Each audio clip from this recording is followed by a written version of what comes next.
Amama masi amasi. Amama masi amasi. Amama masi amasi. Eze Jesus onye mmeri. Daddy mo ịbụ onye mmeri. Daddy mo ịbụ onye mmeri. Chinechere m bụ onye mmeri. Eze Jesus onye mmeri. Nderi atụ egwu bụ onye mmeri. Aṅụrụ ndụ bụ onye mmeri. Chukwu na-echere m bụ onye mmeri. Eze Jesus onye mmeri. Ọgadagidi igwe onye mmeri. Ọ mara mma zuru ahụ onye mmeri. Nderi atụ egwu onye mmeri n'agha. Eze Jesus onye mmeri.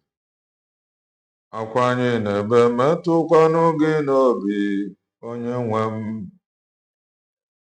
Ude anyị na-asụ ya metụkwanụ gị n'obi onye nwe m. Akwa anyị na-ebe metụkwanụ gị n'obi onye nwe m. Ude anyị na-asụ ya metụkwanụ gị n'obi onye nwe m. Akwa anyị na-ebe ya metụkwanụ gị n'obi onye nwe m. Ude anyị na-asụ ya metụkwa gị n'obi onye nwe m. Onye nwe m Chineke m, sọ gị bụ onye inyeaka m. Onye na-aza m mgbe m kpọrọ ya, sọ gị bụ onye inyeaka m. Onye nwe m agụ na-eche mba, Chukwu bụ onye inyeaka m. Ngị bụ ike m kwaba mba, Chukwu n'ịbụ onye inyeaka m. Chukwu onye inyeaka m. Chukwu onye inyeaka m. Chukwu onye inyeaka m. Gị bụ Chukwu onye inyeaka. Onye na-eme mma, dadị onye inyeaka m. Ngị bụkwa n'ike nkwaba mba. Ngị bụ ọmụta olezianya. Ịbụ n'onye inyeaka m. Chukwu onye inyeaka m. Chukwu onye inyeaka m. Chukwu onye inyeaka m. Sọ gị Chukwu onye inyeaka. Chi ndị na-ekwu eziokwu naanị gị onye inyeaka m. Sọ gị bụ onye inyeaka m. Sọ gị bụ onye inyeaka m. Sọ gị bụ onye inyeaka m. Igbo bụ Igbo. Igbo bụ Igbo birikweni yo. Ụtụtụ ọma, ehihie ọma, mgbede ọma, depending your time zone. Anyị ya adịghị echi, maka na echi adịghị agwụ agwụ ka anyị na-agwa ya ọbụla isonye bụ. What are you waiting for? Click the like button, subscribe, comment, share. If anyị na-ekwu na nke ikpeazụ oye oye. If you are just coming across our channel for the very first time, you are welcome. This is Kelenna TV. We are live and we are direct, bringing you the gospel of redemption like your doorstep. If I ain't make it common sense, the reason I brought a marife. Far, far, far from it. Ịmụ ife kara anyị mara ife kara anyị gaa school. Ọ maka ife ị na-echefu. Ọ maka aka iji wee nọdụ. I just want to make common sense as always. Amaka mere Igbo bụ Igbo. Amaka mere lovers of truth. Amaka mere supporters of truth. Amaka mere men and women of goodwill. Ndị Ifeọma na-adị mma. Asị m ọmaka mere unu. Ọmaka mere nwoke, ọmaka mere nwaanyị. Ọmaka mere onye ọbụla eze chi okike kere eke. Ana m asị na ụbọchị ga-amara anyị mma. Ana m asị na ihe ọma ga-emere anyị n'oge niile na mgbe niile. Na mgbe ihe na-esiri ike ọ mgbe ife siri ike, the God Almighty ga-egosi onwe ya n'ime ọdụdụ anyị niile.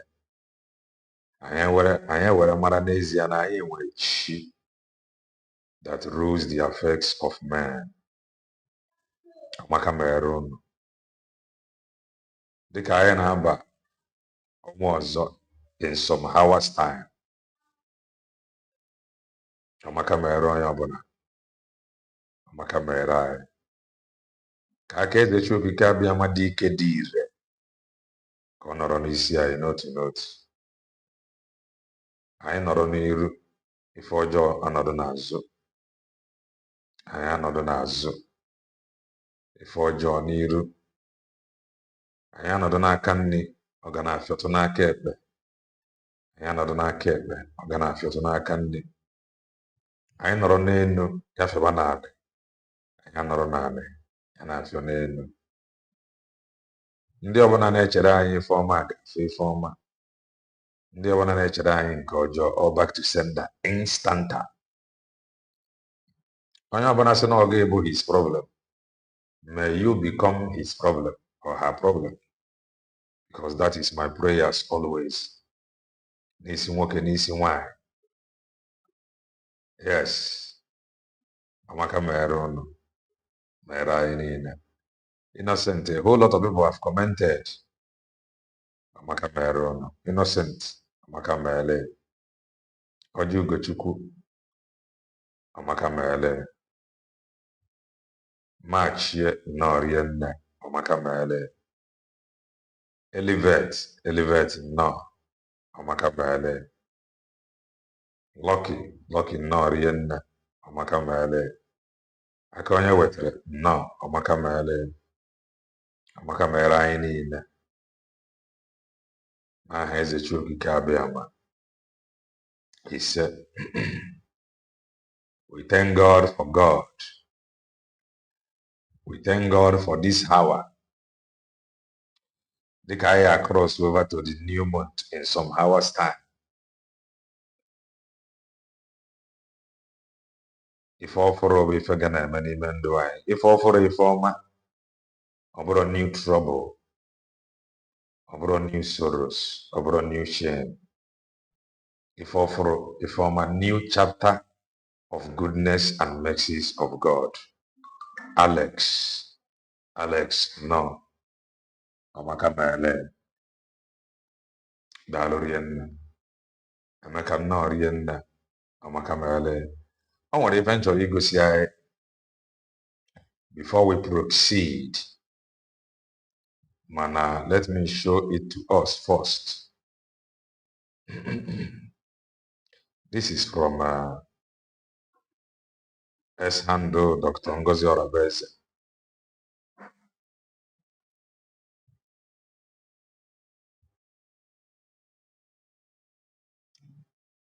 Benchika Norienna Amaka mere.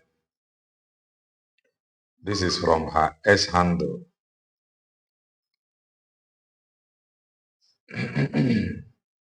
Nwere ife o kwuru banyere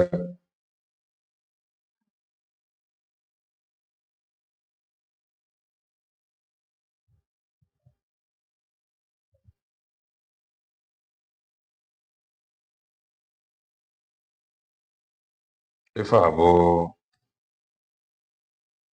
the post from Dr. Ngozi Orabeze's S-handle. And I'm going to read the post. Okay, Roya. No. All the way from Greece. Amaka mere. Amakamele. This is from Dr. Ngozi Orabeze. Press release. Questions and the comments. United States of Biafra, USB government.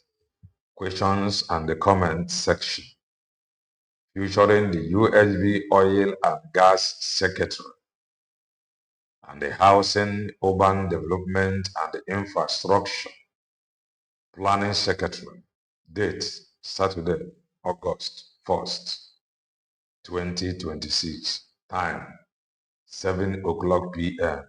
Biafran time, 2 o'clock p.m. EXT. Join. Zoom meeting. Meeting chat line. Ife a bụ ndị ọ depụtara banyere Honorable Reverend Ebenezer Anene Ebenezer. Ebenezer, I worship you, my Father. Ebenezer, I worship you, Elohim. Ebenezer. Mana afa nwanne anyị nwoke abụ Ebenezer Anene and Honorable Benia Anyanwụ, Secretary of Oil and Gas and the Secretary of Housing, Urban Development. On their for their face, ndị ị ga-ajụ ajụjụ ga-enye gị answers tomorrow in some hours time, depending your location. Yes, we say no. Amaka Mele, all the way from Sweden. Amaka Mele, Amaka Mele. Okay, that is that. Now what did you for them to you go from Asia? Even if I be na abụmfụkwa ụdị ife a na m like ya, so ọ bụ na a na-akpọ ụdị nkata ịgachigatu omenala ọ gbagote to this level kwa ọ na-atọ ụtọ. Ị na-anya ebe a ị ga-afụ ife dị ihe a, ị na-anya ebe ị ga-afụ ihe agba esiri fia n'elu anya, ị ga-afụ ihe agbakọsiri ebe ifuru the picture. Daniel nnọọ rie nne Amaka Mele wefụrụ ihe akwajuru ebe a. Ife a bụ Leshia. Ife a bụ traditional herbs. Ndị na-prepare traditional herbs n'Eshia. Ị na-aghọta na n'Eshia, ndị dibịa mgbọrọgwụ na mkpa akwụkwọ na befa, they are promoting mgbọrọgwụ na mkpa akwụkwọ nke fa. Mgbe m fụrụ the news, I was like, so World Health Organization can na ha na-elere ụdị ife anya. So ụdị ife a bụ ife anyị kwesịrị ịdị na-eṅomi. Ọ ya ka anyị ji ekwu na nnwere onwe anyị bịasịa afọ ore, ụdị ife a abụrụ ezie. Anybody ọbụla na-agwa gị okwu ụdị ife a under this current obodo bongo in the name returning to mena, rapụ ya. Many of them, 90% of them, they are not genuine. They are not. Because if they are, Fagama, that cannot be possible. Now, this present structure of the bongo. Now, let me go back and let us read. This is from Thailand to host WHO. World Health Organization. Thailand to host World Health Organization Traditional Medicine Summit in 2027. Traditional. Ọ bụrụ nneke gị na-eme omenala. Ọ bụrụ nneke gị nwere tradition. Ndị ọzọ nwegasịrị nke fa. Ọ kwefuru ntụ ndị a si wee jiri their own now attracting World Health Organization ka ha bịa bụrụ a witness na fa menwere ife na mgbọrọgwụ na mkpa akwụkwọ nke fa ọrụ. They are inviting World Health Organization to come and witness na dibịa mgbọrọgwụ na mkpa akwụkwọ ha nọ n'ọrụ nọ dị active.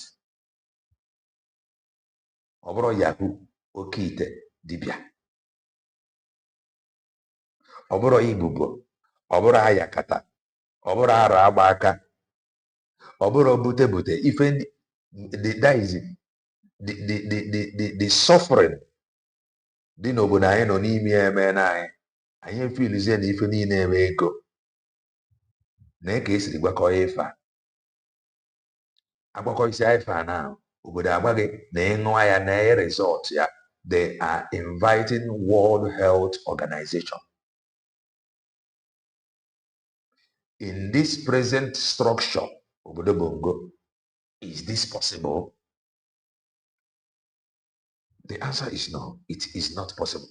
So when you cry, oh, what they did to us, colonize. Irue n'obodo a, churches dị ya, Pentecostal dị ya, ndị be anyị nwere chọọchị n'obodo a, Catholic ụdị ụka ọbụla dị ya, Chinese okpukperechi dị ya, Indian okpukperechi dị ya, nke ndị Buddha dị ya. O nwere, I don't think na ndị be anyị nwere okpukperechi o n'obodo a na okpukperechi dị n'obodo a karịrị akarị, mana their main okpukperechi bụ Buddhism. Buddha. Irue n'ime dị Buddha, ị ga-afụ ndị be anyị, ọtụtụ ndị be anyị na-aga Buddha temple. O ruo ebe ahụ na-ekpe ekpere ka Buddha bụ ihe ego ka ya bụrụ na bongo. Isi ara ndị isi ojikabad. O ruo na Buddha temple, ọ na-ekpe ekpere ka Buddha bụ ihe ego, bunye ego, bunye good luck. Some of ndị be anyị agaala deeper. Some of ndị be anyị have made na fa ekwurogo oke ọchịchọ dị n'ego trigger some that is oke ọchịchọ ego fa amụba some dibịa obodo how to manipulate spirit or manipulate nation for quick wealth. O nwere ụfọdụ ndị be anyị ji ezigbo ego na some of these countries. Many of them in obodo bongo they very difficult. They don't make money, they don't build houses for bongo. Manena they very difficult. Maybe the instruction or the condition book when they get enjoy here. Roy Manna. I'm just saying that may be the case. When they buy ndị Buddha. Mana ya wụrụ ebe a ka m na-aga. Mana ife nchọrọ gị ghọta bụ ị na-ebe akwa ife ndị ọcha mere anyị fichaa anya gị n'ebe ahụ. Some of you are ebo dị elu, ọ bụdị nne ka ị ga-ecolonize. O nwere ndị ecolonize. This is what they are doing, attracting World Health Organization to come and see na ndị dibịa nke anyị na fa nwere mgbọrọgwụ na mkpa akwụkwọ nke n'ọrụ ọnụkwụ ọrụ sef karịa nke ndị oyibo a.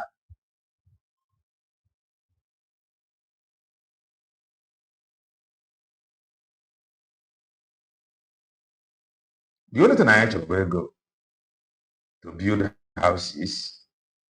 How many men something beyond building houses? When you see your bushy, ịba n'ime ya mmadụ na-ebi ya. A na-agbaga na one plot of land enwere ike ịrụ ya 2,000 rooms, one plot of land. Setia ya chidebere na orienne one plot of land. Setia ya the whole village dị aba n'ime ya. Na-ekposara. So ife a bụ ife obodo menwụrụ. Ife a bụ ife ị na-ekwu tradition na-ekwu ụdị ya na ọkwem ihe. Thailand to host WHO Traditional Medicine Summit in 2027. Now let me read it from here.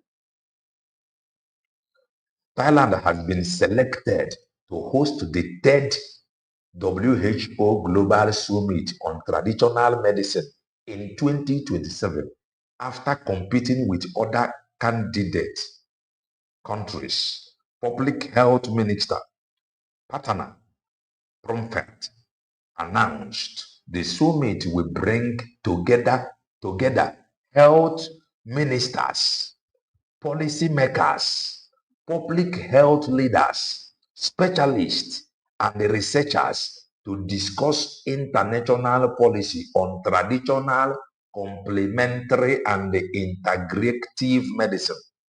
Thailand plans to use the event to promote Thai traditional medicine international, international, international standards for herbal products, government to government, corporation and the country's medical and wellness tourism sector. Okay for their plan, okay for their target. Hear him no, Chidebere, no, Makamele, Uchenna, no, Makamele, Makamele. Oh, he showed the one from Cambodia. So when you go, if I ever back when you in some of these countries, in manner that we are our own problem. Ordinary this small struggle, ordinary we are our own problem. Onye ọbụla na-azọ nke ya, onye ọbụla na-azọ nke ya. Ndị be anyị ka nọ very far. Obodo niile ị na-ene anya ecolonize. Mana fa nwere leader that is ready to liberate their people from poverty. Most of obodo a nwechara all kingdoms. Kingdom dịrị onwe fa. Politics adịrị onwe fa. And the obodo dị developed. Ọkụ dị mmiri dị ụzọ dị mma. Things na-arụ ọrụ. Ifu ọkụ ifu mmiri ịnọdụ na-ekwugheri. What colonial masters did to you. Ọ bụrụ nne ka ị ga-emere ife a. Emere ya ndị ọzọ. But they have moved on. Use their own tradition, make ya chọ nọ n'ọrụ. Ọ bụrụ the target. The target, everything na n'ebe anyị, the target is money, not value. Julius, no. Like, o nwere one preaching mere ebe a, sị na o mere mgbe dibịa Igbo na-agwọ mmadụ ọrịa out of passion, out of compassion. And if you watch in the Bible, o nwere onye Chukwu gwọrọ ọrịa na awụrụ ya n'ikikere ya as Chukwu. He always have compassion. He always have compassion. He always have compassion. Compassion bụ ịghọta what you are going through. Na ife a bụ nwaanyị oruru ọbara. Na nwaanyị have suffered for years. For that reason, be made whole. Compassion. Ife a ka dibịa Igbo ji arụ ọrụ mgbe gboo. Compassion. Maka o nwere ka ga-esi ya chụkata gị. Mmadụ ewee nye gị direction na be ofu nwa dibịa Igbo. Mgbe Igbo na-eje njem, ọ bụrụ na ị na-atụ egwu kidnapper, ị na-atụ egwu Fulani Herdsmen, ị na-atụ egwu accidental discharge, ị na-atụ egwu security, ị na-atụ egwu ọ bụrụ ndị Anambra Udo gachi. Everywhere you are afraid, even thick darkness you are afraid, even walking on the lonely path, egwu na-atụ gị. There was a time our land adọrọ ntu a. Ife eji ama onye ife dị mkpa mgbe a bụ ịgba ụzọ ele panya ele ga-emove ole 4 o'clock imove ole 5 o'clock in the morning imove ole were ụkwụ were igwe jegide ruo na be nwa dibịa. Oke ọkpa ọnụ mbụ ịkụara nwa dibịa ka ọ bụrụ gị ga-emetụ ya n'ụra. Nwa dibịa bilie n'ụra, he is going to have compassion on you. na ife wetara onye a ji wee move this early na ọ dị ya mkpa ọ debegodi ego by the side nye gị ife ga-agwọ gị ọrịa that you may be made whole. Take this, go, solve your problem, and they come back and thank me. If I have that made us human, can only mind. Now, mmadụ ga na-ene anya korokoro fụ onye na-anwụ anwụ ọ bụrụ na ọ bụrụ na iweta ego na ya ma mmetụ onye aka ọnọdụ dị onye ahụ anwụọ sị gị bụrụ onye abịa ti ya na mọchụarị. Mmadụ ga na-ene anya na ị na-complain ya ntu o si eme gị o doo ya anya na ọgwụ ọ ga-enye gị cannot heal you. O were dị ọgwụ nye gị nara gị ego ị pụọ ṅụọ dị ọgwụ your problem triggers. Kedu ebe anyị ga-ebido ebido? The only hope remedy anyị nwere bụ na nnwere onwe a. Na nnwere onwe a ife ahụ ịfụrụ ị na-complain na colonial masters mere gị mgbe a ị kwuru na achọghịzi m ịdị na-eti mkpu ife anyị na-ekwu na-eme na mbịarute. If I na complain, oh, colonial masters, what they did to us, what you are going to do to each other in the coming years. Even the colonial masters self, then go shock.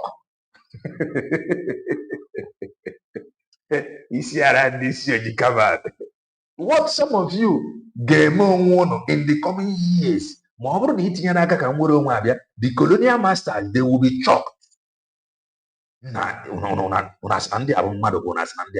Animals. I am telling you what is to come if total sovereignty, total control, and the policy policy implement and we remove all that made us demon from us. Well, whatever that made us human with law and the constitution, humanity, our life patterns will now be designed towards 7 lives. Now, with your culture, and you with your compassion, and you with your pity. Oh, my God, passion and the pity can manage when you're on America, that he may not behold this evil. And I mean there, in the name of Biafra, this yoji, come and go, woman, doniva, or abandoned, in any never coin and wow, a man or demon. We guy so, the one on have a quench. So, the earlier on your banateria can work, be a faster, quicker, better for us all. If not, if a colonial master say man I gabo child play to what we are going to do to each other. And by the currently now we are not mad there. You are right. Obu colonial masters le mega. And by currently now we ndị mmadụ na ebe route na eme sports to Shinko. What we will do to each other in the coming years. Ntị nụrụ ya ga-asụ wuruwuru. Official, no.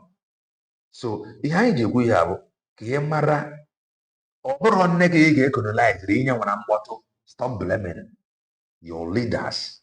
They are incompetent. They are demons. They are not willing to save you out of poverty. If they are willing, farm and oboda. If you divide oboda, divide ayamasibuelu.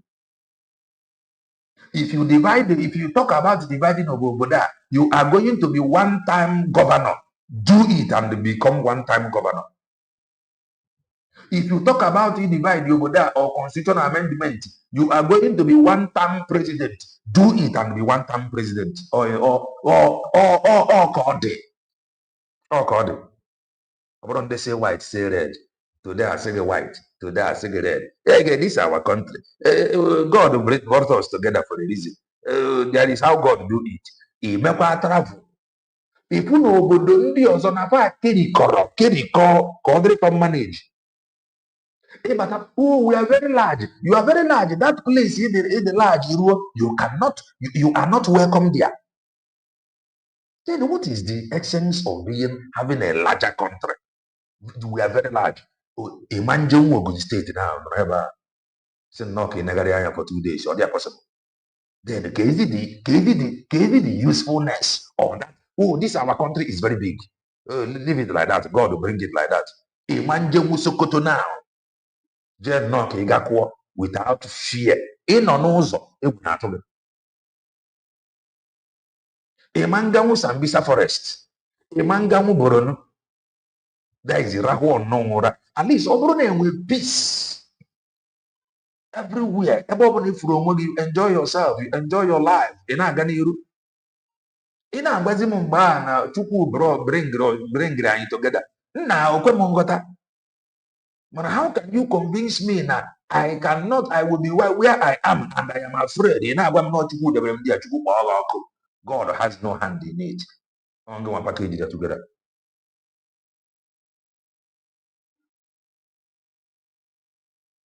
Oh, yeah. Colonial masters in Banya for free education.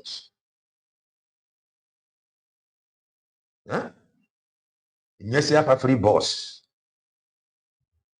Yes, you have a railway. Rosiara Fafia. Many of a fan as soon as you the same people feel losing a heart to the government. Yeah, I'm not sure about the wickedness and this yogi. So if I work obodo, omenani nke amgbọrọgwụ na mkpa akwụkwọ fajia na-eme attract World Health Organization. You roll at some of these countries. Mata na ị gasịa na some of these countries na bụ mgbe onye kọta akwụkwọ colonial masters nwere ike were aka ntị surie ya ntị. People have moved on. What is difficult now to move on? N'ebe a nọ na USB declared. Ị karịa blame colonial masters. How can it be difficult to accept the fact, the truth, that the declaration happened, and then ID? You are still blaming colonial masters.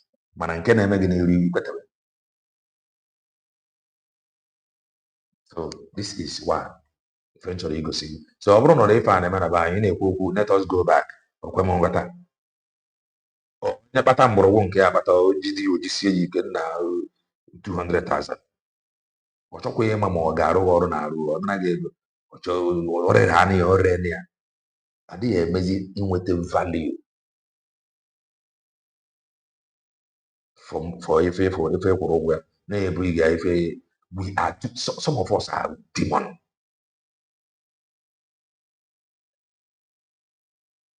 Some of us are demon. Those no, some of us are demon.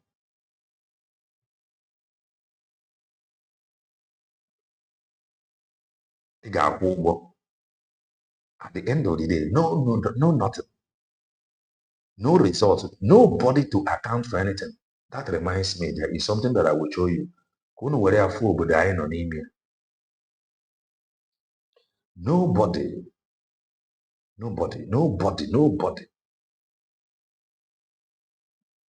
Nobody cares for you. Nobody send you a message. Listen to this. Listen to this. Listen to this. You have when they come and they invest in Nigeria. Listen to this. As I'm talking to you now, I'm actually thinking of counting my losses, packing my load and going back and tearing the Nigerian passports. I have friends in the UK that have done it. I'm thinking of that as I speak.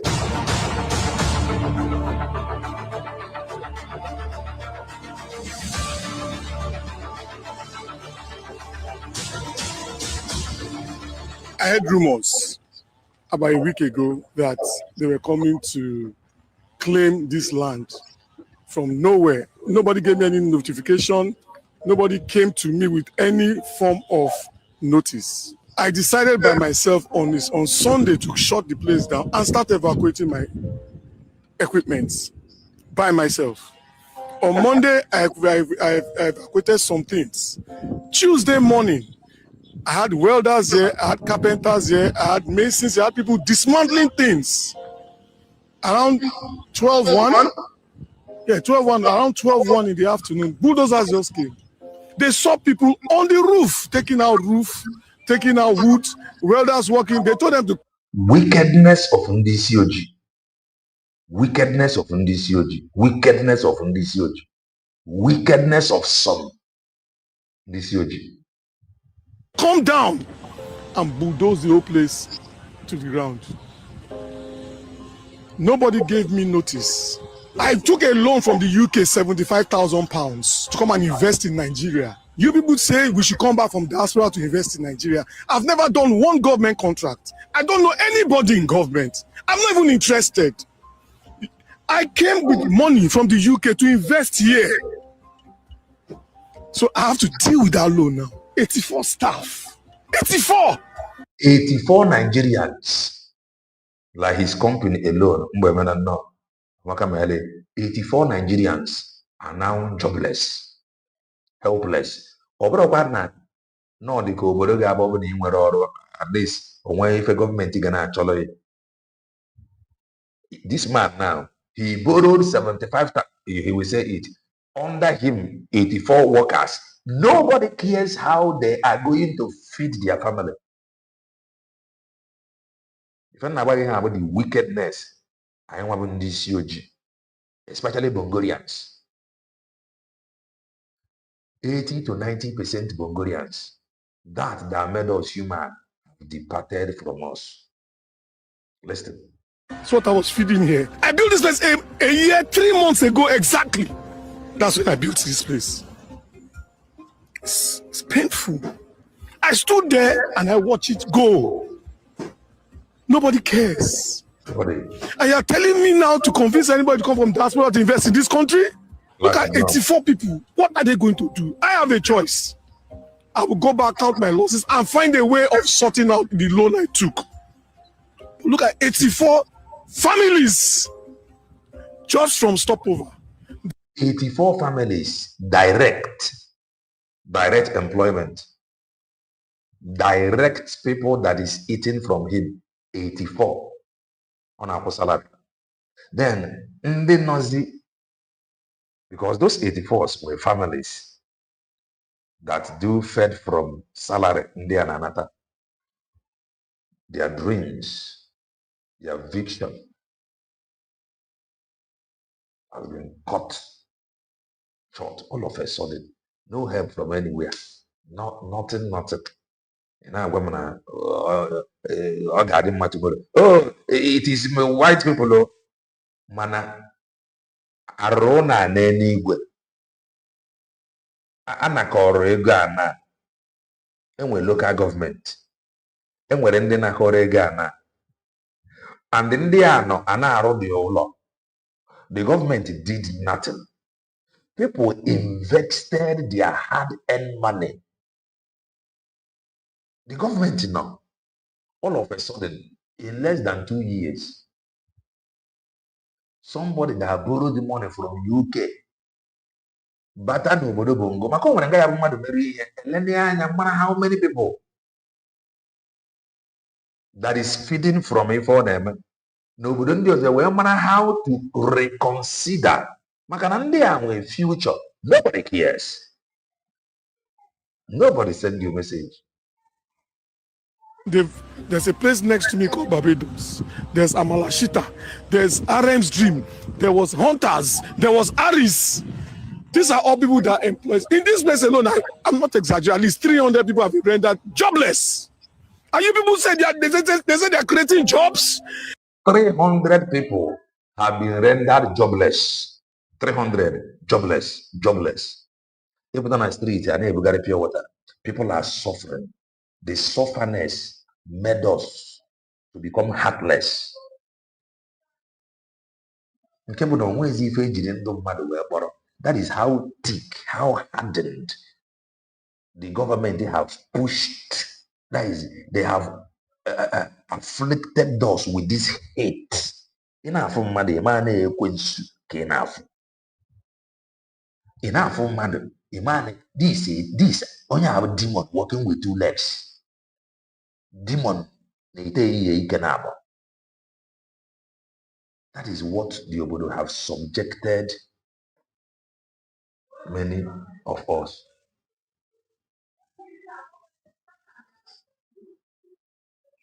Is this how you create jobs? I've been working with this organization because this place has helped us, so many of us, a lot. Hookups everywhere. Nobody cares. Hookups everywhere.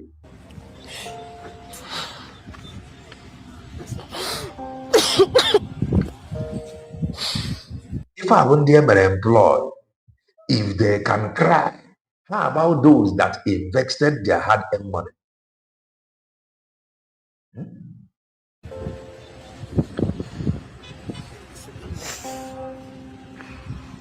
Most times, but I don't blame those people that are stealing, because this is one of the major reasons why people go outside to steal. The government are not helping matters a lot. They are not. The little place we are working to feed our family, and they have taken it away from us. Nigeria has happened to me. This is where I feed my family. This is where I don't even have anything to say, but all I just want to say is that I am disappointed in Nigerian government. I'm so disappointed. I have 3 children. Right about now, I don't just know what to say because I don't know the way forward anymore. I've been working with Stopover Bangri for 4 years now, but presently I don't even know where to go. This is the sad reality. I don't know where to go. If I contribute divorce everywhere. If I na court ndụ nwoke taught. Only 2 children. Only wife. Gotago. O nwere ụlọ ebe obi ọ na-akwụ ụgwọ. Ebe o si enweta ego akrash anya. Where is he going to start from? Where? Tomorrow now, the wife. No. The wife na tomorrow now. Ofutazie na adịkọkọ ya dị. Ife mana achọziere the woman cha. Edine. Ọ bụrụ ife obodo kwesịrị prepare a guide from him for job. Ozie na the obodo ejiga aka expose you to danger. Listen. And my staff count is over 20. Staff Over 20. counts in the club. And I've been here since February 14th, so it's not even up to 6 months. Up to 6 months. Opened this establishment. So basically, obviously, how business takes, like my profit, I've not made my profit yet back in the business. Or make a profit, yeah. This is actually one of my first structural investment that I have here. And, people always say, come back to Nigeria, come back home, right? And I came back home to actually invest, and this is what's happening to me right now. My business is gone. Even while we are moving, the tractor came in and started chasing us. They started chasing us with the tractors. They are chasing them with tractors. Even demons riding the tractors in human body.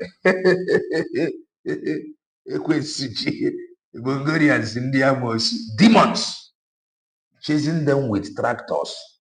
That is fire sero na manifa abukane ego mad. Na manifa abukane Nigerians. Na manifa abukane umunai. Demons riding the tractors. And if they are not Christian, they are Nisiane. That made us human have departed from many Bulgarians. That is the truth. You understand? All our things, a lot of our things were inside there, were crushed. A lot of our things were damaged inside. But come on, this is so unbearable.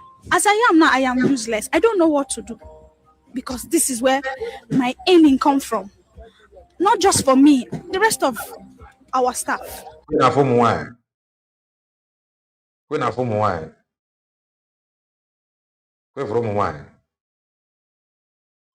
In few years from now, sorry. That is all a long wine now. In few years from now, you know go easy. You know go easy because on the go easy no na ga egbu akwuru ofu ebe. Mmadụ nna ga egbu ọ ga-emegharị. Ọ nwere ka agụụ esi ya agụụ gụọ gị ịfụ onye sị gị nna gị jage ka ya mere gị ya. Inene anya ọ bụrụ na ị dị na mbụ ajage na ị bụrụ Veji Maria ndị Katọlik na-eweli iwe ịjage ya onye ga-ego ka ị wee rie nri ife a ụmụ nwaanyị. We are rendered useless, not even just jobless. We are useless right now, like this, sitting at home. They are not just jobless, but useless. This is where you're expecting at least at every ending of the month, something is coming that you can use. Yeah, other Bongolians no, they are not banku. Take care of your family. As I am now, basically everything in my house, I support my family with this little earning that I'm earning here. And right now, they have rendered me useless. I don't know what to do from now on. Well, this affected me mainly as a student, because after now, I don't know how to further my education, because this is where I get my school fees to pay for my school activities. So for government to come now and demolish this place and render most of us, me and most of my colleagues, jobless is very bad. It's really frustrating.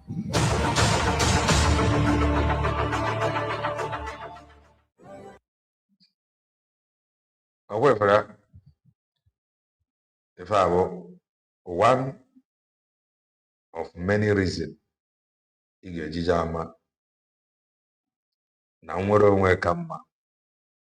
one of many reasons that made us human departed from us. One of many reasons na ndị obodo ha chọrọ ịma na ife na-afọ bụ demons walking with two legs. Nobody cares. Nobody send you a message. And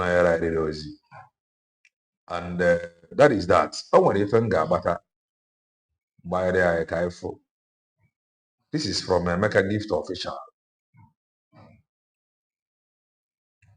Emeka Gift Official wrote something. Yes, Charia is coming. Let me bring this one first. And the C. This is from Emeka Gift Official. Breaking. Barrister Ifeanyi Ejiofor has assured Lolo Nneka Chimezie that his chamber will defend her free of charge. Believe me, thousands of reputable people will support the defense of Lolo Nneka Chimezie because she has done what no woman has done for Aleibo since after the 1920 Ava Women Riot. She has stood her trust.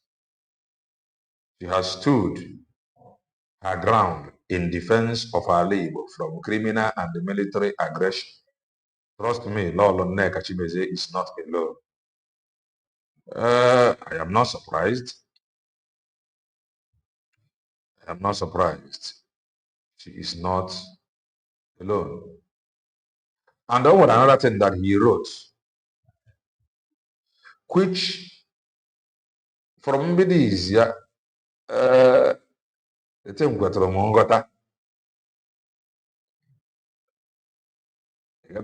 me see if I can still see it. Okay, let me read this one first. We built IPOB with our sweat, funds, and blood. We are the major stakeholders in IPOB freedom movement. If you think your gara and the threat will shift us from IPOB, then you are a daydreamer. Some of you misunderstood the type of caliber of people into this movement. IPOB will be the last group that we agitate for Biafra. It's either we restore Biafra using IPOB or we fell back to Nigeria and prohibit Biafra. One thing shall happen. Okay? But there is one again I want to. That's one I have to. But okay, I think it is this one. It is this one. It is this one. Now, look at this. Whoever restores Biafra will be the champion.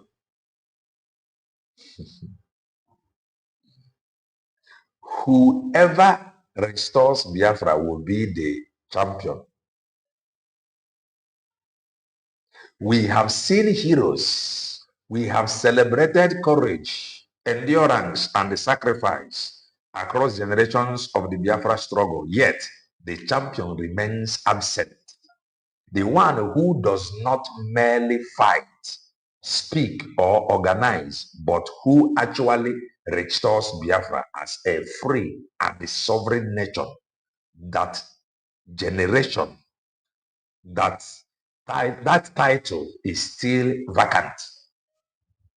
It will belong only to the leader, movement, or generation that converts inspiration into diplomatic reality.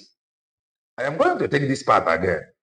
This thing, I know some Chineke may disagree with him. Some Chineke may disagree with him. They may disagree. But I want to start afresh. Just think deep. Think deep.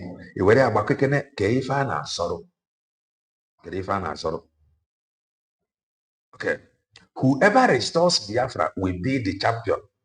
We have seen heroes. We have celebrated courage, endurance, and the sacrifice across generations of Biafran struggle. Yet the champion remains absent. The one who does not merely fight, speak, or organize, but who actually restores Biafra as a free and the sovereign nation. That title is still vacant.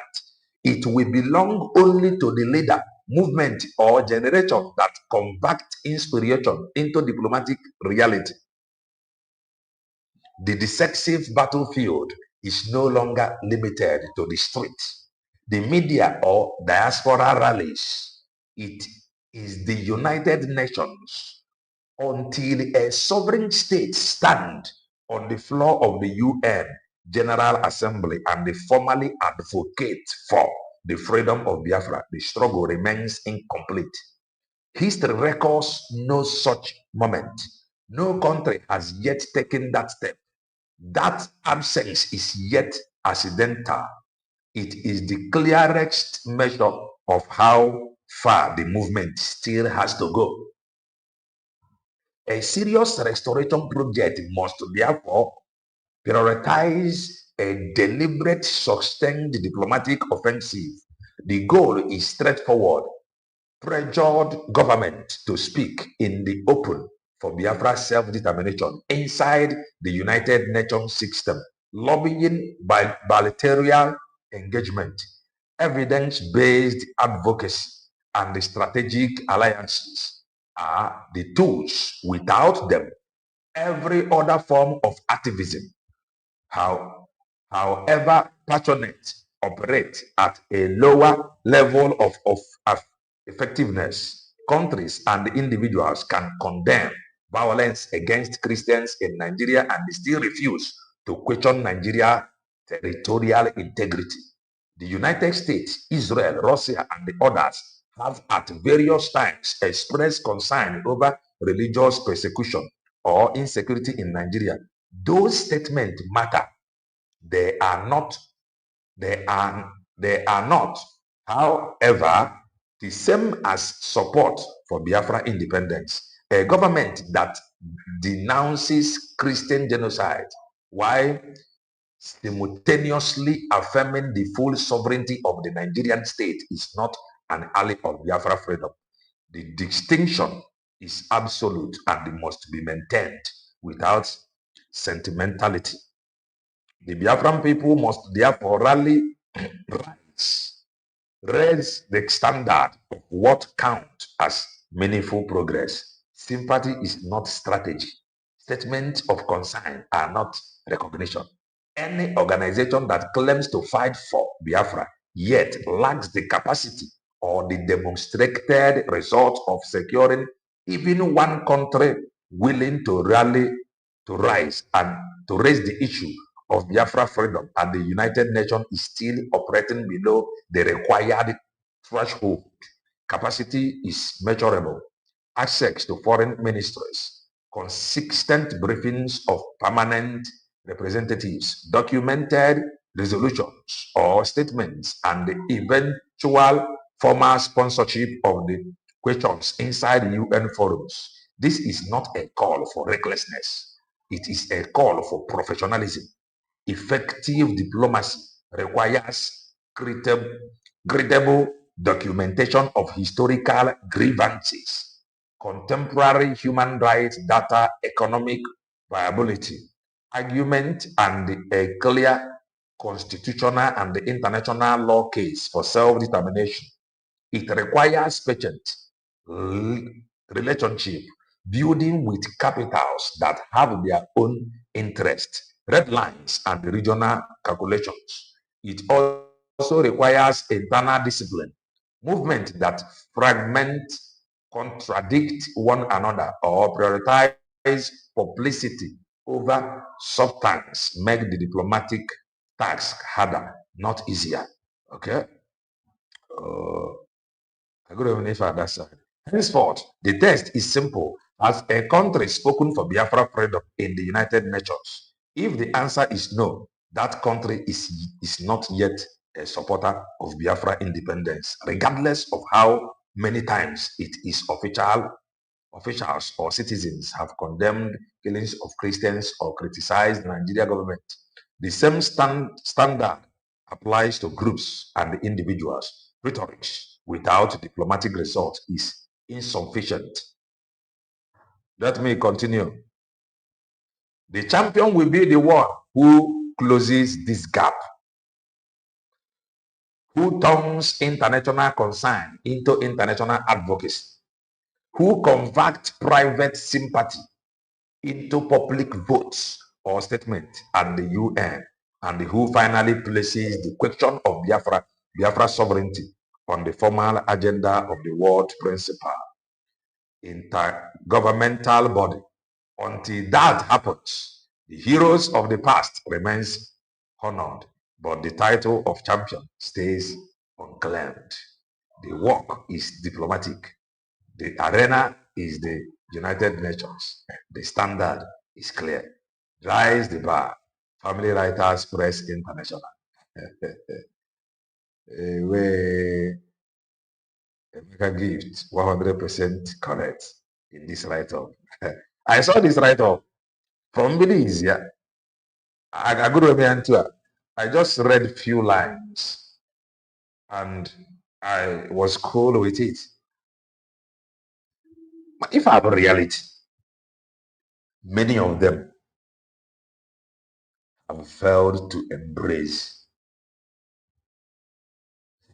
because of their own personal interest. Mana now, fairness n'anya, uke nu erozife aka, uke a na-erozife aka. Not even about this grammar. This one he said here is reality. And since I have known him, I do not think that he have that is yoku like this. You know, I said something. Now both parties they are now learning lessons from what is happening now. And this thing that is happening now, Messiah, at the end of the day, truth will prevail. So that no man can stand and introduce to you your hero. To introduce you your hero. This is the truth. This is the fact. Now, all of a sudden, all of a sudden, it is no longer underground thing. Now, for underground. For underground worker. Oh, the dogs are now all about the dogs are wise. All about whatever the DOS says goes. No, they champion the vacancy champion can they open. Now kafamana nwere onwe can be open. Anybody can get it. It is no longer no mazin na the kind of girl with your call hello. They are learning lessons. And to some of you, some of these things got a surprise. I am not surprised because after this heavy rain comes sunshine. Everybody must one day embrace the truth. And much on again, it gets into a web by the side face and the reality. Just like these people that Obodo has happened to, or where if in a corrupt again, fail when a first hand experience. Now, what make this man make it for somebody that will ask him borrow money, go and invest, or I see cheap to go. In fact, some people will even prefer to even borrow money, go to their village, although that he is dealing with village chiefs.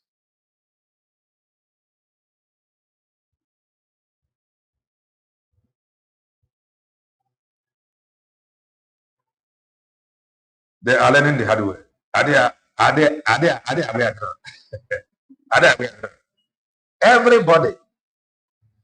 Everybody is realizing now. And from afar, I just started following him because I'm a for the truth you gonna happen now. Don't I am open everywhere, watching everybody. Mazikelen now for truth, you are a prophet because you single-handedly prophecy that a time shall come, no one will ever show you your hero. It is now making sense to me. A time will come, no one will tell you, look, this is your hero. You will not eat. I'm not making from them. I'm not making from them. And he just confirmed it. Now that seat is still vacant.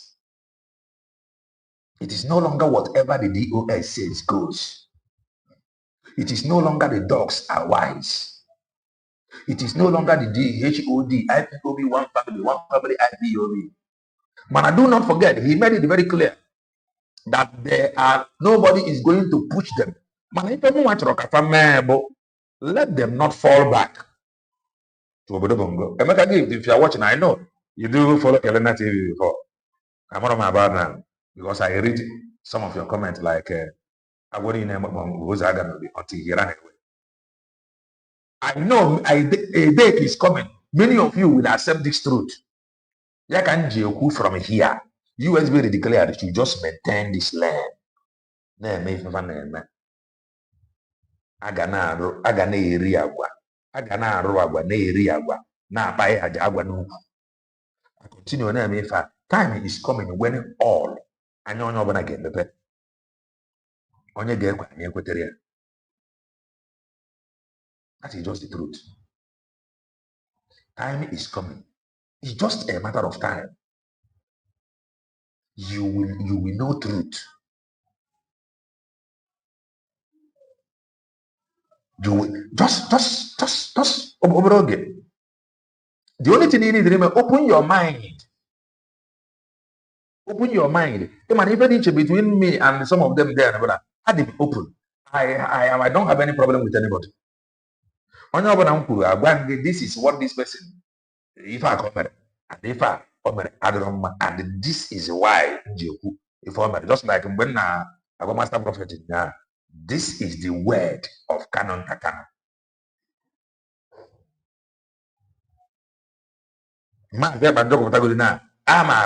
Here. This is why I am against Imam Madabo. My reason. This is why I am against Ogenkere. This is why Query USB declared because it happened. People with the ID, it happened. So when your reason, keep your emotion by the side. You know, everybody is emotional. Like me, I went by a mana more than use the oku amam the area in Siabia. That somebody cannot just go crazy. I'm the area because I have looked through. If I have been patterned, distance German, how many first, my second, my third, the same people being used. Agairu. And it seems that some people are still so glued. They are still far from this truth. They are still far from asking questions. Onye ajụjụ adịghị efi ụzọ mana mgbe ọbụla ị claim to know and you refuse to ask question, you go lost. And if we are nchọta gị, that is the truth. Onye ajụjụ adịghị efi ụzọ. So keep asking question. You want to know. Mana mgbe ọbụla ị claim that you know, if we are ụzọ, nobody will find you. So now, like I said before, it is no longer the doors are wise. It is no longer the supreme leader. It is no longer whatever the door says goes. It is no longer IBOB have restored Biafra. It is now that the vacant is still open. On our point, if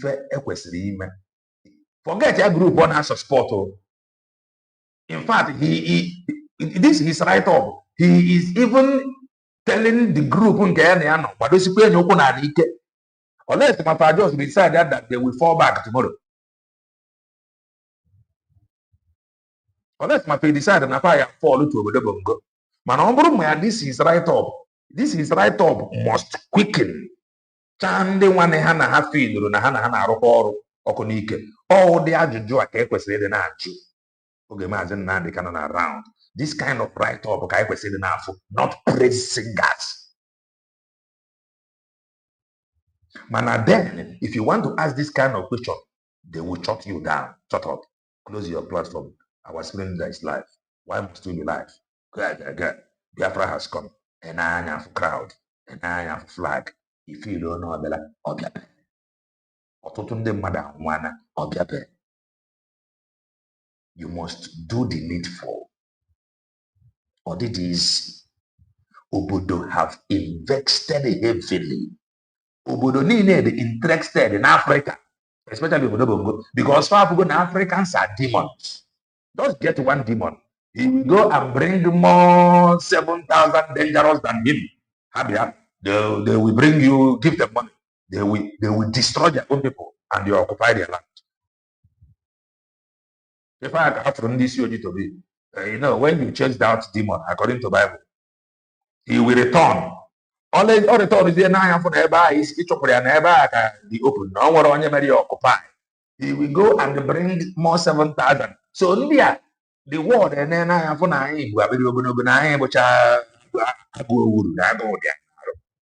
so if I go for demon a year ago, the demon will now go and announce to 7,000 more deadlier demons than him. They will go and they collect money, return to their homeland, destroy their land, and allow the foreign investors to come in.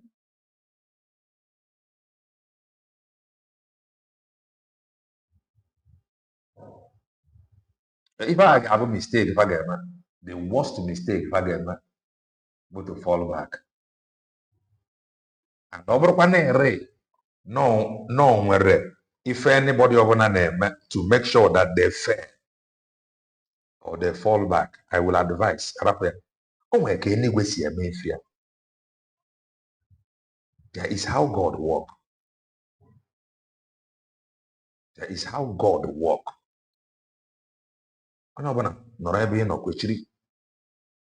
Just be on guard. So that is that from a meta gift official. Now, let us go to, because from Nekashimezie, I'm on a video on that video the car. I want to care Geofo. I know any folk before I am a master prophet and the one is paint. Okay, even her. Okay, Carlo Ago have posted this. Let us now read The already good now the hook.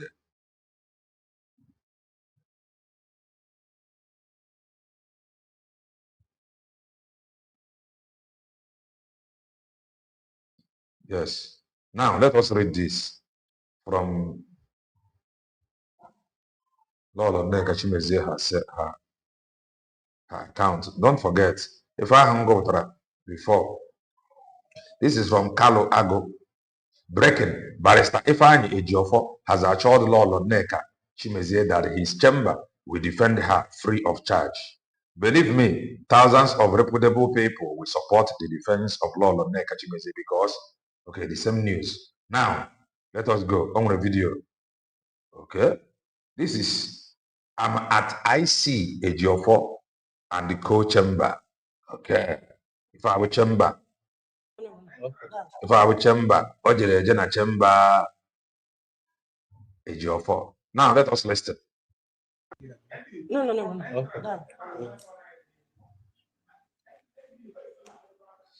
If I can ajụkwa move of the best.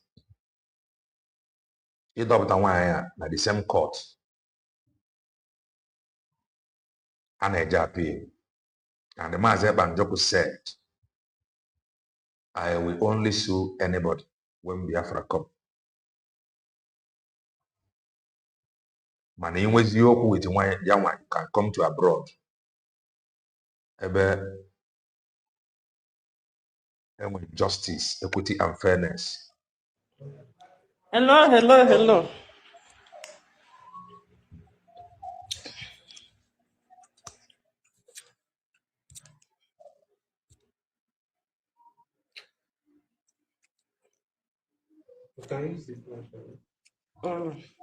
According to reports, Nage defend their free of charge under pro bono. Under pro bono. All right.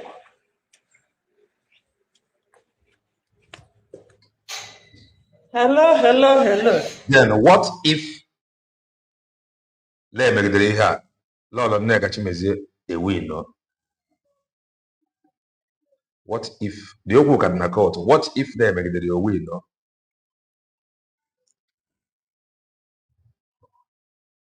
Huh? Because him are the forces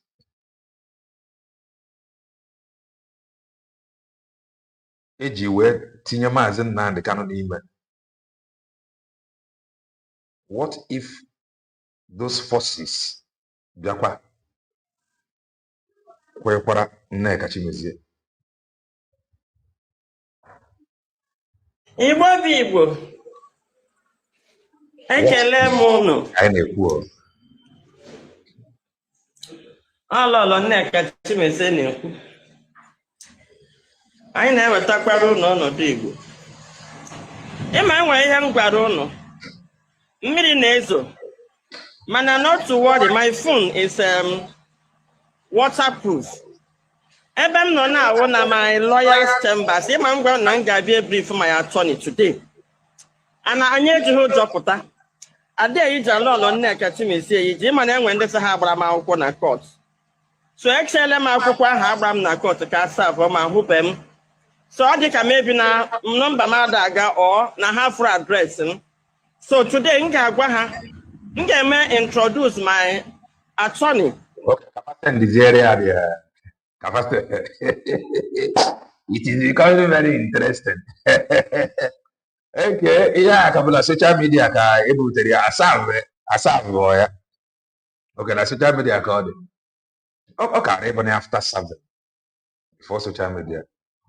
Cover social media before serving. Don't forget, there is this write-up that I read out from Lolo Nneka Chimezie's page some time ago. Echekwa m na normal procedure bụ aserve akwụkwọ eme public onye ahụ been served. But according to Lolo Nneka Chimezie here, aserve ya. Mana ọ dị ka Lolo Nneka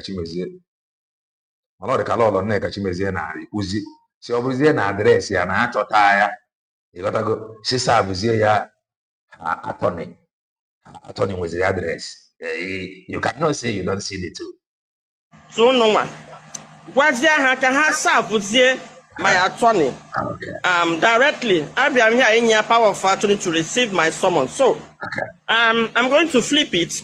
Go no na onye na-agbafa nwere ihe ọ na-eme. Ọ bụrụ chọ ịghọtago. Ị na-ekpe ikpe na-emeri ị na-enweta ikpe. Ka m gosi unu the office complex of my lawyer. Come with me. Good. Nna bịa mepere m gate. Mepere ya gate ka o gosi unu office complex his attorney. Attorney. No, try you. Yes, now this is the office complex. So fine. But before you say na achọta law, achọta address in na kachimetie. Onye go her attorney, her attorney. Yes. Onye go her attorney. Go ahead, serve him, serve it direct. Serve where, go receive where. Don't say you don't see it. I don't know what is playing out. Where this complex? This is the entrance of my attorney's office. Okay. Iota go? Because all the time when the name were office. Okay. Iota. And the introduce. This is one person's office. Iota go? No, Peter. Okay. I don't know if if I'm office attorney, office barrister, Ijiofo. Come along, you're doing take us to my attorney. Never complex. Never complex. And when you are fair by our Asaba office of ICA job. Asaba office. Kid, I didn't say name at all. You go to where Asaba office. You go to lawyer for Asaba office. The law firm of LC Ejiofor and Co. Ugoshinyere Chambers. Ejiofor and Co. And Co. No. On an affair, I see Ejiofor and Co. I find Ejiofor come now contract to represent me in court. On an affair, onye na-akwafa nwere ife ọ na-eme. Onye na-arụ ọrụ na-arụgbu ya mma, ọ na-enweta ọrụ. So lọlọ Nneka Chimeze abịa m brief my attorney ime enwe ndị nọ na social media na-ekwu chọchọchọ. Ọ bụrụ chọchọchọ, echeta m akarị m okwu m kote. Ana m agwa ụnụ na a na-agbata ọcha na-afụ ụzọ. Lọlọ Nneka Chimeze ihe ọbụla m pụta agwa ụnụ, take it to the bank. Adị m akụja. Adị m ebu propaganda. Adị m atụ asị. Ebe ọ bụ na akpọjego m court, ebe enwe ya ngwara ụnụ. Agwa m that I will be brutal in my defense. M ga-adị brutal. Maka ndị ga-eme ọrụ kwe chikịta mgbe ebido defense a. Ịma na enwe ndị ọrụ ha wụ blackmail. I destroy image mmadụ otu ha chọrọ iji destroy ya Ifeanyị. And anyị na-ekwu na anyị anaghị ejikwa ụjọ adara enwe n'elu. Lọlọ Nneka Chimeze ọmụnwa gwara ndị Igbo mgbe these boys nọ n'ụlọ na-ahụja anyị. Ngwa ndị Igbo na anyị ama njikwa ụjọ dara enwe n'elu. Anyị ga-alaba anyị. And anyị lara ba anyị kụchasịa ba anyị. Lọlọ Nneka Chimeze amaghị ija m. Maka na afụkwa na ndị mmadụ na recommend Ifeanyị Ejiofor famwetie this guy attack. Ha wee sị na ha sakụgo onye kpere Maazị Nnamdi Kanu ikpe from 2015 to 2023 enwere ikpe oluzu. Okay, 2017 o nwetara ya release. 2023 ya nwetara ya discharged and acquitted. Okay, you're bearing influence of his brothers now. Allow you to mark on and doors on your konuko. How were to progress document? Ifeanyị resigned honorably. That were never destroy image on your image on your destroy. The man has moved down. Okay, what content creator lawyer on other social media not damage images of illustrious sons and daughters of ndị Igbo. Eteji wee gbuo Ifeanyi Ụba. No plan ya. Ifeanyi Ụba gbara onwe ya mbọ kpata ego. Ebu ya no plan ya. Ka eji wee gabunata Nnamdi. Ekwogbo that man. Etu aka eji kwogbo Iwu Anyanwụ. Wa jidezela ụlọ Nneka Chimezie mana enwe ihe m gwara ha. Na ha achaghi aka na Chief of Aja. Let me take you on a ride to his office. Tago? Yeah. Onye na-akpafa nwere ihe ọ na-eme. How many lawyers in Nigeria ka ị ga-enweta nọ n'ụdị complex a? This is it. This is the reception, I think. You can see. Ọ bụrụ ọchọ. Gịnị ka ọ dere ebe a? ICA Jofo and Co. Ugochi nyere Chambers. Ụlọ na-afịa. Anọ m na office Ifeanyi Jofo, his Asaba office. And the afa ya bụ IC Jofo and Co. Ugochi nyere Chambers. Let me continue on Afro. On Afro, and now forever. And when you know Afro, yeah, we want to be serious with business. How magnificent. This is office. And when you know Afro, on Afro tiles, Opera I like it. Mmadụ dịka Maazị Nnamdi Kanu abụdo onye chọ a content creator.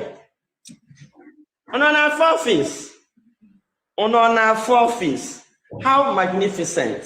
Nwoke na-agbara onwe ya mbọ na-akpata ego ka ha na-adọgị. Onye gbara mbọ build his career. By law, but Ifeanyi is not supposed to defend this woman. And there are confidential things he will not say, no matter what. Ogwada go already. Okay, from the dragon. Ogwada go already. And when you say by law, now was really defend there.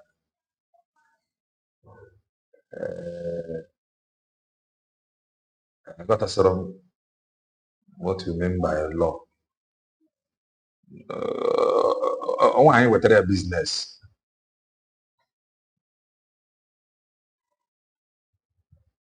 Oh yeah, bongo for you now. What their business?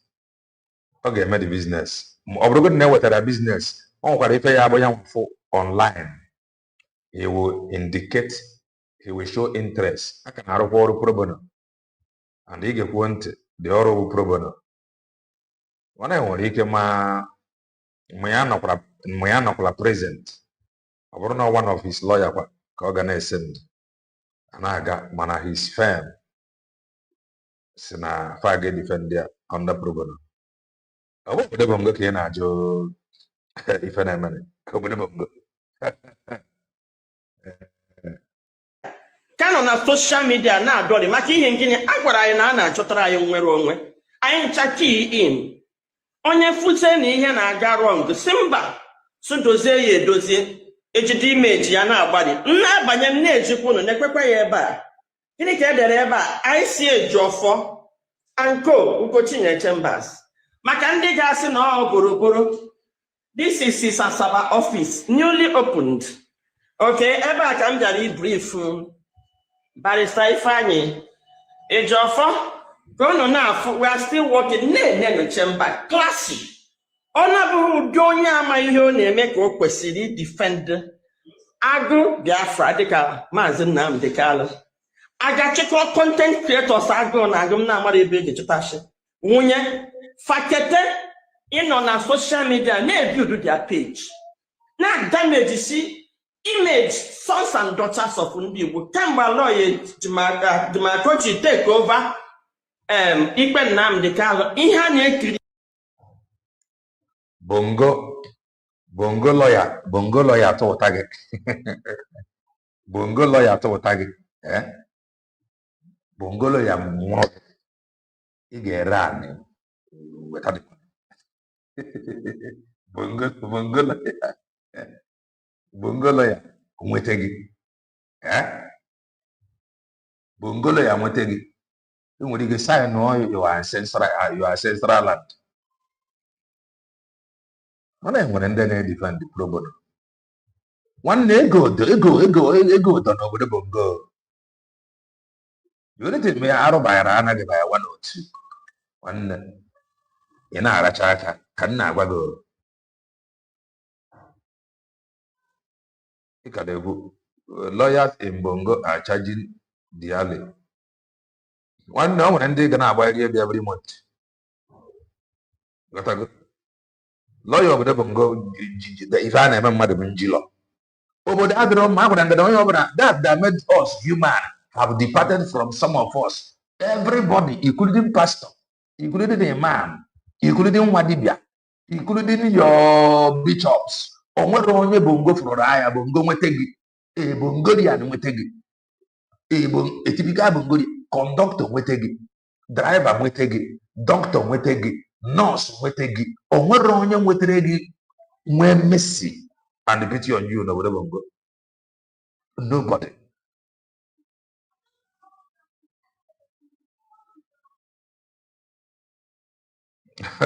Esetụkwara anya ọfụma. Esetụ dị ọfụma.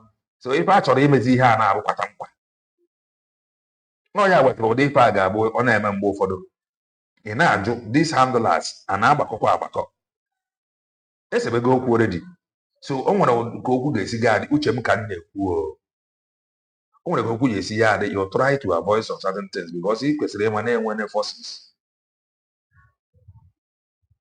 I am not surprised if like chamber by a lawyer Isiocha take up this case according to the write-up no pro bono. I am not surprised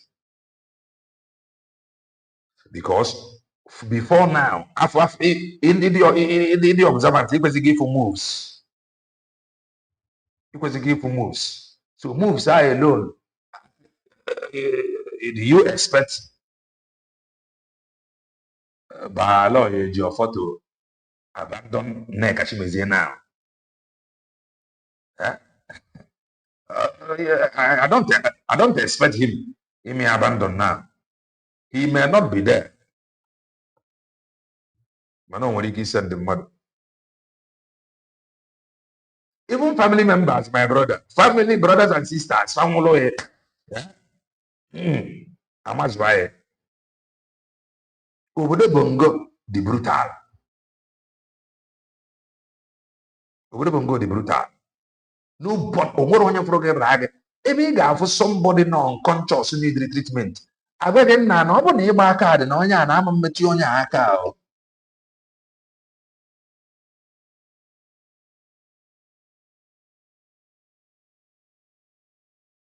No matter how they settled, he cannot do it according to law. What he means by according to law? There is law prohibit or restricted him from defending Nekachimeze. I feel by law, no one has a right to defend Nekachimeze. He's a lawyer. No chemo. I'm going to Yeah, to problem upon problem n'ebe ndị Igbo nọ. Unu na-afụ?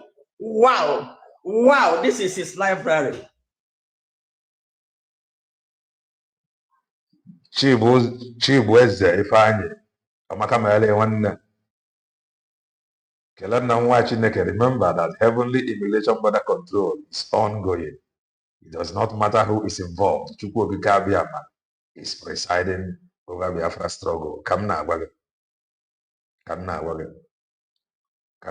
is the truth.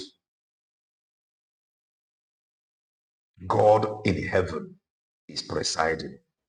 This is Barrister Ifeanyi Ejiofor's library.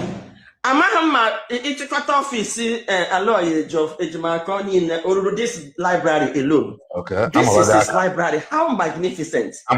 Case m nwere once ka Ifeanyi Ejiofor bịara that case tụfuo ya a strike ya out award right 250,000. Case ahụ. Ị maka na obodo bongo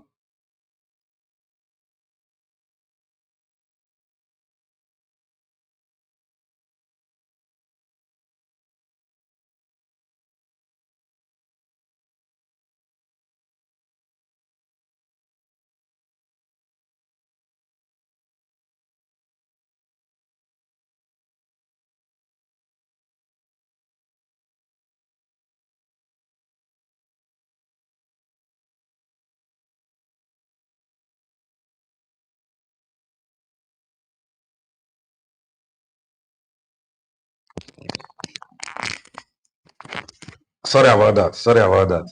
Sorry about that. So as I was saying,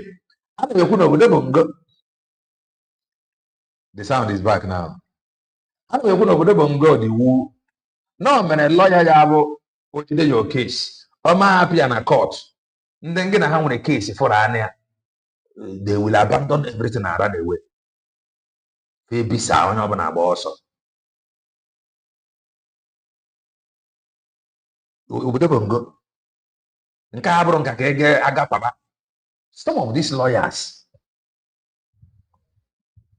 of these lawyers on social media and they follow this people online. One day they are living large. Some of these lawyers in Novanaka, all these human rights activists in Africa online, they are living large. When you hear large, they are living large. I want to have a room now. I want to have a room online. I want to work as a room here. Banyina, very dark man, a lawyer.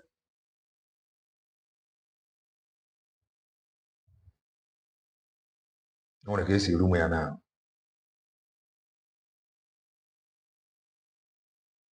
So, over the bongo, the woo lawyer, they avoid your case. I better enough for a lawyer. You want over the bongo. Now, I have a Malay debate. Ilelanya, okagijidego, okagide connected, okagide everything. You will abandon your client. Boss, bafu. Lawyer of an education, boss. onye m chọburu inye that case wụ onye otu alụ ejimakọ nke a na-akpọ Emeka, onye otu alụ ejofọ ejimakọ nke a na-akpọ Emeka, wee fọkpọ o ji aga nna nchụfuo ya. Ịghọtago, mmadụ asị m ọ na m amahụ na mgbe ka a na-edestroy Ifeanyị Ejiofor na social media, nchekwa na dịga ya mara ife ọ na-eme. Mmadụ asị m contract ya Ifeanyị Ejiofor na m ga-afụ contract ya once ka ọ bịa na that case nweta ya tụfuo ya a strike ya out. Ndị nọ na case a 4 cents or 3 cents ka ndị contract 3 cents ka Ifeanyị Ejiofor gbado na court atrash their case award ya 250,000 naira. Fine.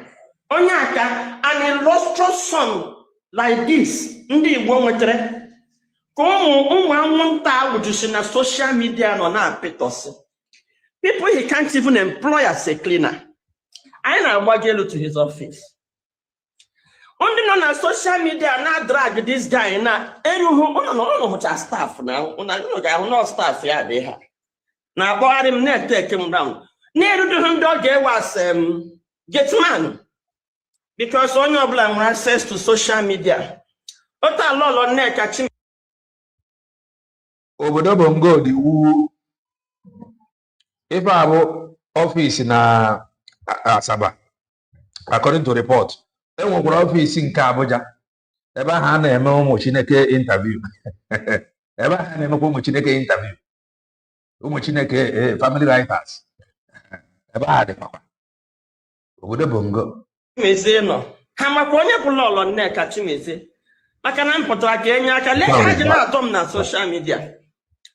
Ha ma my pedigree. Ha ebugo m ochie na ọfụrụ mana agwara m ha n'ebe m nọ ka ha pịara aka na tikpabụ aja na-ele waiting room. Very soon I get my approach. They saw that this is conference room. Wow, wow, wow, how magnificent. Wow, this is his conference room. Ụdị onye agbara onwe ya mbọ, ndị ala, ndị na-eriro nni. Ka m ji gwa ndị Igbo anyị na ihe a na-emedo akpọpụta ofu onye kpọọ ya afa kpọọ Maazị Nnamdi Kanu ejide onye ahụ na-edestroy on social media. Ọwa anya abụzighị ndị Igbo. Ota Ifeanyị Ejiofor ji wee represent Maazị Nnamdi Kanu from 2015 to 2023 on pro bono free. Enwero case this guy lose. Na-akpọrọ ya afa ọnụ na-anụrọ no lose case. Una no na social media. Thank you very much. Ihe ji wee kele Ifeanyi Ejiofor bụ na ọ tụba nwunye Nnamdi Kanu ime. Ha ga-eji propaganda ga-eme ndị Igbo nụ asịgbu onye ahụ. Igbo unu na-anụ olu m tata. Ifru Aloy Ejimako na ndị niile si gị na nọ na social media si gị na ha na-edifend Maazị Nnamdi Kanu. Enwere ofu mkpụrụ eziokwu chi ha nọ na-apụta. And ebe ahụ ka o ji na-agbawa m obi. The way a na-ekwu na a na-enwezi nwere onwe, I will say and destroy your mind. People like us pụtara na nwee much interest. Inyekwu Maazị Nnamdi Kanu aka ka m hụ na eziokwu ndị niile nwere genuine interest inye Nnamdi Kanu aka ala azụ because of this propagandas. Na-ene na wetin room onye a na ndị niile na-drag onye a. Nwere ike ha bịa n'ọfịs Ifeanyi Ejiofor ha ma mfunwu dị Ifeanyi Ejiofor lee his waiting room. Enwere ndị palọ ha na-amadụ mmụọ na this is his waiting room. It is not. Onye a na-adọrị on social media. This is an illustrious son of Igbo land. Cheke an illustrious son of Igbo land wepụtara onwe ya. Gani defend that kind of high profile case free. Thank you very much. Ha wondu kunji. Imesiala ha ihe. Ha lawa ha afọ onye ike. Lolo Nneka Chimezie rum report on kem report. Pụtazie kwụzie ihe m hụrụ na-agbagwoju anya ndị Igbo ga-asụ nwaanyị a na-ereport ihe dị mma ka ha maragoro ihe na-eme ewerezi afa ntụba asụ na-ekpete na ama mkpọ ya afa na ọ nọ na nga chefuzie na his managers ji afịa na-agbasaga na anyị na-abatazi n'ọfịs barrister Ifeanyi Ejiofor Ugochinyere Chambers. This is his office. How magnificent.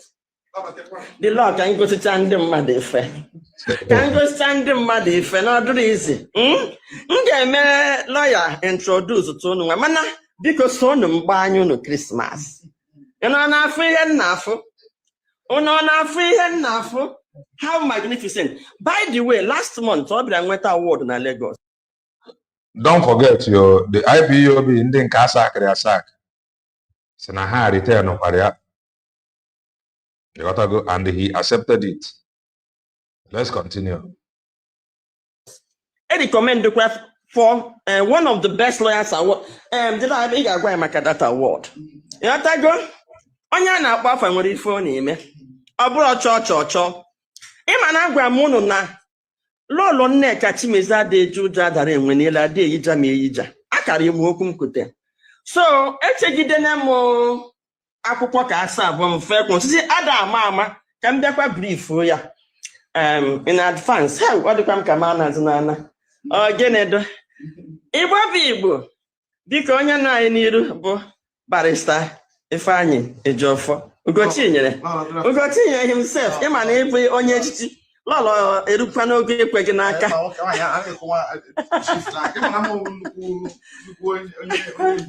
Ndewo. Ndewo. Yes, I can not go again. I'm going to wine. I know the Genedo. Even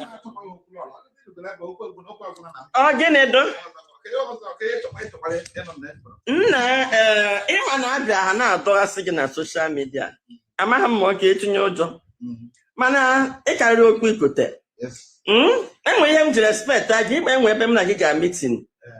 Charlie, in Romney, who, if only open a guinea and the number, then when he could caution again, when needed, borrow your phone. It's true. Case went to the and I'm here report on the case I am in any state government and I got all that and all that. So at that time I got meeting, got meeting. I got that meeting. Oh, my God, say, man. The mighty Mawana Waka. Mureba. And we have commissioner who see I get clip on, see a place open. If I have some law on one way, if I only have one next time, it got conduct in this manner. I proclaim that meeting. It shook me. Oh, Yabo, lawyer Nagua, lawyer Bezo. But did I be here? I know you, my crowd, to let me because I'm 40 here. I'm holding him responsible for most of actions Maazị Nnamdi Kanu because I'm 40 here. Your client today, what say I know, or to get resign, yeah, because your integrity is at stake for most of his actions. So today, no man at na agbala lolo nneka chimize akwụkwọ at no 500 billion. The law ugochi nyere or 1 billion ka ị ga-ana ko. Maka na ụmụ maka na adame. Kendi na-emede ife a. Kedu the handlers of this thing? Why o ji wee dị nnọọ ka ndị a chọrọ iji n'aka ha gasa everything? Why?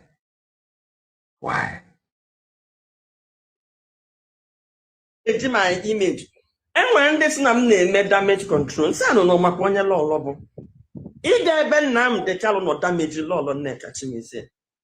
Ịbịa tinye ọnụ n'okwu eta ha na-achị damage. Ha damage wego onye a for the past 3 years ka a na-anụ asaki ala gị asaki gị. All of a sudden apụtakwa again na-ajị ọ dị necessary. Anyị ntọbụzikwa ndị Igbo. Ka ụnụ ha na drag this man ọ bụzikwa onye Igbo. Enwechikwa nke o mere. Ka unu ga-esi rie thank you rie very much. Unu awọ ndị ukwu nji. Ihe a na-emere na unu lawa. Unu eji azụ fụọ onye ahụ ike. Onye anyị nọ n'ihu tata bụ Barrister Ifeanyi Ejiofor ekwubole m ya mbụ. The law. Ndewo sir. Law no. First of all, ka nkene gị na ọbịbịa and ụlọ opportunity a wee na-ekene ndị Igbo ndị na-efolo ya platform. Ndị ihe ọdịmma ndị Igbo na-amasị. Most importantly. When I say again no. As no ọkọba mmadụ. Ndị mmadụ ide ka ọkọ ya. Ọkọba n'ọhịa. Ndị kọ n'osisi. Ọnụ nwere ofu ihe m gwara gị. Ọ ụbọchị nna Igbo sị gị jide ka iji. Na ifesi ike na anyị nọkwa ya. Why? Akwela na ya na-ekwu okwu ya gwa ya jide ka o ji. Na ifesi ike na anyị nọkwa na ya.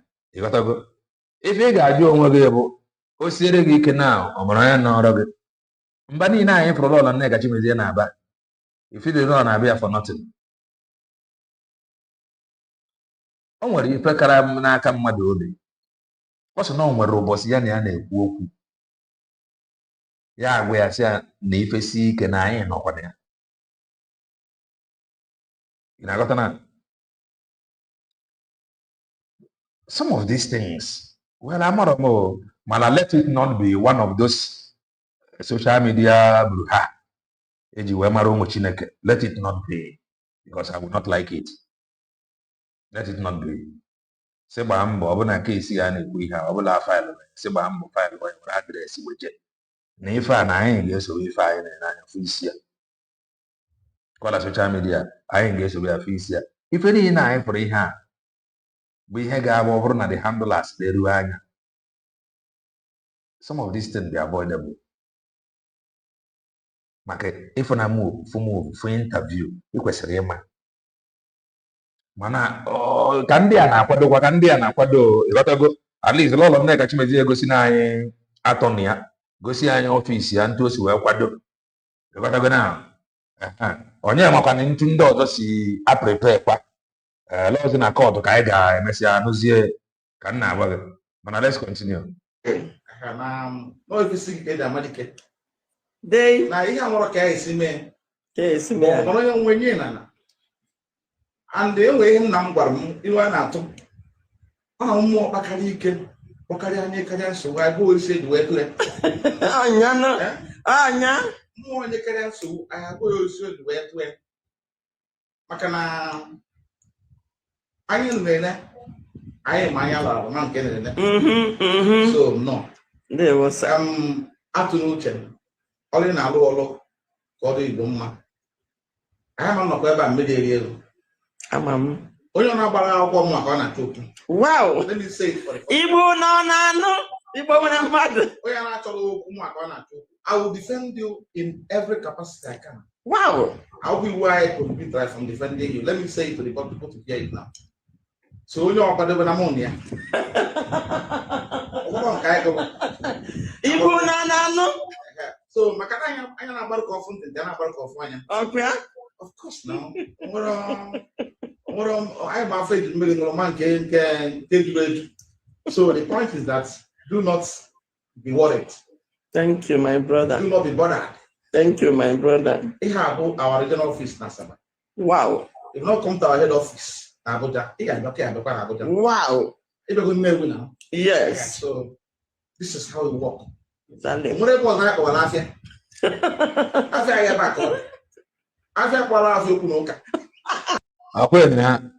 Na business ya bụ trouble okomoko. Trouble okomoko ịkọtara trouble. Ọ bụrụ nke a ga-emere gị pro bono emere gị ọ bụrụ na anaghị ya ma ọ bụ na iji ego onwe ebe ị nwere ana ịgara iweta the money were jekoba okomoko. So ọ ga-aka mma you stay out of trouble. Ọ kwefere ya. Ọ nwere onye nwetara gị n'obodo bụ ngoro agị dị obodo dị brutal. So onye ọ na-achọrọ okwu n'ụka ahafịa aka obodo. So na anyị na-eche ha wụtara gị akwụkwọ na mụnụ ya. Ọkwa n'ọka ahụ obi ha weta akwụkwọ. Nchọ ka mme ka ndị Igbo ghọta bụ na ana m akụja. Wow. Echiri m ụjọ adala enwe n'elu. Wow. Ọ bụrụkwa m maka a na-etrek. Maka ọmụnwa egwu na atụmatụ. Gee ntị ka ngwa ụlọ ka ngwa anyị nọrọ ọgụ abụọ. Anyị anụgo nke bụ ọgụ. Onye ọbụla na-etrek nkịta adịghị kawod ka ọ bụ. But the person must not coward. Because now I am a guy who the level of sacrifice and commitment to this struggle so far. Yes. And if you do anything happen now, I do be away. Yeah. I let you know the guy let you know more. Because always certain information no available to us like 5 years ago or 4 years ago. I wait to account really involved in something. Yeah, exactly. But I have no regret at all. I have no regret because now will be man will be doctor. I've challenged everybody I cares to know. I've been involved in this struggle since 2015. Only one I'm asking here one day commit a crime that one. One day commit a crime that one. That you come out publicly and say that. I don't say I will not go publicly. Because if I not come back can go man. Then at some point, onye kene na-atụ anụ si n'okwu ụkwan ọ dị down for one. Nwanne m ọkụ eto si memo. Gị na mmadụ je nta, onye kene na-atụ anụ si n'okwu ụkwan ọ dị na-akpọ. Ọnyanụ. I wonder why 2003, 23 December, ka m kwara aka m si n'aka njigburu onye anụ bụrụ m ihe ọjọọ na-arapụgo m ya. Wow. 2026 fast forward, akọwa bụ aka ọzọ. Bara na-akụja because na ahụ m ọgwụ ha. Where we go to Mamba? Oh, yeah. If we are Hannah, so I bring guests to get there. I didn't 1,000 steps ahead of them. Big boy, if not for the intervention of them, but it took them young woman over an affair. Because the banana only Hannah Solana. Yes. And I saw so many things, Anna. Exactly. Otherwise, no, I talk about don't then I had about Tonilo and I bought out over an affair. But because now, what I want, simple message I want to pass to the world today. But now, if we never thought I am able to the soul of people and the canals. Between the job and that of man. That's all. Okay. The soul of people land. But unfortunately, some people will be emotionally attached to falsehood. Yeah, they had the white, no, to after if you go on black, they will believe it. Yes. I have the problem. Because and the moment before our people realize the facts, we get around as only go change. Man, no, the man just go back and think about certain things. Man, what I know when I'm stopping from it was okay. Exactly. That's what happened. Mama, because now only the plan I don't know. Because I owe it as obligation to leave. Not the north for. Even about the was interest I was speaking to. Not the north for. I do not want you to give me money. Wow. Let me say it to you. I will defend you pro bono free of charge. Wow. No. Free of charge. As I'll defend you pro bono. I don't need 1 naira from you. So let me say funding I don't need from you. Pro bono free of charge, I'll defend you. Wow. Thank you. Because I know no distraction. They have that's height of distraction. But I go, those is about it's of no moment. Wow. Wow. Wow. Ana m asị gị nnọọ. Ndewo. Anyị mechizi nọrọ a na ọjị. Yes. Maka na ọjị na-adụba eze. Nwere ebe nna ọjị ara adụ. Yes. Ahịa ego nke a melụ ebe anyị na-agbakwasị okwu. Yes. South East, South South, and South West. Yes. Onye ọrụ ha asaba kịta na ịbatakwa ịma na ịbata na nnukwu okwu. Yes. N'ọlọlọ. Mmanụ atụrụ ndị Igbo mma. Ndewo ise. Onye ọbụla mma. Ise. Onye na-atụ uche maka ihe a na-ekwu maka m atụtụ n'uche maka ana m ekwu tax. Wow. Ana m ekwu the tax. Wow. Ekwu na ha butere a na-agba ya. Yes. Ogenedo. Ha makwu m ede. Mara asụ. Ebe ọ na-achọrọ anyị na ya achọ black akọ black achọ red achọ red achọ red. Onye na-etu listen to me. Onye ọra m na-etu machin dịrị m aka na ya. Okay. Yes, of course na onye na-etu machin dịrị m aka. Ndị be anyị sị onye m ga-enu ana m atụ Chineke mere na-etere. Because na ama na ihe a na-agba mbọ ka na be anyị dị mma. Ya. Gotago. Anụkọrọ onwe m anaghị achọ m. Etu nji nọrọ onwe m a na-achọ m. Mana onye ọ chọrọ ha na m ozugbo ihe m ife ọ na-eri ozugbo. I'm feeling well. I have no problem. I don't atụ ụjọ. Eji m ọfọ jide oge. Na-ekwu na aka nsị aka na ebe gị na aba ha n'ọnụ. Etu a ka ọ dị. Ndewo nwanne m. The law. Igbo bụ Igbo. I'm short of words. And obi aṅụrị m bụ onye na-eme ihe ọma ndị mmadụ na-afụ. N'agbanyeghị atak mbọsị asa agbala lọlọ Nneka Chimezie akwụkwọ mkpa na-ege ntị. Ụmụnne m mmapụta na soshal midia. Ụfọdụ sị m na ebe ahụ ka ha nọ sị na ha ga-atụ ego si kpọta ọzọ kọme na Ifeanyị Ejiofor ebe ahụ ka egwu na ọba aha ha tizie aka ya Ifeanyị. Then m wee gwa ha na lọlọ Nneka Chimezie na m ga-alụ ọga brutally ma mma ebere. Onye tam n'isi achọghị oburu nje atị ya n'ike mma nsọ nsị. M bịa cheta afụfụ m taa na mbọ m gbara ọbụnadị n'isi Maazị Nnamdi Kalụ na aka m nyere ma n'ala Igbo. Wee were asị na edere kịta were chọọ ka afọ aha m onugbo. Wee gwa ha na ha chọrọ Ifeanyị ụba kwogbuo Ifeanyị ụba nwụọrafa. Ekwogbuo Iwu Anyanwụ nwụọrafa. Ndị ọzọ onye tiri ụjọ na ha anya nakpuo lọlọ mma maka na ala nna m ka ọ bụ o mebiere anyị niile. Enwere ndị fụrụ oge Simon Ikpa na-apụta. Ọ bụrụ na echiri mkpu dị aṅa ọ nakpuo ewere egwu nakpuo Simon Ikpa bịa gbuo mkpamkpa gbuo ndị egburu. Nwa bụlọlọ Nneka Chimezie kwechiri kemgbe ahụ nọ n'ọgbọ si na ọzọ ama mmekpa na Simon Ikpa mere anyị na mberede. Ị na-anya ifu na Ifeanyị na-ekwu eziokwu lọlọ na-ekwu eziokwu. Onye ọbụla na-ekwu eziokwu ha dachi ya maka na Aloy Ejimakọ na ụmụnne Nnamdi Kalụ ihe ha na-asọtọsị ha ga-ala ka onye bịa ha nso iso na-apịtọ na-atụ asị. Ha wee fụọrụ mụrụ n'ala Igbo fụzie ka ndị Igbo ji dị passionate about me wee chọọ ka ha dọta m na nke ha ka m bịanyere ha aka tụọ asị. Oge m si na mama ntụ asị. Ife a na-agba na abụ social media saga ka anọgodo. Social media saga. Few days ago, ọkwa ifuru ka paper na fly how he was sacked. You gotta go. Or if any now, if a trigger all this explanation for now, because few days ago I was searching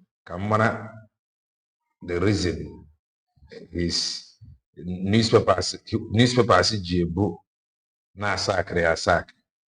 May for quasi write up where for neighbor. So if any now may pay for an trigger.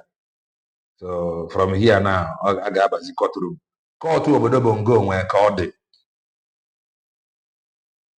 I want a lawyer gabo jide your case. You're gonna call to for getting with the case, Lord, the lawyer, he will abandon you and run away. I want a judge jabo also want to an eye. Naked Nangani had the number. One no way case of an eye on Yangani had number to the bar, what that I don't want to entertain it or to appear by the side. I gave the leg prolong with you. You were if natural. So I'm a rum. The mercury move now. There isn't. This video now was done 4 hours ago. 8,500 views. Jana Sokoto 4 bands in Nnamdi Kalụ si amezie ihe. Gịnị ka eji egbu m? Ị kwesịrị ikewu otu gị bụ IPOB. ikewa ha n'otu anyị nwunye gị ọkụ n'ala Igbo ọnya bụ njọm ndị a wee baa na soshal midia anyị na-egirikpen ya na-agba mbọ ole m nwere ike ịhụ na m na-emepe ndị Igbo anyị anya ka ha ghọta ebe okwu na-eje na Nnamdi Kanu ama nọ na the temple alolo Nneka Chimezie, all of you know her before now. Ọ na-ekwu ogologo okwu ịghọtago, so ọ bịago ebe a kọrọ ma nke ọ ga-ekwesị ịkọ kọrọ gbaduru wefere ya ga n'aka ndị ihe a bụ live program.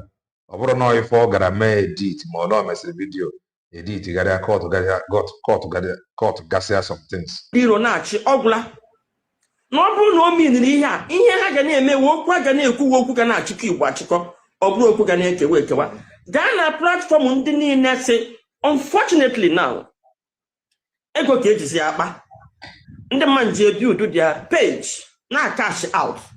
Onye a nọrọ mgbe m gara ikpe Maazị Nnamdi Kanu ka mma na egwu abago onye ahụ unu ọfụrụ mkpu niile ahụ a na-eti na court unu ọfụrụ Nnamdi Kanu nara ndị otu ya file ndị lọya ya file si aja aka ya ekwu ife a bụkwa Nneka Chimezie na-ekwukwe nke ahụ ọkwa ya jikwa aka ya akọwakwa ihe niile a.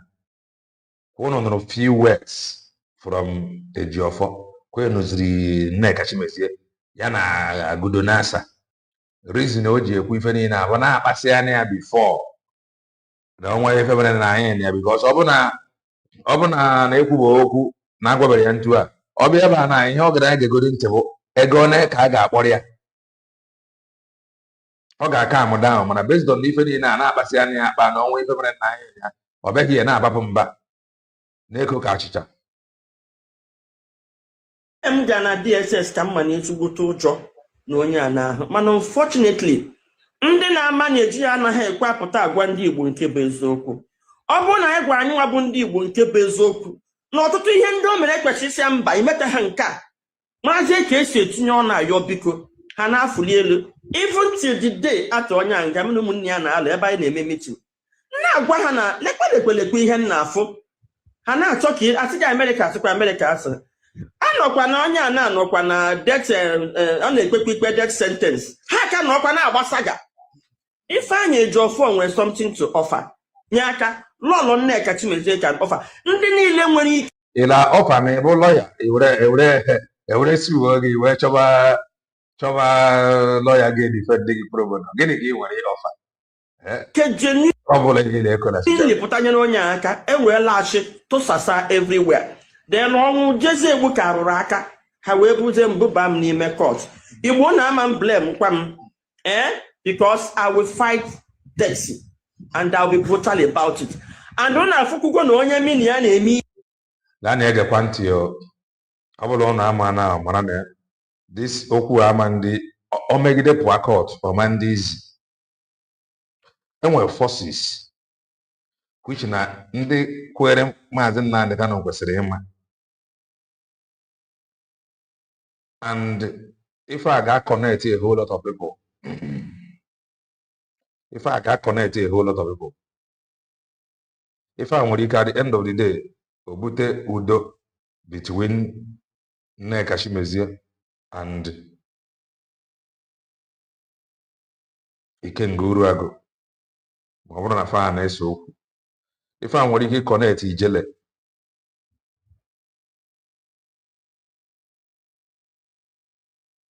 so o nwere ka esi emewe ife mgbe ụfọdụ were nganga mana let the will of God be done mana onye ya na-ekwensu na-erikọ nri na-eji ogologo ngazi so this tenepụrụ ihe a o mesịa bụrụ ezi ya oge konukọs ya ga-agbagote ihe onye mara federal gọọmenti mmanwụ gbawa ha ka napụta ha Nnamdi Kanu na 2017 unu kwesịrị ịma onye tiri federal gọọmenti mmanwụ gbawa ha ka napụta ha Nnamdi Kanu na 2023 nweta ya dịcha ka na kwuted unu mana onye a bụrụ obere mmadụ mbọsị m nyere ya my case ọsị m lọlọ m sendịchara ya my document forward ọsị m lọlọ jee rahụ ụra chere egwuregwu ọsị m lọlọ go and ọ na-akwa m ego ọ nara m agwa m ya na meji ozi ego na ndị a ego niile m ji ndị agbụrịcha gị ego m ọsị m lọlọ nsogbu adịrọ just ego o ji mee filing na ihe ndị ọzọ even mbọsị ọ bịa kpere m ikpe o tinyere ya mbọ enwere ikpe owin n'Enugu ọ na ikpe ahụ ọwụ na ọkpọ mụ abịakwa fụ ka ndị mmadụ na-erijoisi showcase ya o were opportunity ahụ ọ bụ ndị ahụ gbara ya flight o ji wee mee my own case ọ dị ọsị m si alọ ejụrụ m ego o mere m ya ọ fụkwa ihe okwukwe ebe a na ya ga-eme ya on pro bono ọ na-enyere ụmụ ogbenye aka Chukwu na-enyere ya aka ọ nọfụrụ ebe ọ nọ so Igbo bụ Igbo eji m ohere a n'ezi alọya ejimakọ enwere ndị na-ekwu na ma ọ gbaala ọsọ lọọla Nneka ịma na kịta na imepe soshal midia mbọchị nube ha lọọla Nneka Chimezie ma a na-egbatabe na soshal midia ọ gbaala ọsọ agbaala ya akwụkwọ go and answer ngwa ndị niile na-eti ihe ahụ enwere one stupid girl asị nọ na Lagos agaghị m akpọ ya afa o deserve mụ imepe ọnụ kpọọ ya afa enwebeghị ihe ọ na-ekwube ifada enwere ikokọta si na ndị mmadụ na-akpọ na-ayọ biko ka hapụ ịkpụ m aga court ana m agwa ụnụ ugbu a na m akwadogo ụnụ ka a na-echezi biko ọ dị m ka alọya ejimakọ achọtanwu ha adreesị m and ọ dịkwa ka nọmba m ada aga biko ya savụzie m na chemba barista Ifeanyi Ejiofor ọsavụọ ịchọkwa ọ sị ọ bụ na ọ savụrụ na Abuja ọ savụọ na Nnewi ọ savụọ na Asaba ebe a na ka okwu nwee iru nọmba 1 Omenife nọmba 1 Eze Omenife Street Asaba biko bịa savụọ na akwụkwọ nke m Igbo bụ Igbo m ga na-ereto ha everyday ọ bụrụ na alọya ejimakọ biko ọ bụrụ Nnamdi Kalụ because ọ bụrụ na alọya ejimakọ ma na-enwe some informations a na-ekwechighị release maka Nnamdi Kalụ o kwechighị ịgawa na court sue for defamation ụnọfụ ihe m ji sị alọya ma ihe ọ chọrọ iji ala Igbo na Nnamdi Kalụ eme agawa ikpe akịta na-achị stasizi evidences niile a onye ka a na-agba n'anwụ ọkwa Nnamdi Kalụ nọ na nga ka ụnụ ihe anyị ọma ndị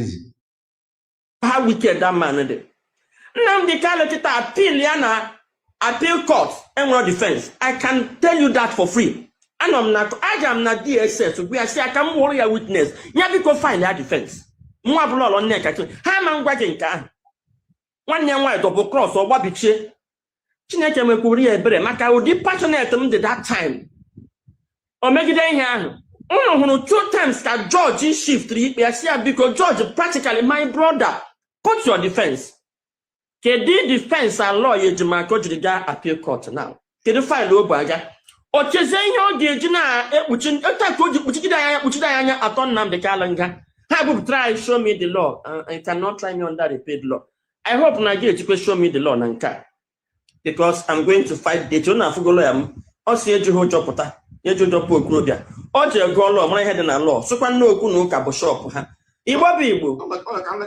ugo ebrego na mgbagbu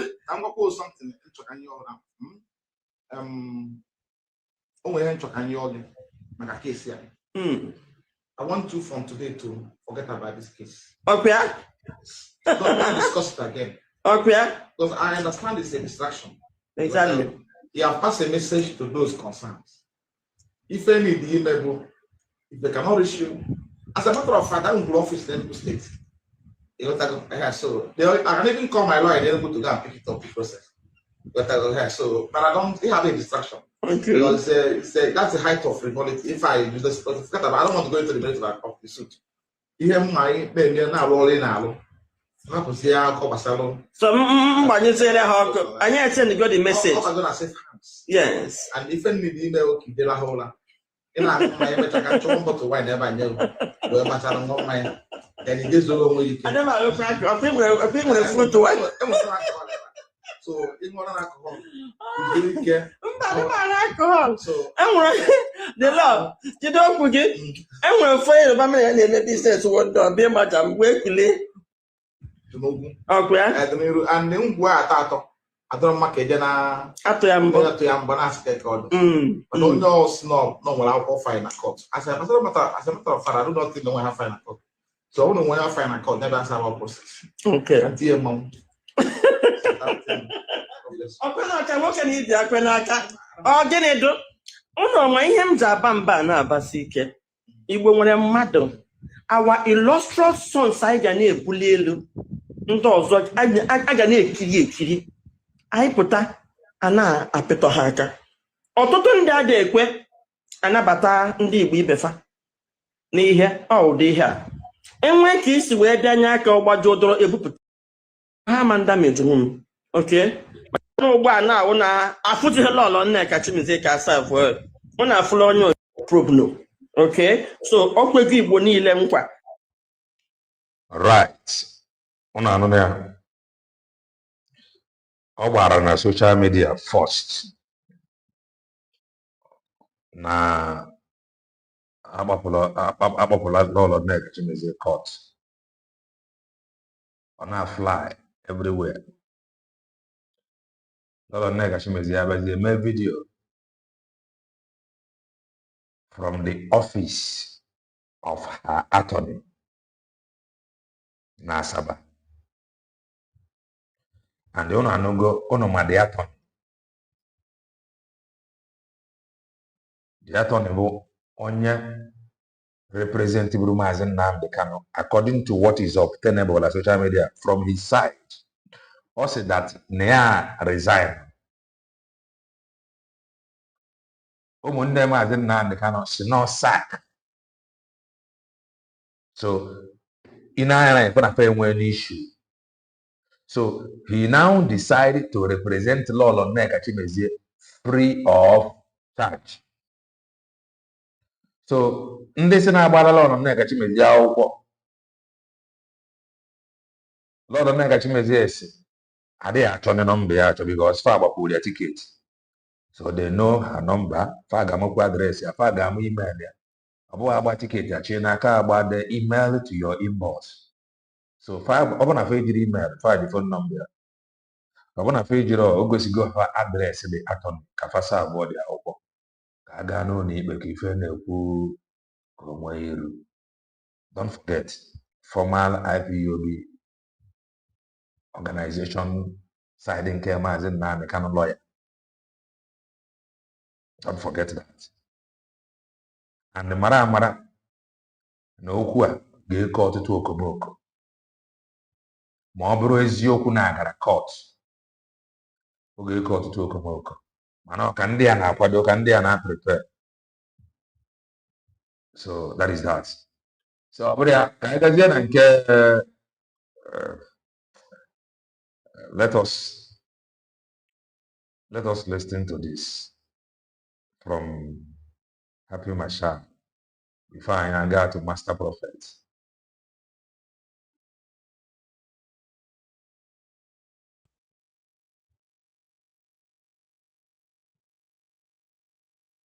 She should wait the bell they believe will dispatch the letter. It takes time. It can take weeks or months. Ndị gbara dị akwụkwọ mfaka eche m na ya receive cha well na ofa ma nke ka mma anyway ọ ga-receive ya Lord Nneka Chimezie enye gị assurance ya gara ka ọ bụrụ akpọ ya ekwure no cause alarm. So that is that. Let's listen to this. 2026. Good evening, everyone. Thanks for joining me in this video. All right, it is a breaking news that DSS sent a memo, and the memo was addressed to security operatives for them to be on alert. But the memo has been circulated. Like I used to say, security warning is supposed not to be confidential, because last, I think it is also the civilians that can even challenge Boko Haram or defeat Boko Haram, not the security operatives. So the leaked DSS memo warns of planned Boko Haram attack, kidnapping of pastors in Borno State, in Adamawa State. And this kidnapping is not only restricted to pastors, but majorly on pastors. Number one, district heads. You know what district head means, okay? Government officials in these two states, Adamawa and Borno State. Why are they going to carry out this attack? Some months ago, Borno State and Adamawa State reached a deal, a Hudabia, that is peace deal. If you have been following me, you will remember a video I made when I was teaching 5 principles of what Boko Haram called the Islamic war. There are 5 principles of war that Boko Haram, Swap, Mahmouda, all these terrorists are using. It's the principles of war. And among the principles of war that I taught here, one of them is Ahudabia, that is peace deal. I told you people earlier that peace deal is not an art of making peace with you. Because for Boko Haram, there will be peace on earth. Amokwam na peace deal let us have peace. Let us have one family. Let us. Amokwam na avoiding Boko Haram. I'm just joking, though. Let there be peace, yo. One day, when I was really big about it. Amokwam na avoid there. Let's continue. There will be peace everywhere when Sharia is enthroned. When the whole world will fall under Sharia, that is the peace that they preach. So when they are entering a peace deal with you, it is an act of war. It's a principles of war. Now, I said before, you can go and watch the video again, 5 principles of war, okay? If they are making peace with you, it is because of some circumstances that won't allow them to conquer you at that moment, to kill you at that moment, to kidnap you at that moment. There is something that is restricting them. Maybe so many of them are sick. They want to have a secret memo. According to our brother, Department of State Service, date is 27 July 2026. What date? If I have memo potrane, I should bear the mama flying by need to go to hospital. The weapons, the bullets, everything is finishing up. They could become victim at any time. So there will be some circumstances that will come. Then they will not go for what they call Ahodabiya, that is peace deal. They will tell the government that they want to surrender, they need peace deal with the community. Then after the peace deal, they will now use the opportunity to go and prepare and get more weapons. And after getting the weapon, they will come back to strike. You get it? All right. Let's just look at the memo before we go forward. It's important we understand what we are saying. All right. This is the memo from the Department of State Service, that is the DSS. PMB 2065, Yonda, Adamawa State. It was released on 27 July 2026, and today is 29. That is 2 days ago. Was he at no work had not connected or the routed or by the Morogo? You gotta go under 2 days or already addressed to who? It was addressed to the Brigadier Commander, 23 Armored Brigade, the Nigerian Army, Yonda, Adamawa State. So this memo was addressed to the Nigerian Army for immediate response. Boko Haram plans major operation. Mark the word, major operation. Is a sentence that defines what Boko Haram is planning to do. Boko Haram plans major operations around Michigan local government area to register the collapse of the ceasefire deal with Borno and Adamawa state government. To register with ceasefire. To register with ceasefire deal. Now, DSS put it well. I like the statement they use. Okay. Ceasefire deal. That is an international recognized word that they use. When you hear Iran and Israel is fighting, Iran, America is fighting, they said they want to have a ceasefire. Ceasefire does not mean that the war has ended. It is a principles of war. I'm trying to make people understand all this peace deal you are seeing in different communities, what it means. When it comes to the international scene, international wars, you hear ceasefire. So that ceasefire is what all these Islamic terrorists called Ahodabiya. Ahodabiya is a peace deal. It is a principles of war. Even it happened between Cambodia and Thailand. Ceasefire. Travel to Kuala Lumpur, Malaysia. Return, they will continue.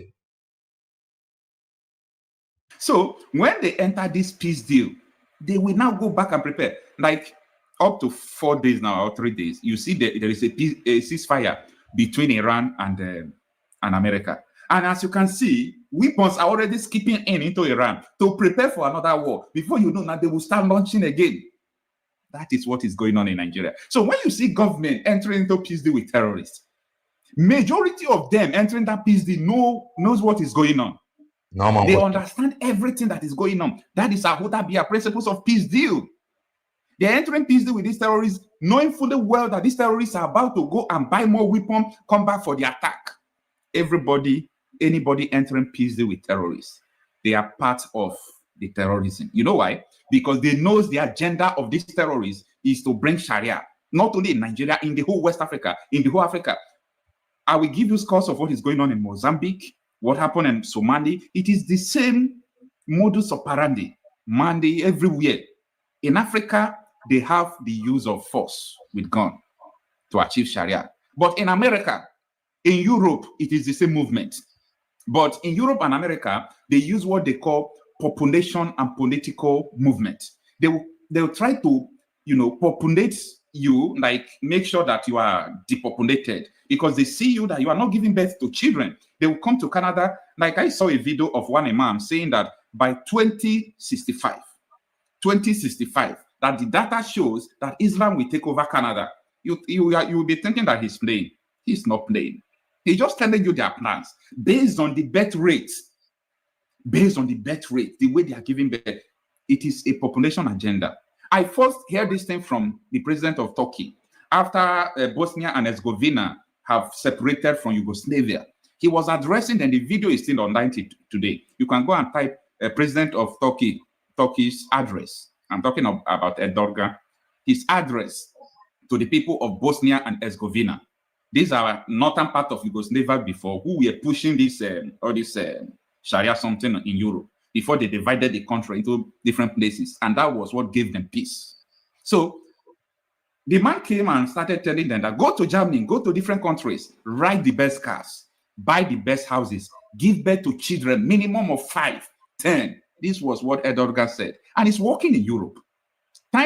So many schools in Germany right now, in Italy, in Spain, and other countries, you will see that the whole places are just one set of people.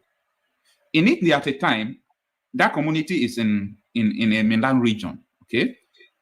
In Italy, for example, in their offices, in their different places, government places, they used to hang cross because it's more or less a Christian nation. Ilano strategy. Years. Ilano strategy, ilano plan. Ghana no wa mwone omuba no ba. Hardship we jidani. Onye muotu. Onebe. Onye mwenye. I cannot carry this thing no. Ndi highway. Na amosasi. Strategy. Mwone omuba no ba. Ha bụkwa ife a na-ekwu ndị be anyị dị buru ibu nwanne ndị ugwu fesakwara everywhere. Not indigenous people. Not indigenous. Mana because emepere fa border face ebe a wee na-enukwute. Nwanne aka ntụkwa ndị agbogitekwara ahụ. Anyị adịghị ekwu okwu indigenous. Mana their target is to overpopulate you. Ka ị nọrọ na minority. Ka ọ dị isi iwepụ gị. Anyị anọrọ na-achụsa ego. Na-amụghị bụọ na-amụghị tọ. Na mgbe ochie nwoke na-amụ mụọ 5, mụọ 6, mụọ 8. O mere mgbe ọnwụ na-egbu mmadụ. Onye ji ofu nwa obi adịrị ya mma because o megidere ana ma onwe ife mere ofu a ọ gbazi aka. Onye ji ụmụ na-abọ obi adịrị ya mma. Be anyị edozibeghị ya edozi. Ọ dị ka nke ndị ọcha. Anyị na-eme anyị achọghị ka anyị na-ebi ndụ ndị ọcha na be anyị ebe ị ga-edozi edozi where you are suffering. Onye ọcha nwere access to free health care. Ụdị ọbụla ọ fụrụ ya dị. That is ụdị ọrịa ọbụla ọ fụrụ ya bụrụ o nwere access to free health care. Quality. Ọ na-abrag na ya ji ofu nwa. Ụzọ ya dị mma doo ya anya na nothing like accident ime ntu a. Ofu nwa ahụ o ji the future dị secure to the point mana ọ ma nwụrụ n'ụlọ ọgwụ ọ ma nwụ careless. Accidental discharge ya ma mgbu ya. That is ife ga-egbu dị nwa adọrọ. O jide ofu nwa jide ịbụọ obi erue ya anị. Mana etipika bụ ngori anụ mana accidental discharge ya egbu mmadụ. Ọ bụrụ ọrịa without money ga-egbu mmadụ. Ọ bụrụ ọrịa even with money a ka ga-enyekwa gị ọgwụ ga-agwọ gị ọrịa mmadụ anwụrụ. So ife ga-egbu mmadụ na ebe anyị buru ibu ego adọrọkwu. So anyị na-eme na mụrụ ka ị ga-azụ ịmụọ 2. Ndị nke a na-amụ 10, 5. in years to come, the only thing guys are able to know what I am want to answer among one bochi. Imanji ofu onye imakoro di ofu nwa abroad. The safer than onye ji ụmụ na-atọ na be anyị. Ofu ọrịa na nwere ike ibe na buo ụmụ na-atọ na be anyị ka ha aga. Ofu ọrịa daa na with n'ijiri ego. Ụmụ gị na-atọ nwere ike gaizie nwa mana ọ dịrọ ntu abroad. So ndị enwene plan gaanị n'obodo a nwanị ọmụmụ gbaanị the highest motor. By so doing, after years, uno ga carry for a number. They used to hang crucifix cross on the houses, but these people started removing the cross. It's about changing your culture. It's the same movement, but they are not using gun because they can't use gun to defeat Europe at this moment. They can't use gun to defeat America at this moment. So they have to do what they call principles of infiltration. Principles of infiltration. You understand? So after the principles of infiltration, before they can now start using force, that time they have occupied offices at the top. So the government have no resistance. The time is coming for America and Europe. But in Africa, they are using forces. Why? Because they have occupied so many offices. Don't forget, na Maazị Banjogo kwuru ya n'oge na-abịa mgbe a ga na-eme export ndị a from Bongo to abroad. At the top. And Ghana is not spared. They just introduced one kind of studies in Ghana now. Everybody's shouting. They are coming for every country. So this is not just a Nigeria problem. Now, let us go to the details of the memo from the DSA. It says, intelligence has revealed plans by Boko Haram terrorists to carry out major operations around Mishika local government and Askira Oba local government in Adamawa and Borno states, respectively, to register the collapse of the ceasefire agreement with the state governments. Can you drive? If I have intelligence report, drivers right now, and some are getting. So if you're gonna do to make sure that this report no better than miss power, they can now fight, so there's no need for ceasefire. Remember, after this fight, they will conquer many territories. When they maybe security operatives will start fighting back, they will reach peace deal again. Prepare more, nudge. Prepare more, nudge. Anybody allowed peace deal, the person is a terrorist. Even though it's government, even though it's the army, even anybody allowing what they call ceasefire with terrorists in a sovereign nation, you are very stupid and cowards. Your agenda will not work. Anybody entering peace deal. Because ceasefire is supposed to be a sovereign nation versus a sovereign nation. Israel, Iran. Israel, Syria, America, Iran, all those, Ukraine, Russia, you talk about ceasefire. But not in your country. You are having a ceasefire agreement with terrorists. This is an Islamization agenda. This is their plan. Like, they don't hide it. It's their plan all over the country. Now, don't forget their mission statement to overthrow the Nigerian government, establish a Sharia caliphate as a country, which will be regulated or governed by Sharia law. Make use of your AI or... Do not forget this protest in few days from now. Echefuna. Kwenere ihe a na-ekwu, kwenere ihe a na-agwa anyị. Ife eji ejije alụ ọgụ anyị fụrụ a na-ekwu ihe a nwoke a na-ekwu ife eji eme mmụọ. Ịghọtago? Ife ọ na-agụrụ gị na-abụ ife ndị security obodo Bongo ma. Mana the question bụ kedu ife e ga-eme, kedu ife hapụrụ ime to make sure na ife emere. Onwere. You gotta go. So nọnyere nwanne anyị ka Chukwu nyere anyị aka. Apart from it, anyị atọkere na. Or Google. Just Google what I'm saying now and see the mission of Boko Haram or ISWAP. Just type it. What is the mission of Boko Haram? You will know what I'm talking about. Since so many of you don't have their handbook. I got their handbook since 2012. So I know what I'm talking about. Now, number 2, the terrorists plan to abduct high government officials, councillors, district heads, pastors, and local residents or residing in the local government areas. Furthermore, the terrorist elements are targeting to kidnap district heads of Mishika alongside his son, who stays in his residence. Okay. This intelligence from DSS is very, very accurate. Very, very accurate. And I will tell you why I say it's very, very accurate. Number 3, already the terrorists have deployed surveillance team in preparation for the planned attack. You see how sophisticated these terrorists are. They first of all deploy a surveillance. Now, surveillance they deploy is not drone, it's not helicopter. This is human surveillance. There are still countries that are still using human surveillance. Yeah, countries like Hungary, countries like Kosovo, countries like Italy, countries like Argentina, and many countries that are still using human surveillance. What is human surveillance?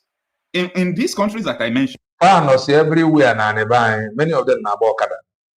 Many of them Babambola. Babambola. Fan everywhere. Fan abatale mmili. Fan uzogenina. Fan your street. Many of them na sukuzibo. Fan as ndayo. Fan as laborers. Fan as keke driver. Fan as bus driver. Fan as ndị afia mbugharị. Fan as ndị na-achị nama. That is the power sign everywhere. Everywhere. All your street, man.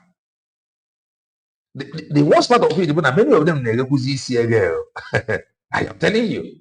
Yeah, you know, for you, when I was on you, when I blew dread by not somebody have a Yahoo boy client, I just drop what I'm they don't send you now. Funny this year. Fun are very fresh. So they are everywhere. Human surveillance. First send the people already. If I have a report to them, so you can ask neighbor. Ima send the gronani begi. Yeah. Other report was an buy when I have and the governor has in now. Udo gashi, you don't want to be everything. For you now. So many of them we ask old women, old men, that are in pension. They don't normally go out again. So they will just ask them to make sure this street, anytime you see something that is somehow, something that is not usual, any unusual movement, any unusual something, call the police. They have special number of police. That is human surveillance. It's a security thing. So when DSS is telling you that Boko Haram have now deployed surveillance, what the DSS is telling you is not drone, it's not reconnaissance like the US used to do. These are human surveillance. And human surveillance are most sophisticated surveillance. You know, and let me digress a little. The two most sophisticated organizations on earth are CIA and the Mossad. Number 1 is Mossad. Number 2 is the CIA, the Israel intelligence and secret intelligence and American secret intelligence.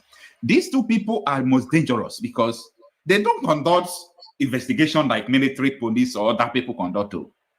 These people use human surveillance. It's very dangerous, very sophisticated. They may send your girlfriend, your wife to you. Your wife may become a CIA agent, your wife in your home. Your pastor, I'm just telling you secrets that you don't know. Your pastor can become a Mossad agent. Maybe after running it now, I may open the studio, then restream why is painting and do to heaven. Your pastor, pastoring you, you're a mom. Your husband can become a Mossad agent. For you to know how sophisticated these people are. They penetrated Ayatollah's regime. They use Iran as stiff as Iran is, as bad as they are, not to allow infiltration into Iran. But Israel still penetrated them. And one of the Iranian intelligence officer is a Mossad agent. This is how deep human surveillance could be. So when the SS is telling you that Boko Haram had deployed surveillance, this is what we know about Boko Haram surveillance. We took time to study it. That was 2 years ago. They use human surveillance. They will prepared by people who are going for evangelism, people who are going to what is it called? To church. They will come and give offering. After church, they will come and meet pastor. Pastor, pray for me. Oh, we came here to find work. Blah, blah, blah, blah. They would penetrate everywhere. If care is not taken, Pastor will start. Penetrate, yeah, you know, there be no more come back. Oh, this church here, look what they are doing to us. Oh. The people are the mean. You know, there be no now. People are the mean now. What's everywhere, taking your jobs from you, taking your jobs from you. Artificial intelligence, they everywhere. All this AI. In years to come, oh, what you get? A man depends n'ịsụ oyibo n'ọbụ ife mma n'aka gị like ọrụ aka because masị na ebe a bụ ebe dị difficult for AI now. Ọrụ aka, ịkụ kapịnta, ịma tais, ịrụ mekanik. Ama ndị na-enwe o nwere ndị na-agụcha akwụkwọ mekanik injinia mana o nweziri ndị mmụta. The way things si aga very soon ọ ga-abụzi ndị mmụta ahụ ndị ahụ ọrụ doro anya because the way AI ji aga now, the way o ji aga now, in few years from now, anyị amakwa ebe ụwa aga. Using them, they will start driving you. Let me not go there too much because it's a topic of its own and people need to know all these things. Now, that is number 3, that already the terrorists have deployed surveillance team in preparation for. Even my news and now for self, I'm from over there to Spain. If on them mad, if on them mad. Oh, we can see we have for news. If on them mad na cross, what is Spain? Na bad you. The earlier I wake up, Zobankai better for us all because ever high notcha, they are coming there. And the father dear fage, that is the fage I work with money. Because many of them go, even the way in Janos now in Europe now, some of them work for the Aragua. In the Arabwa, no fun work when I say factories or companies in the buy na rural under them. No fun akufogo. So they are very soon for myself when we came a fair engineering or Bruno on the befa vagina in your Oya Konya Banaji return on Zoba his own. God will. No. Zoba can get now before it's too late. The plan attack. Number 4 is that in view, therefore, it is advised that troops, in collaboration with the forest guards and hunters, beef up security measure around the local government with a view to prevent the planned operation by the terrorists. This is forwarded for your information, please. Ben Osifo, State Director of the Security Service, Adamawa. Already, the terrorists have deployed surveillance team in preparation for the planned attack. Already, that is it. They can release our man. Nandi deploy go.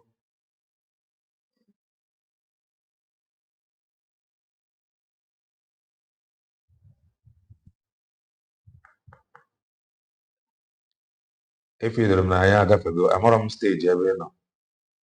If you don't know, I got to go side. If I need your fault, can you concentrate now? Eba now, or maybe ne can guys.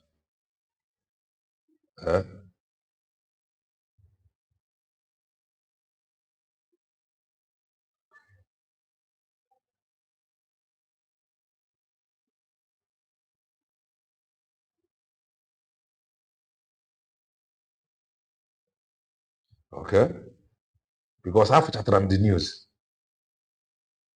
So this report now already the terrorists have deployed surveillance team in preparation.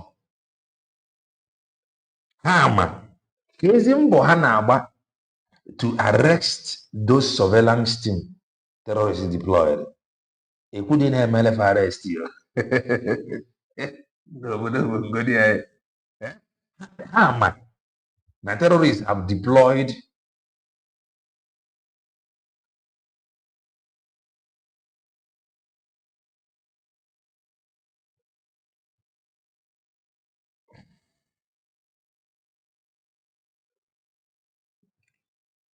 so farmer. No, we're going to deploy it already.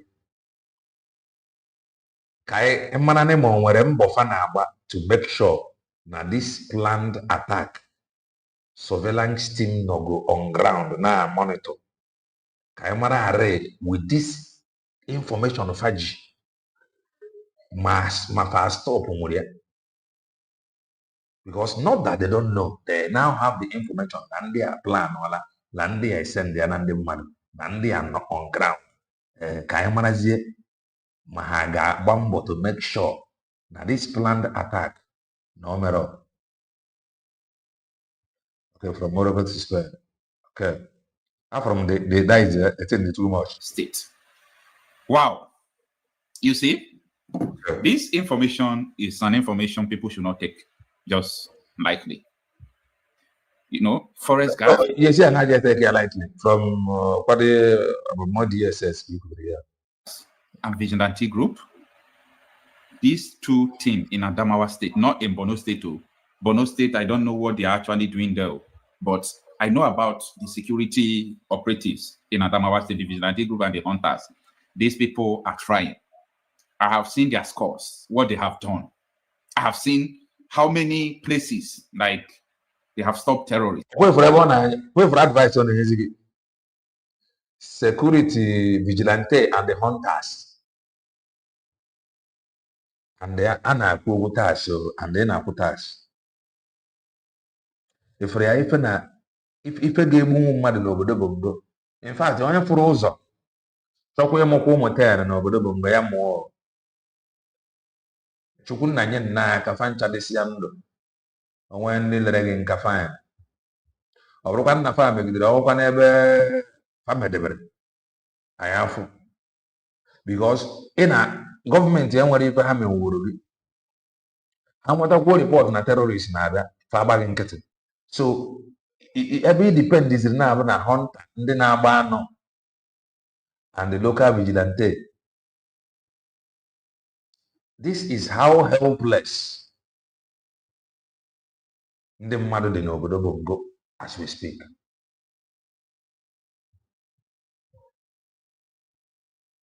They have killed so many terrorists. So if the army want to back them up, how trustworthy are the military that want to back them up?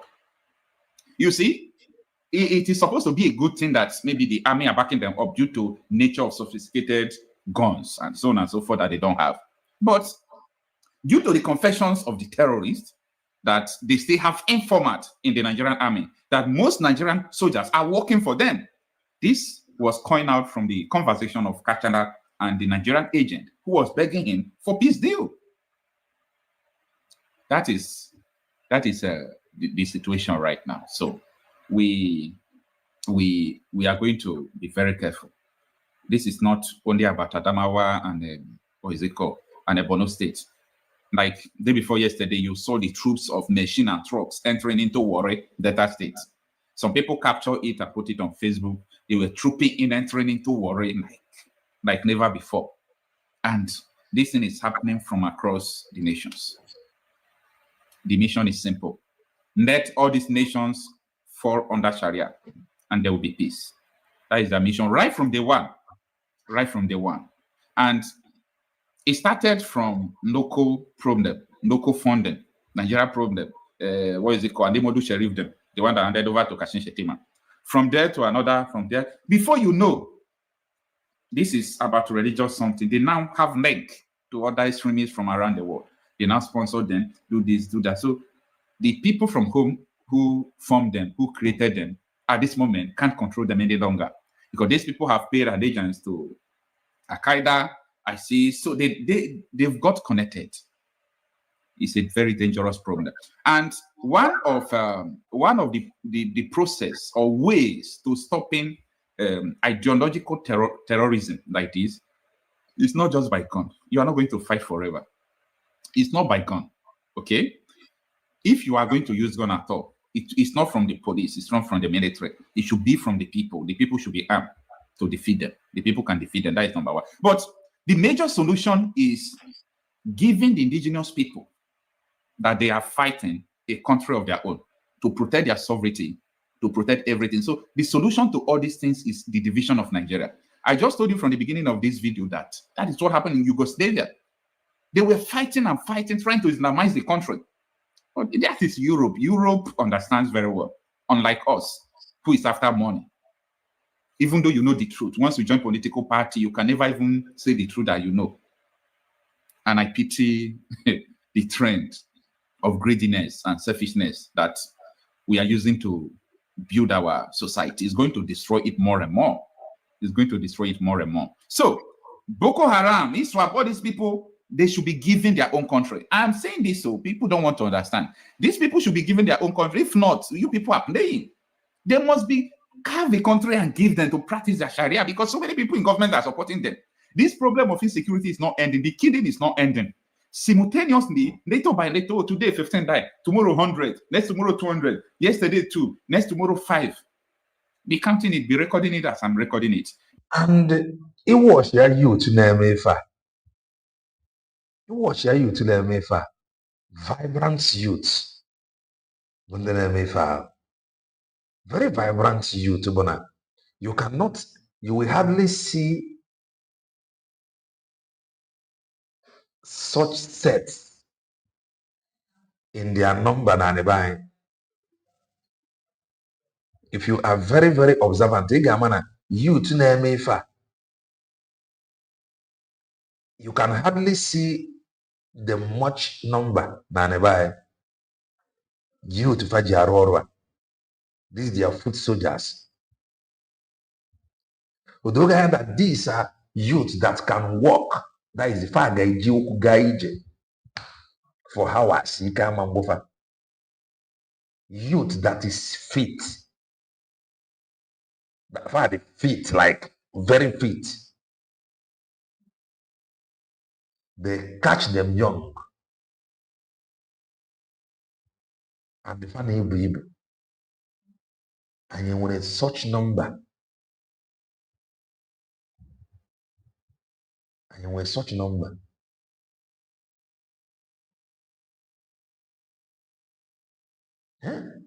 youths, just observe them. Observe them. Observe them. More than info. Enwere case where arrest. The Kennedy youth, if I between the range of 25 down. More than 25. I can want such number of youths like Ebefa Buribu, Nanebai. I don't think. Yet I can ask na Udumano Nano, Sifio, Kawajebe.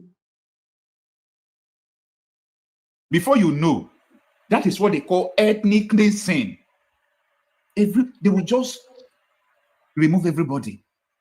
They will kill people who are resisting them. Then they will use political Sharia and all those things. They will defeat you and turn your country upside down and rename your country. That Nigeria, you are saying no. Even 35 Buribu. 35 Buribu. The youths, na Fifa. Oh, some young guys. If you will think Lonya Abo Mazia name if Garagara. Butcher dreadlock. These are vibrant youths. They are enough. Before I found them in a nonya between 35. Man, that number. Ebusribu. Even youths Youth na-apụ ọkụ. All that area bụ ife narị atụ m ụjọ. Youth fa. Ụmụazị na-eme ife a. Watch godi nnọọ vidiyo niile ha na-agba ebe eji mmadụ. Ifuji, ọ bụ dị ụmụazị anasị na TikTok. How many 35 years terrorists nọ na TikTok?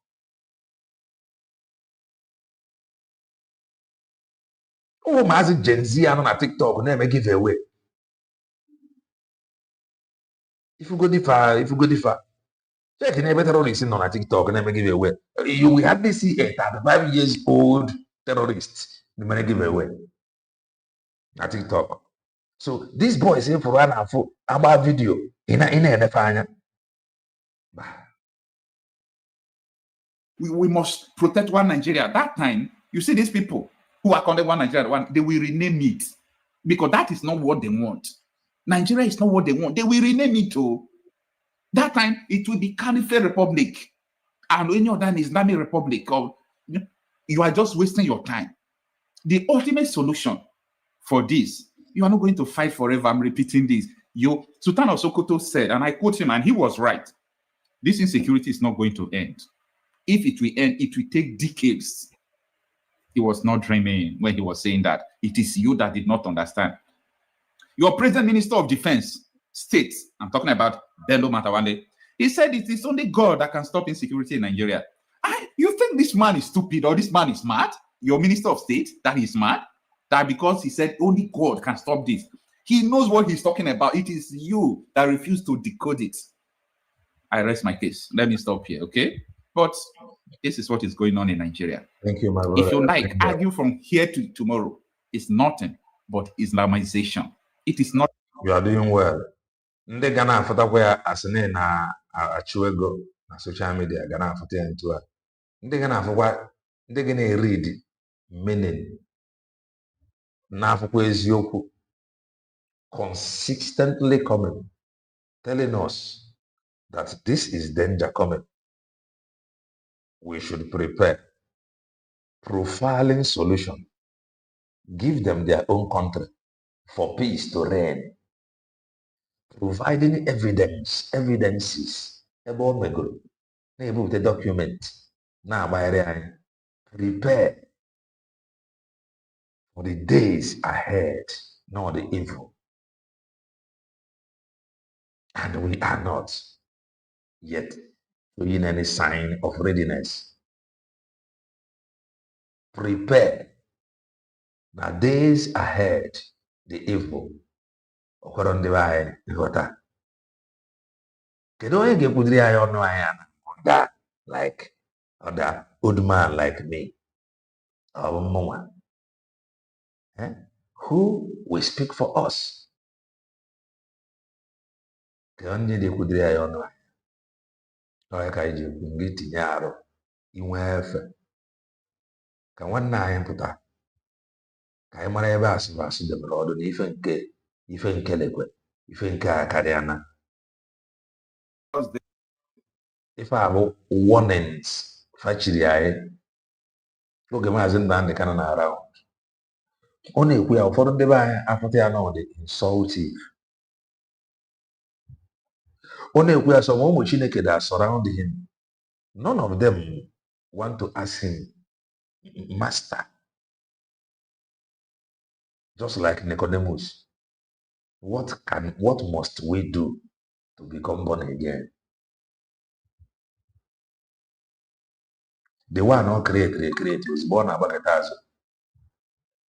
The gangsters carried it, handed it over to the people that will help to destroy it. Today they are fighting. Ọ bụrụ na aka Chukwu dị na what is happening, your cry cannot change anything. And the time is coming, like I do say, or say a few months ago, when you will see your hero, you will know that this one is my hero. Nobody will introduce your hero to you. That is the truth. heavenly immigration border control, the one he, God, is presiding.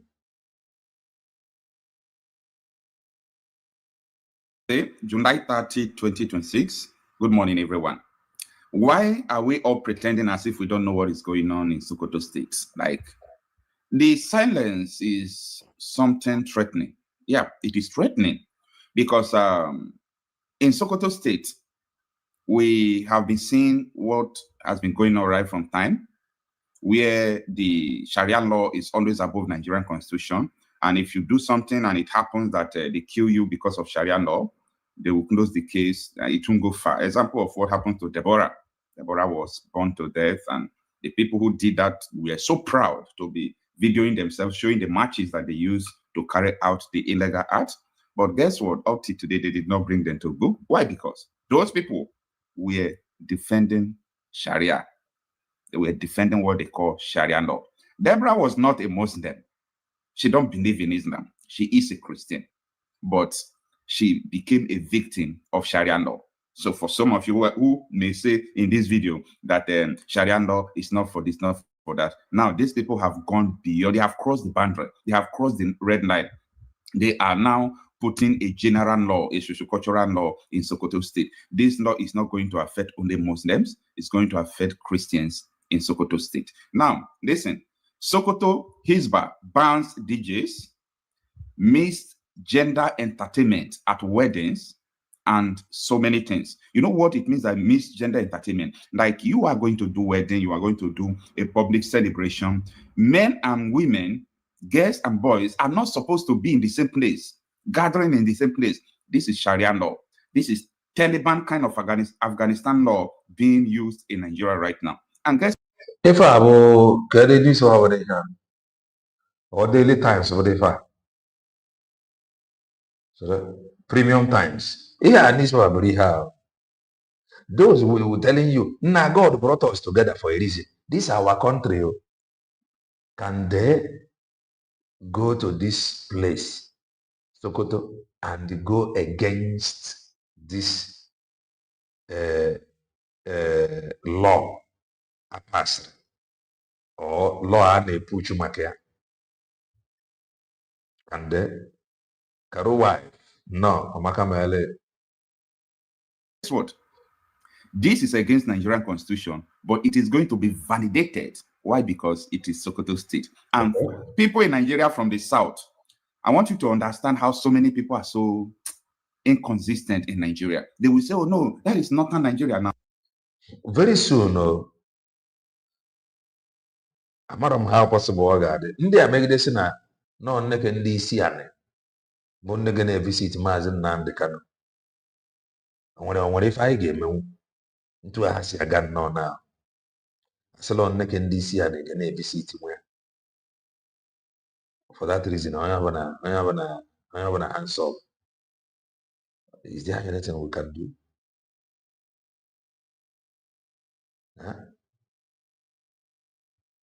The way India Jaga, you cannot visit him alone without Onyisian Isogi.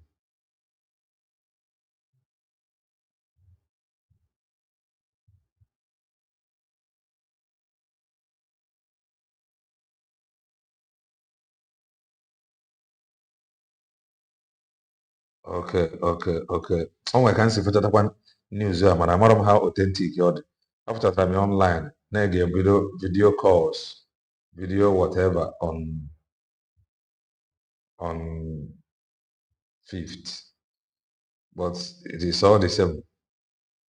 I don't want to around. Martin, I'm stronger by the special grace of God. So emegidesi na Maazị Nnamdi Kanu na ụmụ ịnyamịrị ya ama nna abịazi abịa aga afọ ya na ihe abụ their place. Ịnyamịrị ya nwere ife ị ga-eme. But Christians are also there. People who don't believe on any religion are also there. There are the Jews are also there. And you call Nigeria a secular state. No, Nigeria ceases to be a secular state. It is you that do not understand what is going on in Nigeria. Now, with this law, So many people are going to be killed. Remember that Sokoto State brought Nakurawa terrorists to teach Sharia. And after some time, Nakurawa terrorists pick up arms because people were not learning Sharia easily. They pick up arms to start killing people. Go and verify what I'm telling you now. What Nakurawa terrorists now in Sokoto State, what they are going to do is this. You see this law that Sharia system have put in, they have imposed on Sokoto State. A lot of people are happy. I mean the Muslims. They are happy that yes, Sharia is now above everything. But guess what? The terrorist is still going to leverage on Sharia to kill Christians, to kill people who will violate this law. You might just be doing wedding, you will see mass shooting and bomb. They will call it a terrorist attack. Nobody will come out to say they killed them because they do not obey Sharia law. Exactly. Boko Haram will come out and say we are fighting because of Sharia. ISWAP, we are fighting because of Sharia. They are saying it by themselves. I'm not the one making it up. Mahmouda, we are fighting because of Sharia. They all fight because of Sharia. And when someone like Ibrahim Traore will come out to say people studying Sharia in Saudi Arabia, don't come back to Burkina Faso because no job for you. The job that is left for you is to impose Sharia on people. Don't come back. People think that he don't know what he's saying. Somebody like Sheikh Ahmed Gumi is replying to or responding to Ibrahim Traore banning Sharia in Burkina Faso. He's saying that you are too young to talk about Sharia. You are too young to stop Sharia. You are too young. What has the wisdom of Solomon to do with the age of Methuselah? You people that are old, that have been practicing Sharia, Sharia that was brought in by the Arabs, who took your fathers and castrated them, who took your fathers and killed all of them. Go to some Arab countries, they will tell you that this zone is where they bury black people. They killed them, subjugated them, so that they will not have descendants. They castrated them. This is what, after doing all these things, Arab gave you people the Sharia law. The Sharia law, which has become a dogma. A dogma is a religious thing that is an art of believing some set of systems and beliefs that you can't question. Like they said, this is this, no question. If you question it, it becomes a sin. That is what Sharia law is. You don't question it. And guess what? Any national constitution is not above Sharia law. For example, now in Nigeria, if they say Sharia law says that a Christian cannot rule a Muslim, which is enshrined in Sharia law, it is infidel cannot rule a Muslim. Okay, it's a Sharia law, and you people don't understand it when they bring up Muslim tickets, where they talk about Muslim ruling consistently in Nigeria. Not because Muslim has more population, because they have psycho conditioned so many people, especially Christians. They have infiltrated their systems. They bribe so many pastors not to even talk. So it is a political system that they have used to, shut up Christians who are now feeling that they are minor, that the population, our population is not that big. But that is not true. Now, this has been published by so many newspapers, and a lot of people are reacting differently to it. But let me read this one from Punch newspaper, and I'm going to, explain further on it.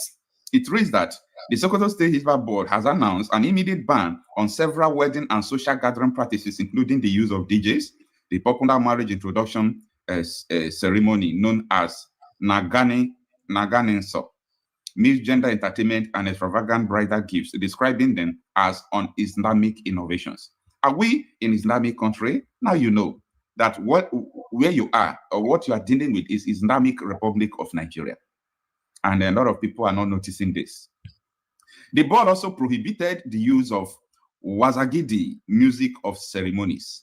Wazagidi music as ceremony means that you are doing wedding. Like when I got married a few years ago, I hired a musician who came there to play dance band.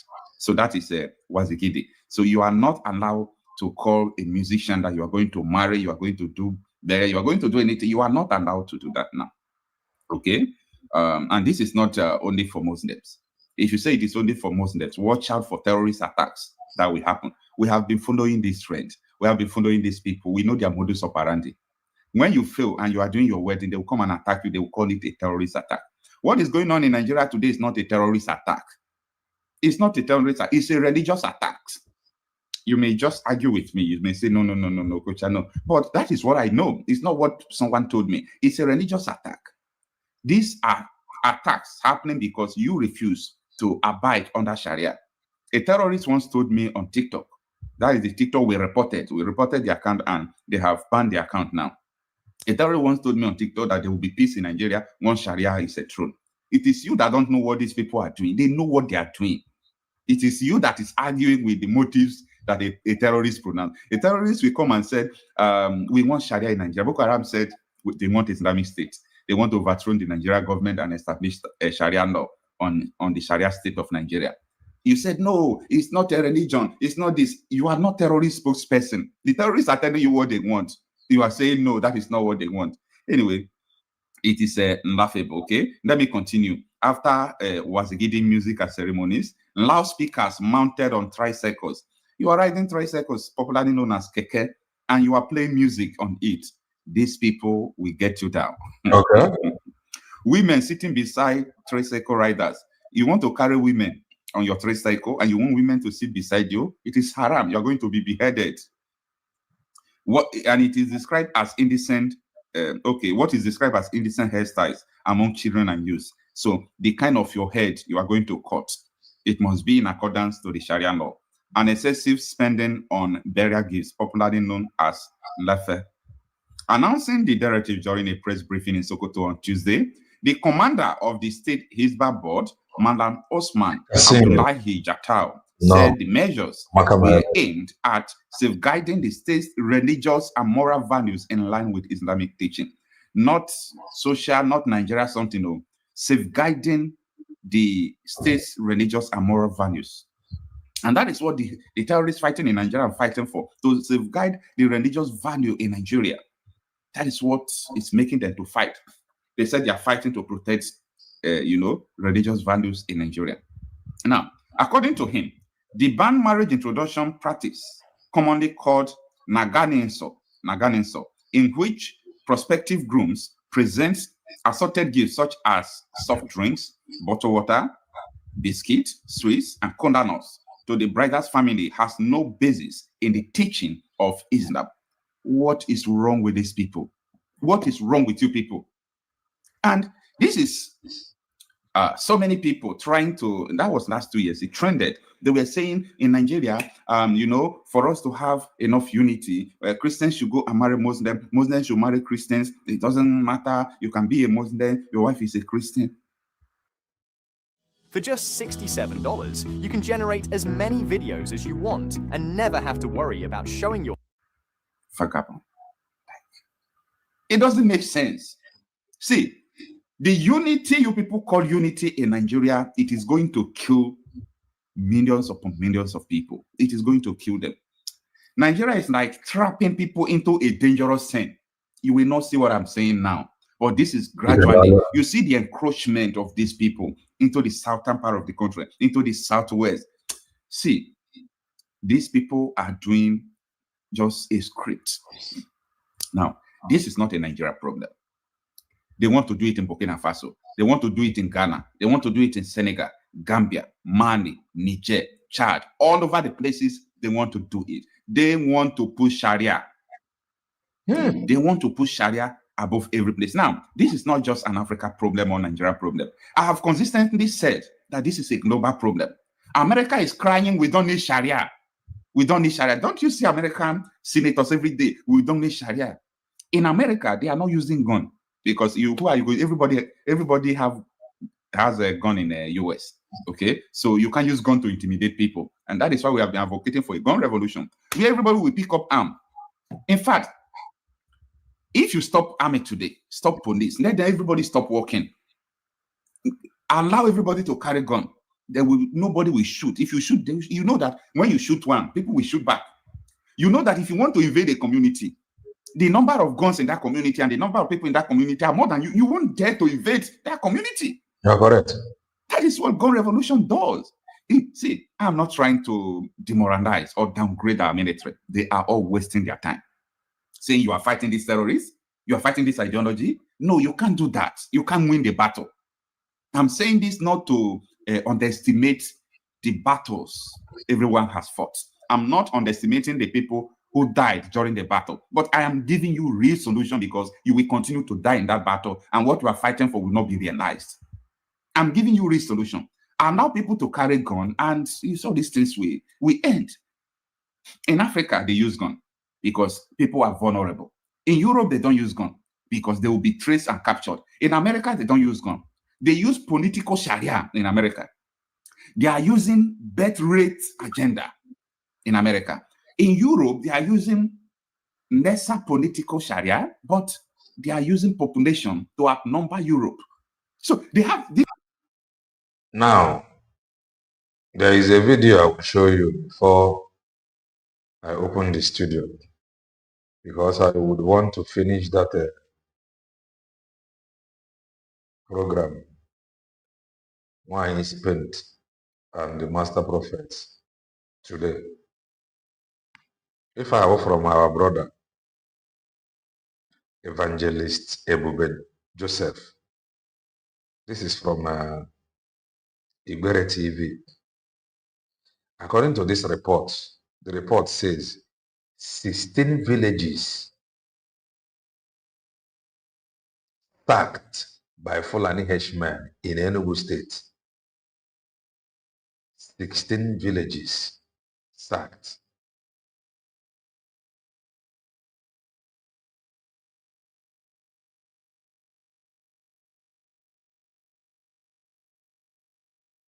All right, Dalo, thank you for the correction. School is important. Dalo, everybody knows that. Thank you.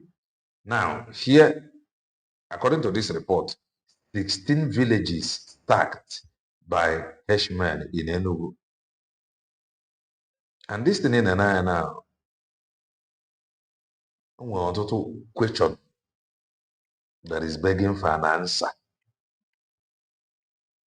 16 villages. Let us listen.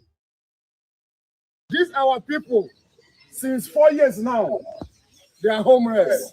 Since 4 years. Their houses have been destroyed by the Fulani terrorists. And right now, some of them want to return back to their hometown, but there is no house, no help. Since 4 years now, how many villages here, my friend? How many villages? 16. 16 villages. This is Enugu State. 16 villages. Enugu State. You go that place. Fulani terrorists attack that. Enugu State, Biafra land. My people, these our people, they are suffering. I'm telling you the truth, what I saw today. There are 5% number population that you are seeing here is 5%. 95 is not here. These people to vote now. They will go there. Don't waste it, yo. Don't waste your vote, yo. Are thousands.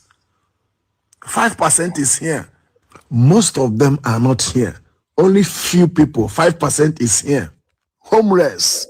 No help. No help. I'm telling you the truth. Everyone state government now.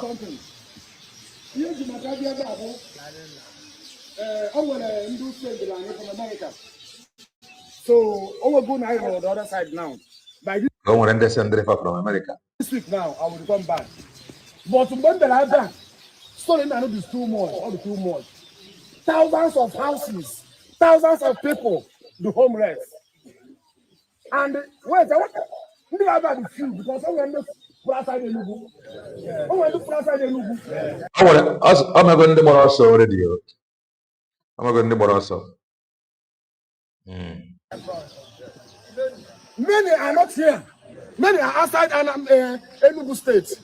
Since 4 years, homeless, nothing. And everybody are keeping silent. Their businesses, everything has been destroyed. How can they feed themselves? Nothing. Please, I'm using this opportunity to call the international, both the United Nations and the Americans. These our brothers, our sisters need help. Not everybody have help. Because someone don't know, one don't Ghana, one don't outside this thing. And I believe that the Lord International will come to help you people. And I believe that even governments will come to help you people. And that even individual, please, these people are homeless. The homeless is 4 years. So, for many years. And that's why I take a help them.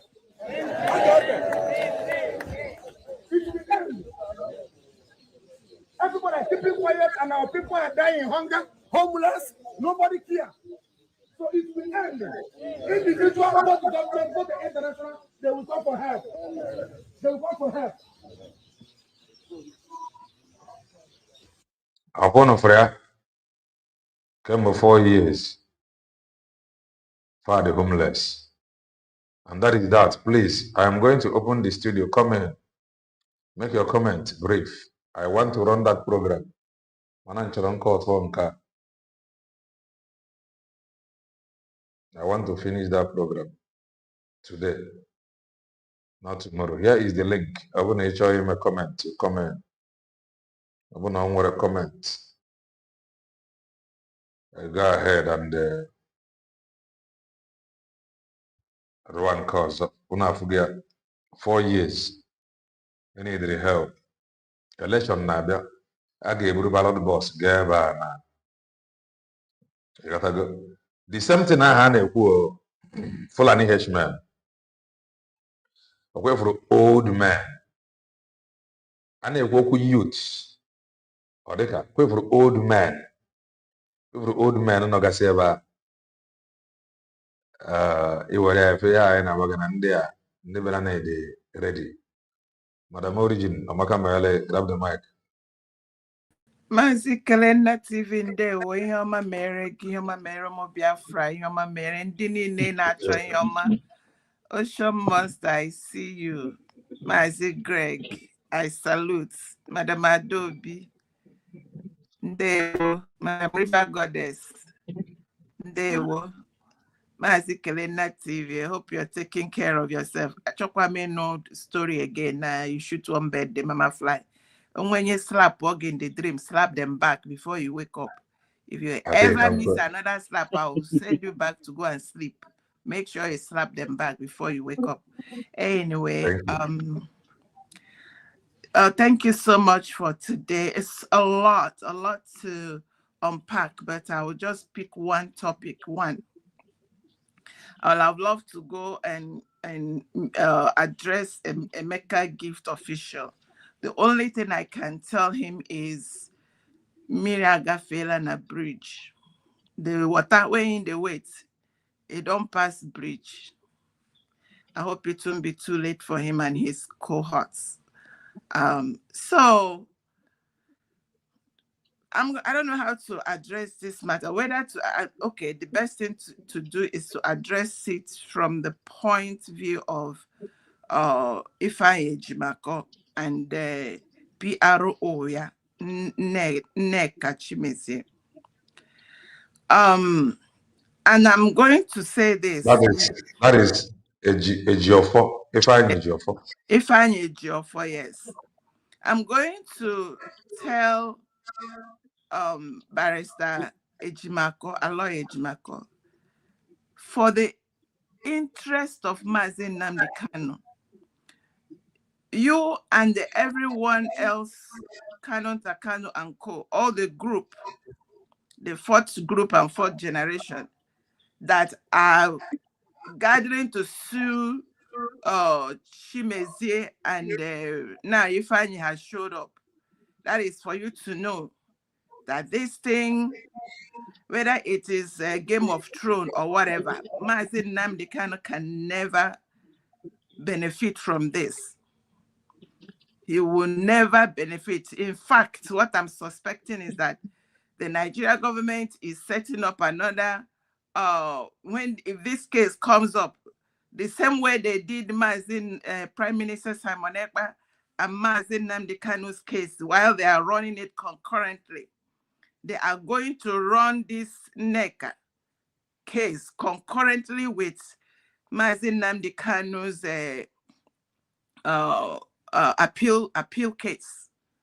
So while the lawyers and the people are at the appeal case, they will use NECA's case to rubbish Mazi Nnamdi Kanu. So this case is not for Mazi. It's gonna mess him up. So if you have not continue with it, for we are Mazi Nnamdi Kanu's, we are for him, and we demand that this case must stop.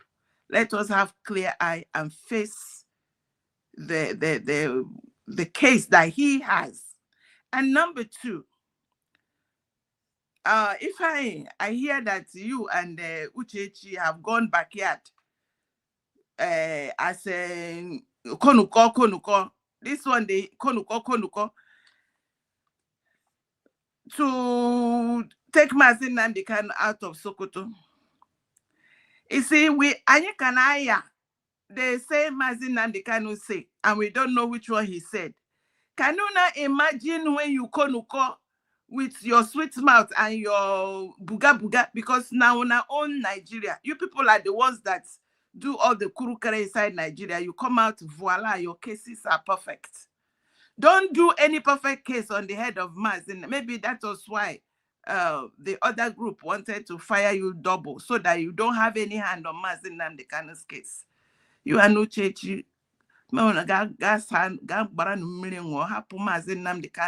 What he said before he entered a dungeon is what we are still hearing. We are not hearing all this nonsense. This one say Mazi Nnamdi Kanu says stop. This one Mazi Nnamdi Kanu say we are not hearing any of that nonsense. So don't come to tell us that you have been able to through. I heard that you people are working now. UK, London have woken up. All the Kiniko have woken up. People will now, wherever you will take Mazi Nnamdi Kanu, we will not know. The only thing we will not be hearing is what you have moved him to Abuja, and now we will never know. Nobody will see him again. You people will start coming out. Stand now with your mouth. Mazi Nnamdi Kanu have said. The next thing you will tell us that Mazi Nnamdi Kanu say, everybody go back to Nigeria. We know hear you. What Mazi Nnamdi Kanu said before he entered the dungeon, that's what we are still hearing. And what we heard him say is that he wants the freedom of his people. And the last time I checked, November 29, 2024, Biafra has been redeclared. We have a government. Our map is now in the map world. We have written the whole world. So, in a game of thrones, the lawyer in Nigeria. Mazi Nnamdi Kanu did not send any of you. He does not want. Why he refused to sue all the people that have been doing all nonsense is because he knows that Nigeria cannot give him justice. So any of you, whether those that are for or against, to carry case Mazi Nnamdi Kanu again to go because somebody told him shut up. And it's not for Mazi Nnamdi Kanu. I rest it there. Thank you so much. God bless you all. Thank you, Madam Origin. Ocean Master, Amaka Mele, grab the mic. Amaka Mele, Mazi Kelena TV. Thank you, and thank God for your return. There will be when next one what is where sometime. All good name, you know, you just tell your friends on Facebook or whichever media, just one or two words. You know, it's very, very important because people care about you. Maybe you may not know how it is here. Thank you. I want to give you a special thank for this wonderful program of today. I think you combine a too sensitive program. Before I proceed, I greet you, Madam River Goddess, Madam Origin. Many people I couldn't see their name here, but I'm seeing, so I greet everybody on the studio. I greet Biafrans according by their time zone. Mazi Kelena, I think maybe you may pass to Madam River Goddess. When she finishes, maybe I will come back, okay?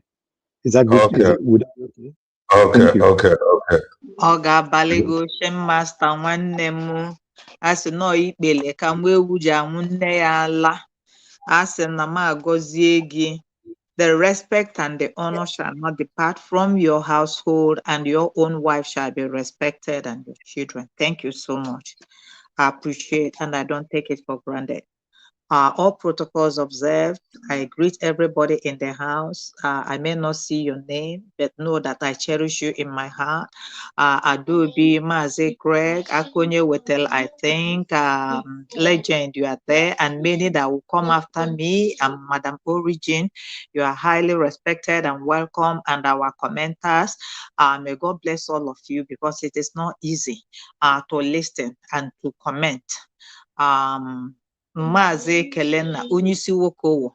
Our prayers go out for you. We thank God for your strong, and we wish you more stronger health. Okay.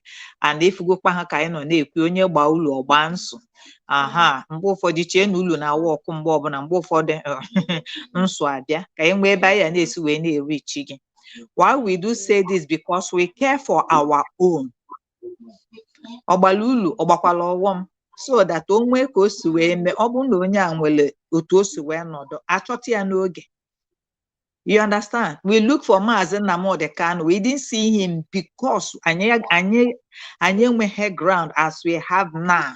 You understand? Maybe anyị gara ịchọta ya n'oge, anyị afụghị ya 1 day 2 days, ọ gaghị ịnata hie, ọkwa ya ka anyị ji eti mkpu. Okay? May God strengthen you. More anointing. Ise. Madam Origin, thank you. I won't waste more time because you just said what I wanted to say. But all the same, if you pull if it in order, I have seen this as a high top-notch conspiracy. Colluding, we're planning at this thing that is happening at this time. And like you said, my dear sister, we don't need this for now. Anara ase onye na-achọ ụkpala na-abụ, leave one chọta ofu, ọchọ ụkpala na-abụ, jide ofu aka. I see no reason why, because in my this thing that is happening that made this woman to stand on her 2 feet gidigba. There is something dangerous, which might not be true, but a concocted something which Mazi Nnamdi Kanu will not come to speak. Maka na onye eji. Kanunta is Aikugo before. Kanunta does not love Mazi Nnamdi Kanu as one ya. Kanunta brought this woman in the picture. Nneka Chimezie anọkataghị bata n'ime, Nneka Chimezie se na akpọrọ ya, to the extent na Nneka Chimezie se Mazi ya kweta na ya ga-abịa bụọli ya gịnị osiale. When they were concocting and planning this thing, me and you people, umunnem, we don't know. But I believe in the prayer of the saints, that you and I know of this because God wants to reveal it to us. So this is a high touch something. Enweghị ife Kanunta gwara this woman. Enwego ife Uchechi Delilah gwara this woman. Ebe ahụ ọ chọrọ ịgbara Mazi osiale, Mazi Chinke na-edu dey smart, you know, or say, forget about that. I will not agree to what I don't know. They still want to keep him. So ihe anụ Kanunta pụtara na-eme soro mmụọ mmadụ soro mmadụ bịa kwa ya. There is too much to this thing that is happening. Like my sister said, let them not pull this cord. Ka anyị mara ndị nke anyị na-aya. Because they pull this cord. Remember that Carol White wants a pound of flesh from Mazi Nnamdi Kanu. Ijuo mu n'echiche nke m, Ifeanyi na egosigo iwe ya na ya bụ onye iro Mazi Nnamdi Kanu, and there is nothing he can do in favor of Mazi Nnamdi Kanu now. And again, Ifeanyi is a friend to Uchechi Kanu, because Uchechi Kanu si na onye ọbụla wepụrụ Ifeanyi na ife a na-eme na ọkụ ya agba. Then Uchechi now and Nnọkwa has co-joined. Ihe a bụ ihe ha chọrọ nnọọ by all means ka ha make away with Maazị Nnamdi Kanu. So Kanu Nta did his job very, very, very well. So we are telling you people, Aloy Ejimako, I see this time is not a good time to bring out this. Because na Maazị Aya nọ n'ime ụlọ mkpọrọ, o wepụtabeghị isi ya, nya ngwela atachara akwụ nọ ya n'isi, oje ka oje kpata ọzọ, o make sense. There is something fishy. So Barrister Aloy Ejimako, unu mara ebe unu si wee gbago n'elu, we Biafrans are asking you to sitekwa ebe ahụ gbada na let's finish what we have with Maazị Nnamdi Kanu and Simon Ekpa's case, because Madam Oriji said it concurrently, confusing us. How are these moments emere appeal? Kedu ebe a na-ọkpagide nkata ka edupu Maazị from Sokoto? Anyị na-atụ egwu na nsogbu udo na Sokoto, ya nọziara na Sokoto, get wazia used to Sokoto, unu sizie na Sokoto, unu ruobazie na Sokoto. So it doesn't make sense.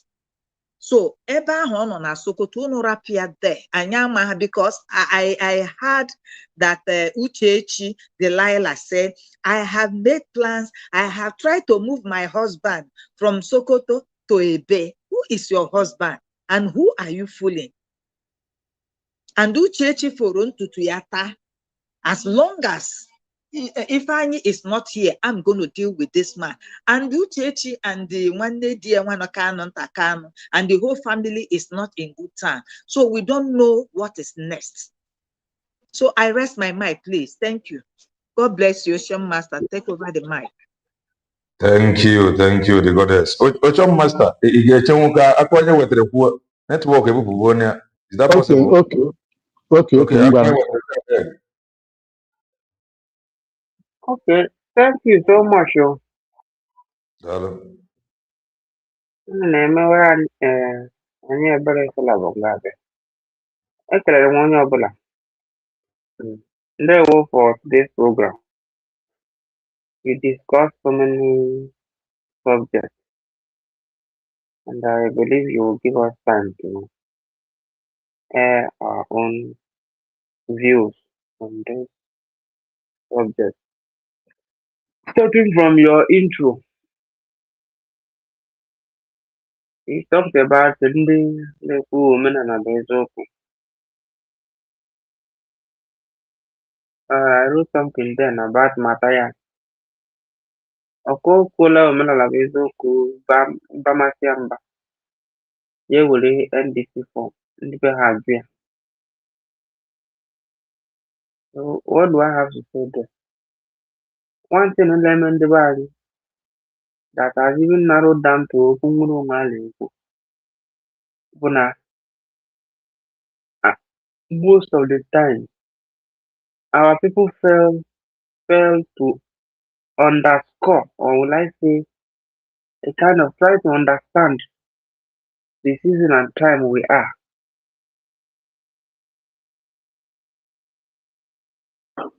Carry the evidences and what we learned from the history past, marry it with the time we are, and know how to position ourselves. I can go down and listen to all these guys talking about let us go back to our roots. After listening to them, I'll make a case study. I took my time to listen to all the program as DPR met. It made sense to me. And now say let me study his life, the character's life. Wherefore now, Sorokon, woman. That is it. Roya be hele, even when people at that size. And secondly, ndị be anyị ga-achụzi ego. Decide you analyze it right. A bịara achụzi ego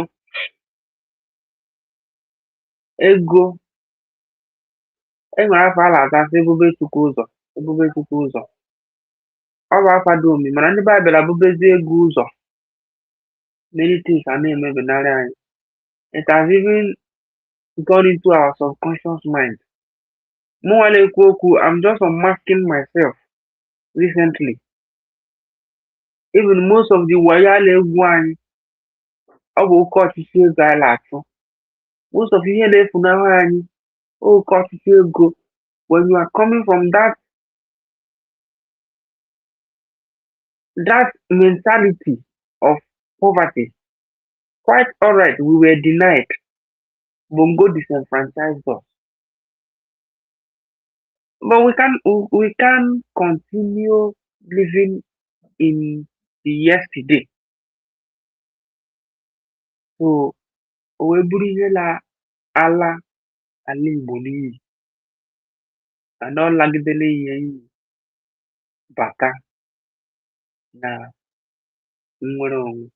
Ọ lagidere ala Igbo n'iyi push ihe nọzi n'ala Igbo na bụ cyclophan, men pressure. Ya ihe juru ala Igbo na oti mkpu. So o wee bụrụ my opinion on that one. The second topic itiri bụ okwu Emeka Gift. A wee bụrụ Emeka Gift debela akụ. Ihe o kwuru bụ the right thing to do. And I believe na onye ọbụla nọ na USA, onye ọbụla nọ na this platform mara na ọ bụ eziokwu. I'm not talking about Emeka Gift because ndị na mgbe anyị na-aga catechism nke ọgịnị a sị na ekwe ga-ekwe n'ute ndị kwere. Two options ka o nwere, of which the starting key bụ na the ego bụkwa one other problem ndị Igbo nwere. That ego a ga-elukwa asọ ha bie anwụrịnwa ha ihe ọjọọ, but when it comes to what that will serve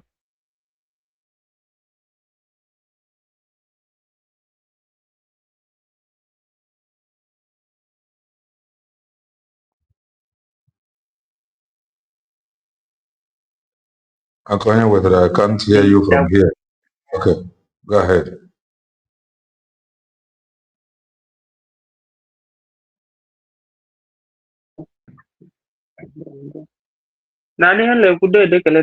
Yes. We can hear you now. Go ahead. So onye Igbo ga-ewere ego debe. So o doro m anya Emeka Gift ha after this beautiful write-up o put up today, ọ ga-emetakwa kwere n'ute ndị kwerenu. Ute ndị kwere, what do I mean? He will still go down the drain of Ikemefo, Ikenga, and many of them, because for the collective interest of many, he will not come to terms with Mazi Ekpanjoko, because Mazi Ekpanjoko was a man, and that masculine this thing, it is an Igbo mere Owili Ngwangwa. And that time and this time is the most dangerous time. Ikuwerie, what is Ikuberia? I am just saying a prophet because Okuni Kuru is a kupia. In nearest future, data Yoku will come to fruition. And then na no mabakron na mere nobu Europe Mundalafu or my USD. Mana ọ bụ na ihe niile ka njasị na nkiri akasị ewute m bụ ndị asị na mgbe DOS bidoro kpụtawa afa Nnamdi Kanu, ndị a gbasoro Simon nọ nke fa their disparity rubbishness ha na-eme today nọ nke ha na-akacha ewute m, because ọ bụ na after ka esi Finland lọta ọ bụrụ na ka oge nkere and Akparawa, because it was only Ogenkere and Akparawa Bonye, they are spoken. Then, Van Van Van, everybody knows Van Van Van as a typical Mongolian who wear belly face. Nobody took him serious. But only I'm another against the digitalization of Ogenkere. All of these people, Nafa happen only Ogenkere. Because not also joined Ogenkere. People that joined Ogenkere then wasn't there to go out before because Gaddafi appeared, whether their second fundraising or the third one. And there are these UNSP being many people that was against Simon during the reign outside with us. So their voices wouldn't have counted. But Van Van Van and Adade Oramma is not bending to her narratives or not allowing her to superimpose ideas and instructions on her. When he fell back to rainy Jews, they now divided the believers of already declared USB because he divided it into three. Many people became confused and chose to stand neutral, not to support anybody again. And many people went back with them and he fell out with them. So I didn't mean that all these people supported this effort, this truth, because I have countless number of times said it. I am not supporting USB. I'm not to make rubbish of the name and effort of Dr. Abeze, but I myself, at first, I'm supporting USB because it is the truth. Reason I followed Simon Ekpa when he initiated and introduced this declaration, I bought into it and I did all the requirements. I did my online self-referendum. So I listened to all the program or everywhere. Even though I'm in the homeland, I supported people contributing money. I prayed for them in my closet. So this is the truth. Number one. Secondly, from the look of things,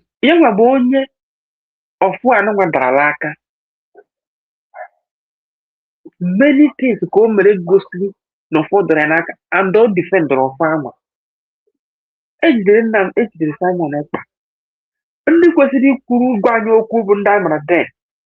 Anyị na ọ gara they lied to us. They lied to us. We came to Van platform on a real level comment section. I said, is it true or I don't forget about the Zoological Republic in the Eku? Akpara put out a memo that we should not mind Bongo. Na Simon Ekpa Grand, no national gimmick or Guinea or no body. The same woman who na pumu belong to today. Go onye putara na mgbede. Utanya mmiri. Gwa anyị na Finland asọkọmp go to fresh. Na ha kpọrọ PM. A week before they did this same woman enjoy Finland.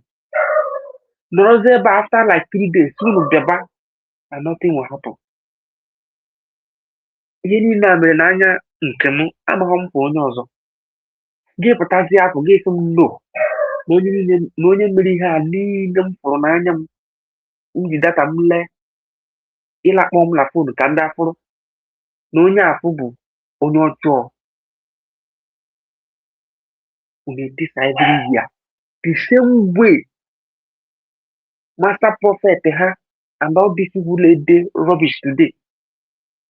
Instead of you guys to look at that thing which is Biafra, today to come and unite with you guys, putting aside whomever we are supporting, that according to the words of each survivor and the collective interest of us all is Biafra, not a group. For us to be recognized under which platform? DOS Amambani, that was what demoralized the name of that young man. Where Bongo succeeded in it captured the man for the reason to it one no longer. Same thing can the followers of Mazi Simon Ekpa I bet today I'm joining the USD them. I want these people need this ID gap on Eziboya. There are support on Gozi, Alene when Karen, and the Marlana Papa, lay me. Juzeni Muke Bubani Carrera. Let me tell all of us. Finland I can't go this appeal. Finland I can't appeal this time more. It's labwa. Okunus in the Western world, Namada Ade different Madalanga. Beyond 72 hours without people putting a court. KD game the Finland did this Simon. I'm coming to this Simon for over 6 months before they did it to see our reaction. Thank you. So Ghana did it. So last is rounding up lastly. Iyo coach I'm happy myself in I'm doing happy. I'm going to command. I call your attention to help us analyze this our brother. And you've been doing it. Because there are so many people who are in abroad. But them after your program, they might not wish to listen to bloggers from Bongo. But now seeing it from here, for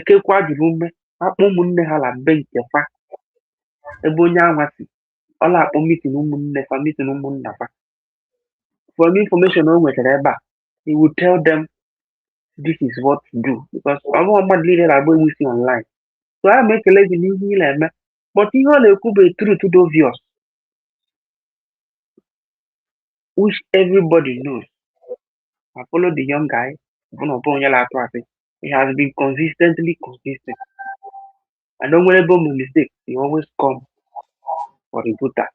Then for Enugu, I'm not here to dispute it. I'm not Bongo. And I'll make call to Bani. I'm not western part of Bongo. I'll upon the Bani.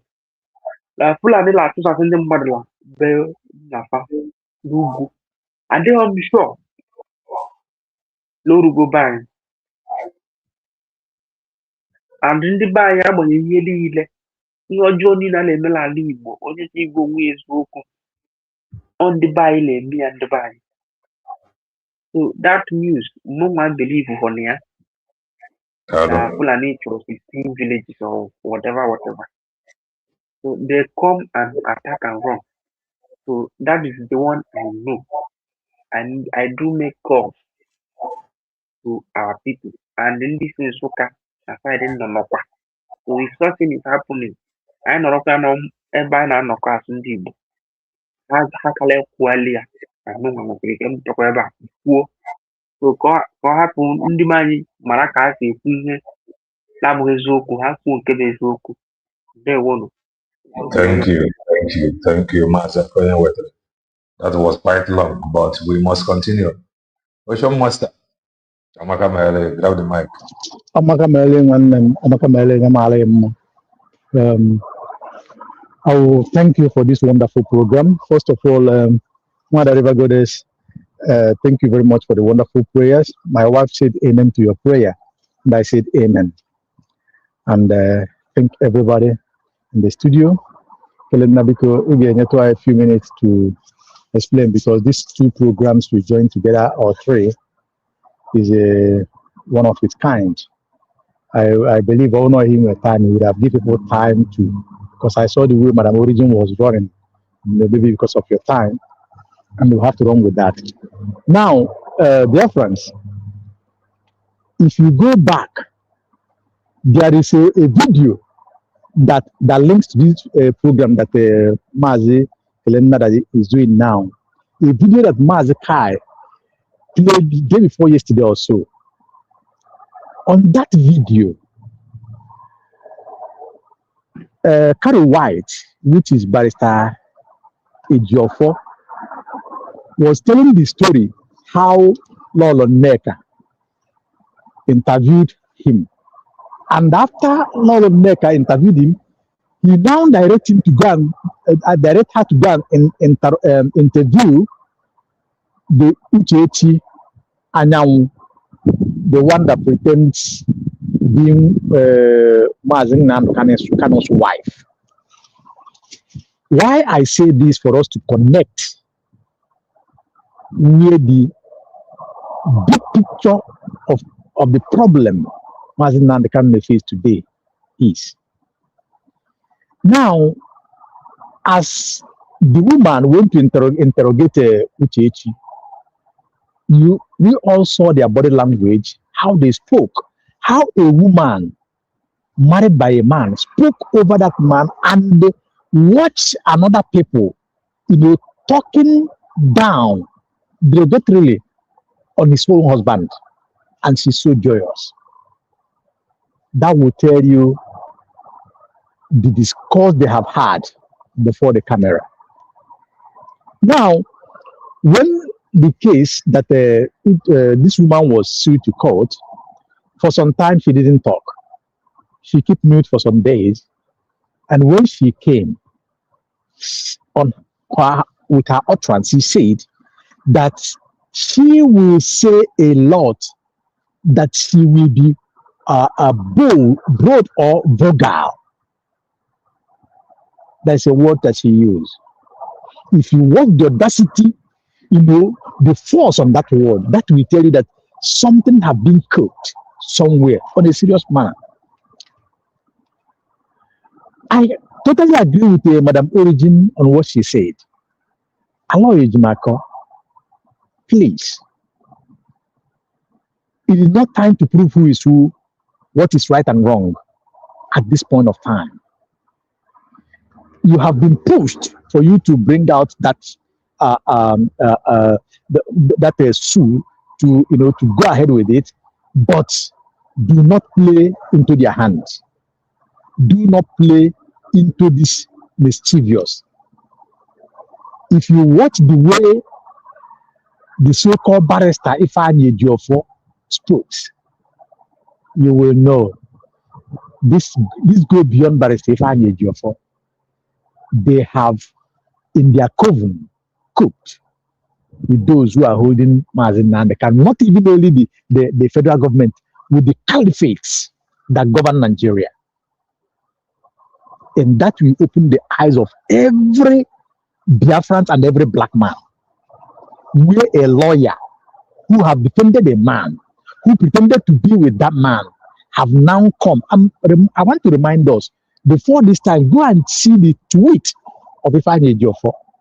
You will see how tactically he is talking very bad about Mazen Nandekano and the case that he's facing. But Ifeanyi Ejiofor really want to push out so many lies against Mazen Nandekano, and that will sound and stand as a truth in the hand of the oppressors. But please, let us not play into their hands. If it is win, let him win. We have saw how the woman is too proud, showing the offices in Asaba and other places and how great it is. We understand that. Go and look at lawyers, meaningful lawyers, senior advocates, meaningful ones. You don't see them making this kind of bullshit. But it's okay. That's by the way. Coming to what Okocha, brother Okocha brought out. Look, there is everything he said there. It is pure and fact. These are the things that Mazen Nandekano started from origin telling us, awakening us to that. Even some of us that can understand, we see it without Mazen Nandekano telling us. We have seen what is playing out in Nigeria. We have seen what is playing out in other parts of the world, in Europe and many other parts of the world, how the Islamization progress is being progressing, direct and indirect. The ones that they will pursue by gun, they are pursuing it by gun. The one they will pursue indirectly or in their ways of diplomatically by infiltrating them, trying to outnumber them by giving multiple children, marrying multiple wives. It is ongoing. But the question is, what are we doing about this? Something, if we don't do what we are ought to do now, it will not be long. All of us who will be alive. And if care is not taken, Mazi Kelemna, you said some time ago that there's a name you choose for yourself. Say that one is you are going to be as Any name at all, I'm good to go. And one of choice. May God forbid, and we forbid that we will not bear that name. You see, the truth is this. I want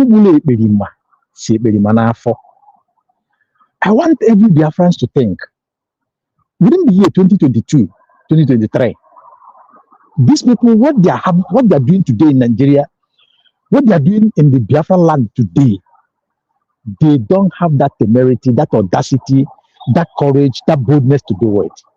But today they are doing it because Gumi have told them. They have seen that we are defeating them in the manner they come. And they told them that instead, give them money, let them fight and kill themselves, reduce themselves by themselves. Then we will have the upper hand to do what we want to do. And that is part of what is going on. Now, what do we need to do? We cannot fold our hands. We cannot fold our hands because they are holding our leaders. We cannot fold our hands because these people, they have gun, knives, and all ammunitions. We must. Mas Simon Eber said, if these people, being nomadic, being the people without education, they can plan and do what they are doing to us today. What about we that believe that we are studied, we are well learned? What can we do? What do we think we can do? So the best thing is for us to rally around. Watch these people as they operate. 10 of them, 10 of Fulani headsmen, Fulani terrorists, 10 of them, 20 of them, 50 of them can, destabilize a state in Nigeria with what they have as tools in their hand, being weapons. They are doing it, and we are seeing it. If you look at the population of these people around the globe, it will tell you that they are not many. If you look at the population of them that are in Nigeria, you will see that they are very few. But we was conned. They implanted fear on us. They took our ammunition out from us during Buhari's regime. Then give these people their ammunition and open borders for them. And look at what they are constituting in Nigeria at large. Now, if we can, that is the point I'm talking to our government. United States of Biafra. It is not alone writing to the international, tweeting, which is very fantastic, going for recognition, which is very fantastic, peacefully, which is very fantastic. But in other hands, self-defense matters a lot in everything you're doing.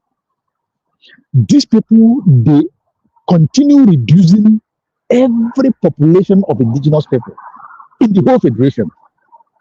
They are doing it. Look at the other day, 3 days ago, 4 people on a stretch in a night in Benue. 11 people in Southern Kaduna. We are not talking about the other one we didn't count, the one in Medjugorje, the one in Katsina, the one in all over. What do we need to do? Because we must have to find solution. We have people. I know and even we have we just that we have become so afraid that because we don't know who is who. No, we must have to find they may be independent from the government. Let there be 1, 2, 3, 4, 10 people that will sacrifice themselves. Then purify them, systemize them on our own way to move. You don't need many. They will be doing magic, wonders, more than expected, without social media, without making so much noise. Because part of the biggest problem that we have or we're having is we make so much noise on social media. We said a lot of things that we are not meant to say. Very wrong. Akonyewota, please, my brother, thank you for being bold and being from Bongo and speaking. That is good. But I want to plead to you on this. Next time, if you don't know something, you may say that you are not sure of that, but don't say that that person lied. That is not a good something. That's not a good way of addressing somebody. Okocha is not a small person. He makes research before he talks. I am telling you that Fulanis are committing more than Okocha said on that video. But because you are not aware of that, you just said what you said. I want to tell the whole world that Fulanis are sacking villages in Biafra land. A lot of villages are not moving in Ebonyi state. Weeds everywhere. We saw it.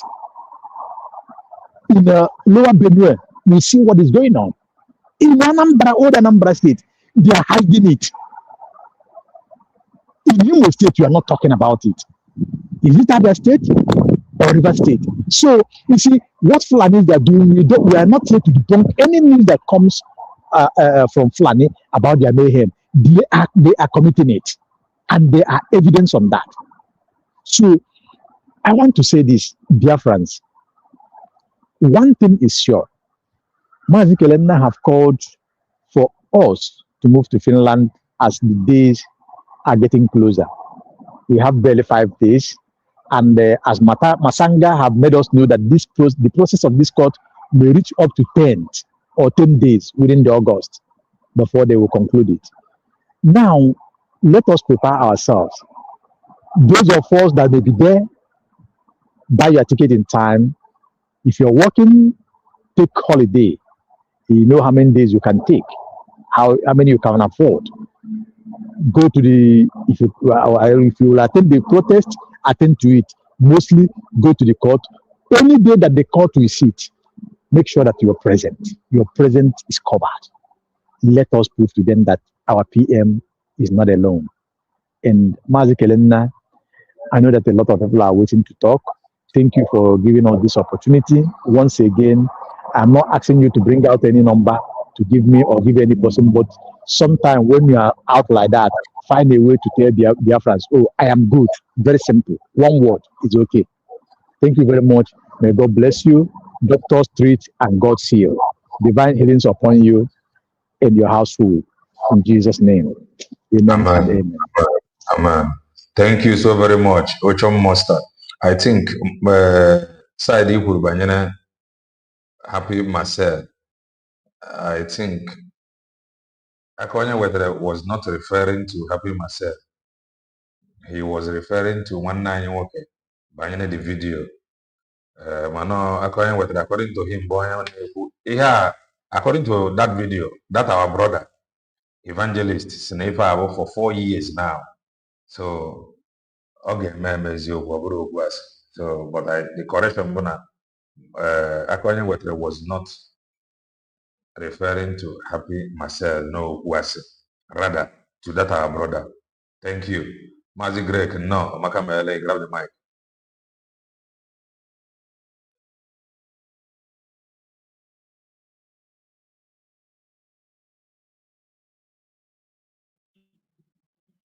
Yeah, Mazi, also, Moka Mekiri, Ekenapam, Ambeda, Zapa, Mekanim Nabia, Ekenam Moshe last speaker, Madam Ojugo, and our sister, Goddess, Iwa Goddess, and the Madam Origin, and there are other people that are still coming and one night we came on our home land.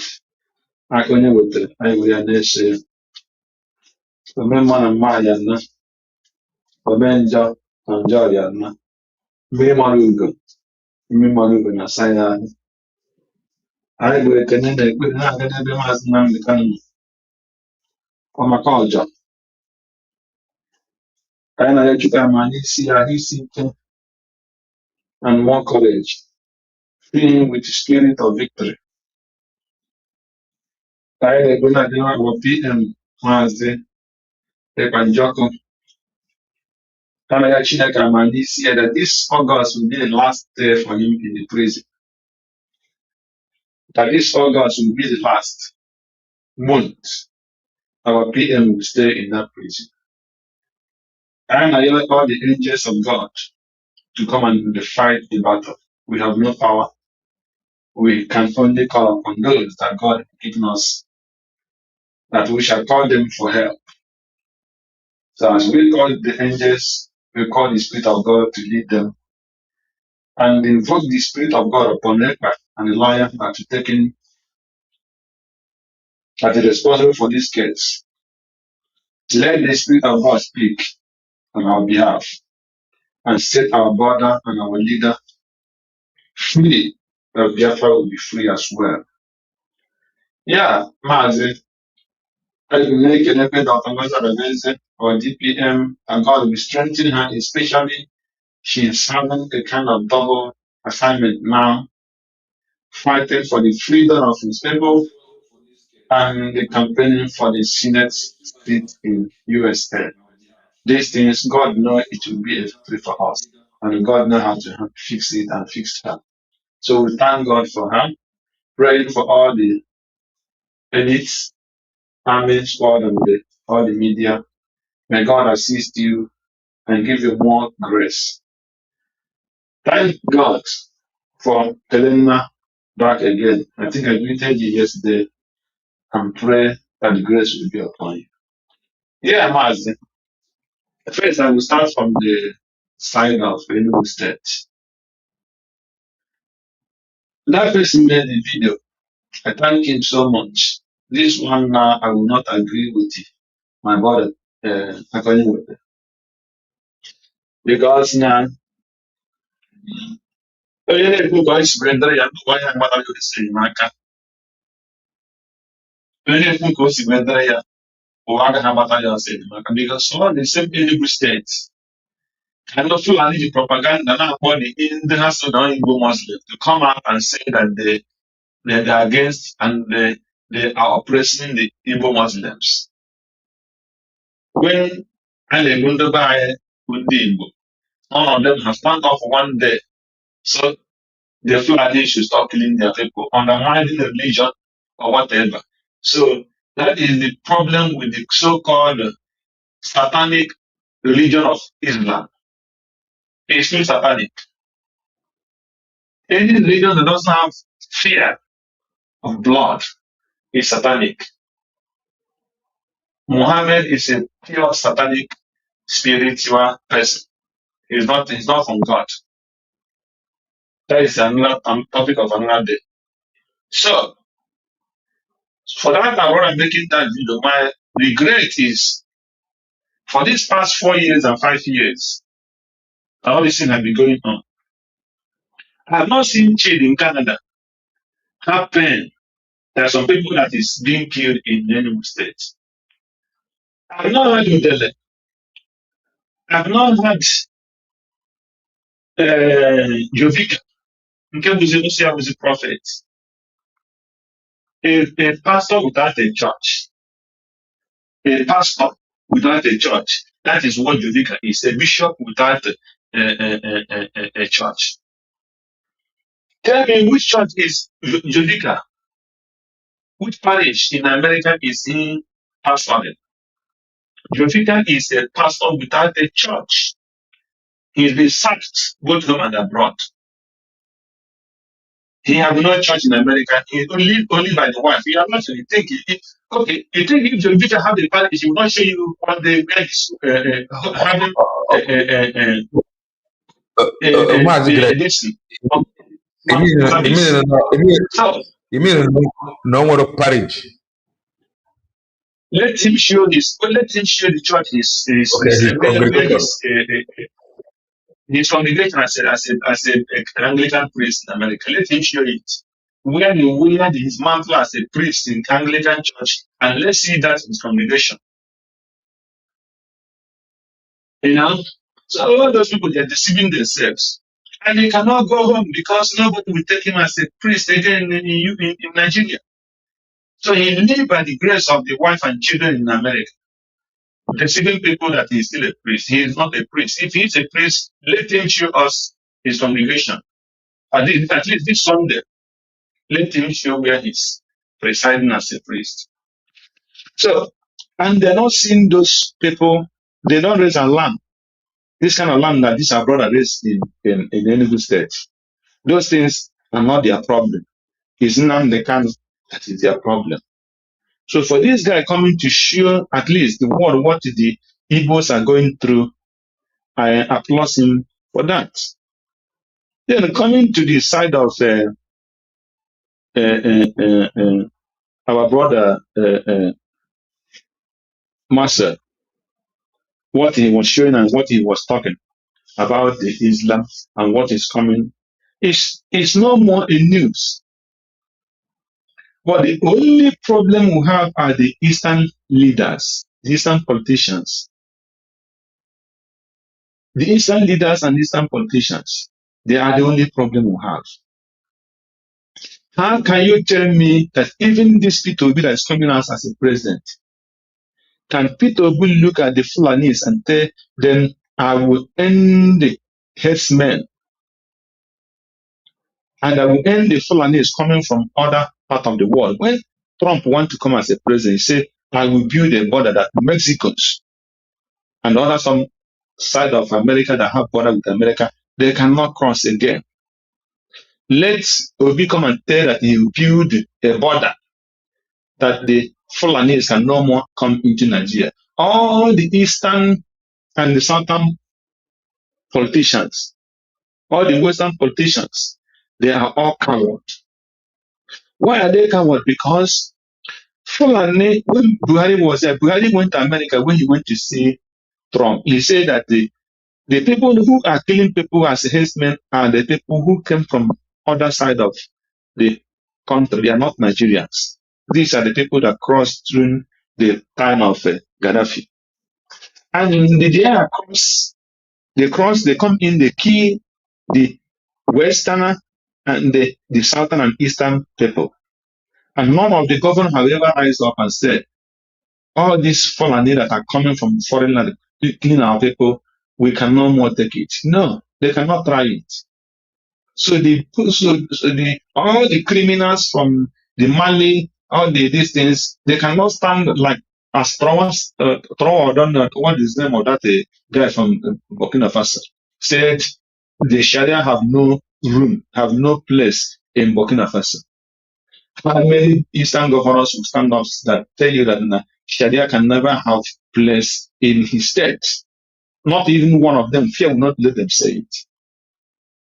Instead, that people will be killing their people. They don't care. They only care about power. So what this guy is showing every day about the Islam and everything is 100% true. But we have no one who can push them back. The question now is, the United Nations, the Americans, the Europeans, they are not asking questions. You told us that these people are foreigners. How do you allow foreigners to come into in your land and start killing your people, and you allow them? Why is not even one politician from the West and the South and East complaining? Not even one. So they are free to do whatever they want to do. Our people want money and the power, not even power against the Fulanis, the power against the people. They saw criminals like Udele and Iken Goraku and Jovica and the Muyanam Dekano, and many of them, they cannot see those people. The only people who are their problem are Simon and Job and the Namdekan. That is why the people they're after. So those things, they will continue and nobody will stop them. So the case of the wife of Mazin Nandekanu and crying, he won a case to bring Mazin Nandekanu to the distance. The man he did not fight for to be released in prison. You are fighting for them to transfer him to your father's palace. Useless woman. So all those things makes no sense. They are rubbishing Mazin Nandekanu. The most important thing every Biafran should be praying for Mazin Nandekanu is for his life and his protection. That is the most important thing.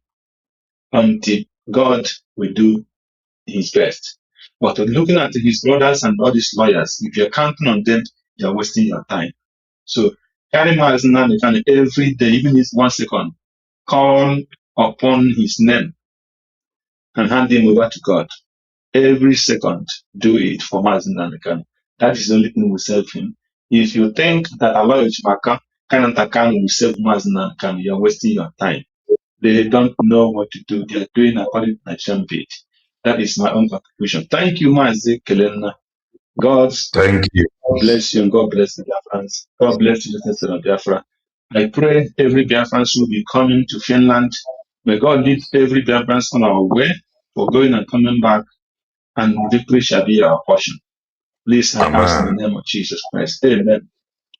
Thank you so Amen. much. Thank you, Mazi Greg. Darien legend no, Amaka Mele, grab the mic.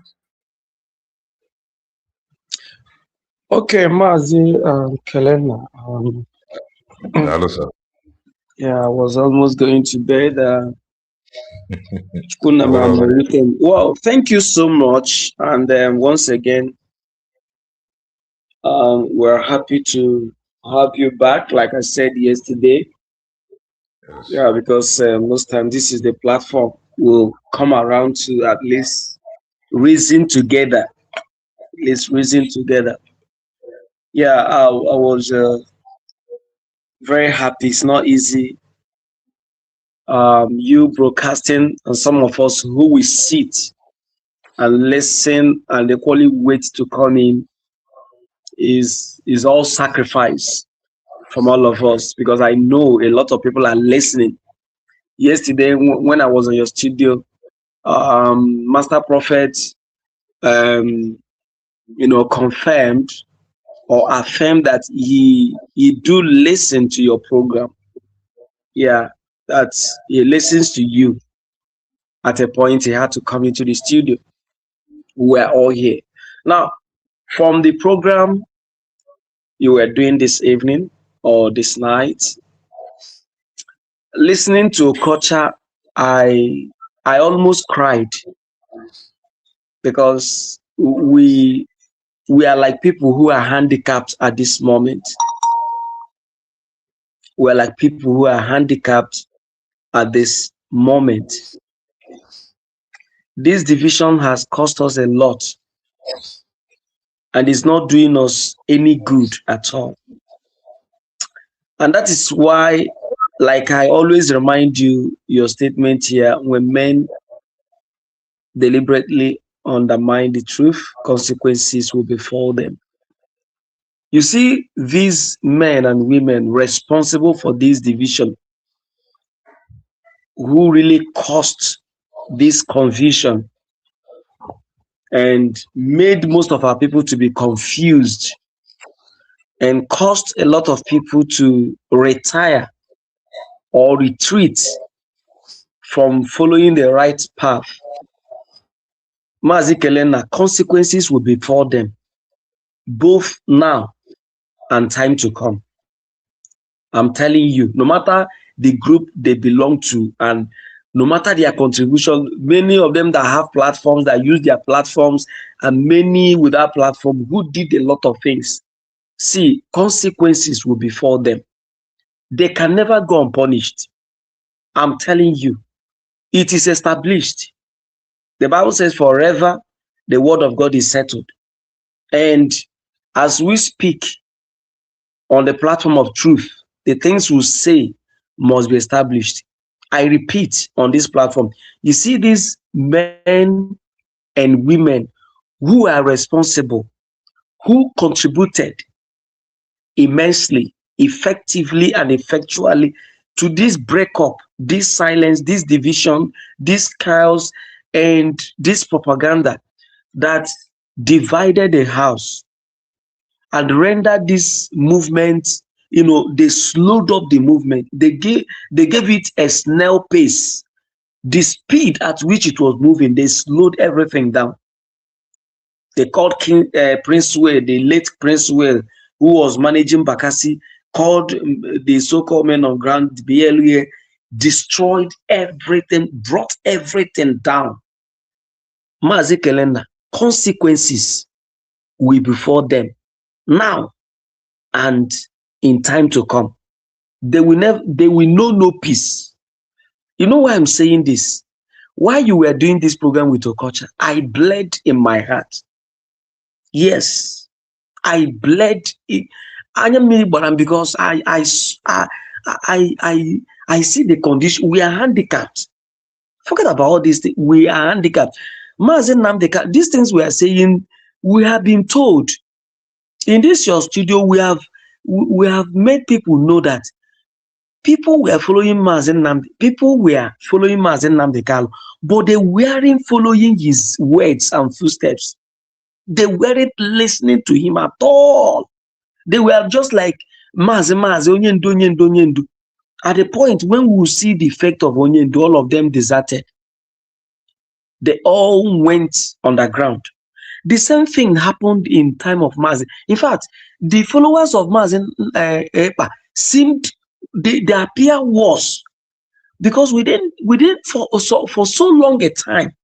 You can imagine from the time of Mazen Nnamdi Kanu's capture till 2026. This is when we are experiencing the breakup of DOS. But the followers of Mazen Epa did not waste 3 days. They did not spend 72 days. They raised 72 hours. They raised memo. They caused division. They voted against redeclaration. They came back and fell back. From fell back, they divided. They moved here. They moved here. I think that of DOS appeared to me more organized and stronger than some of us who followed Mazi Simon Eba. Now, if you can imagine what is happening. So it's painful.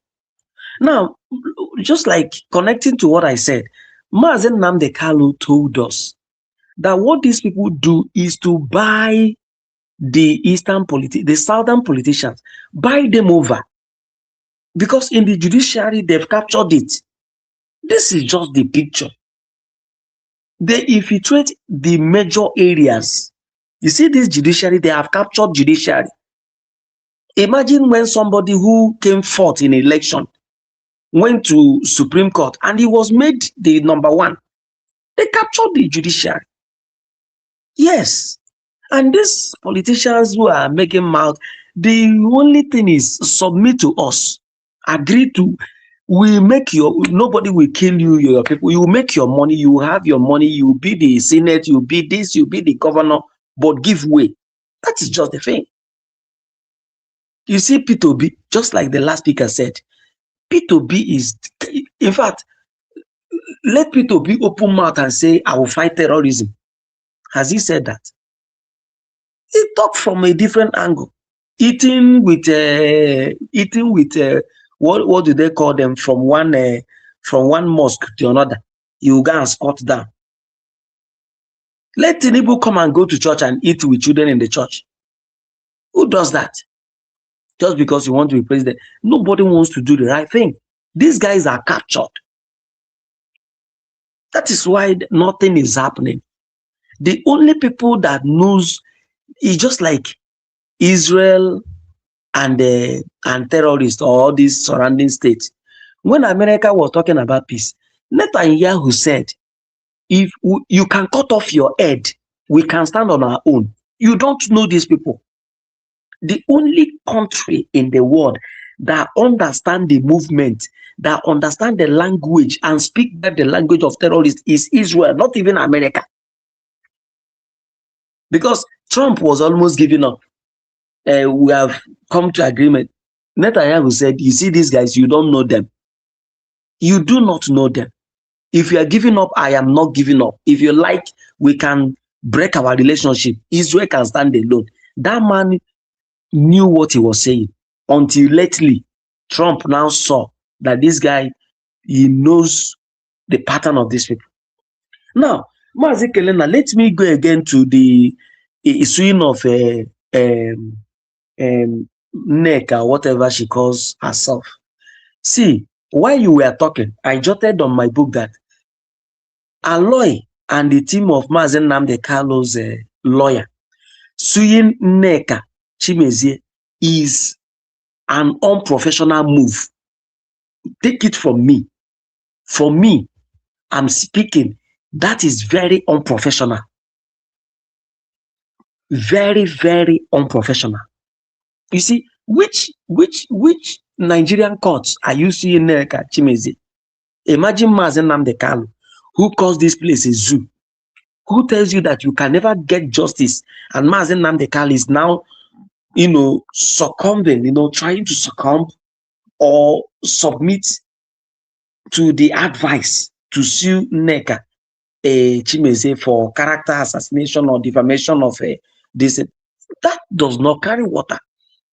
If I were these lawyers, and that is why I am beginning not to trust these lawyers again, I'm telling you, they should have looked away. They are making this woman more popular.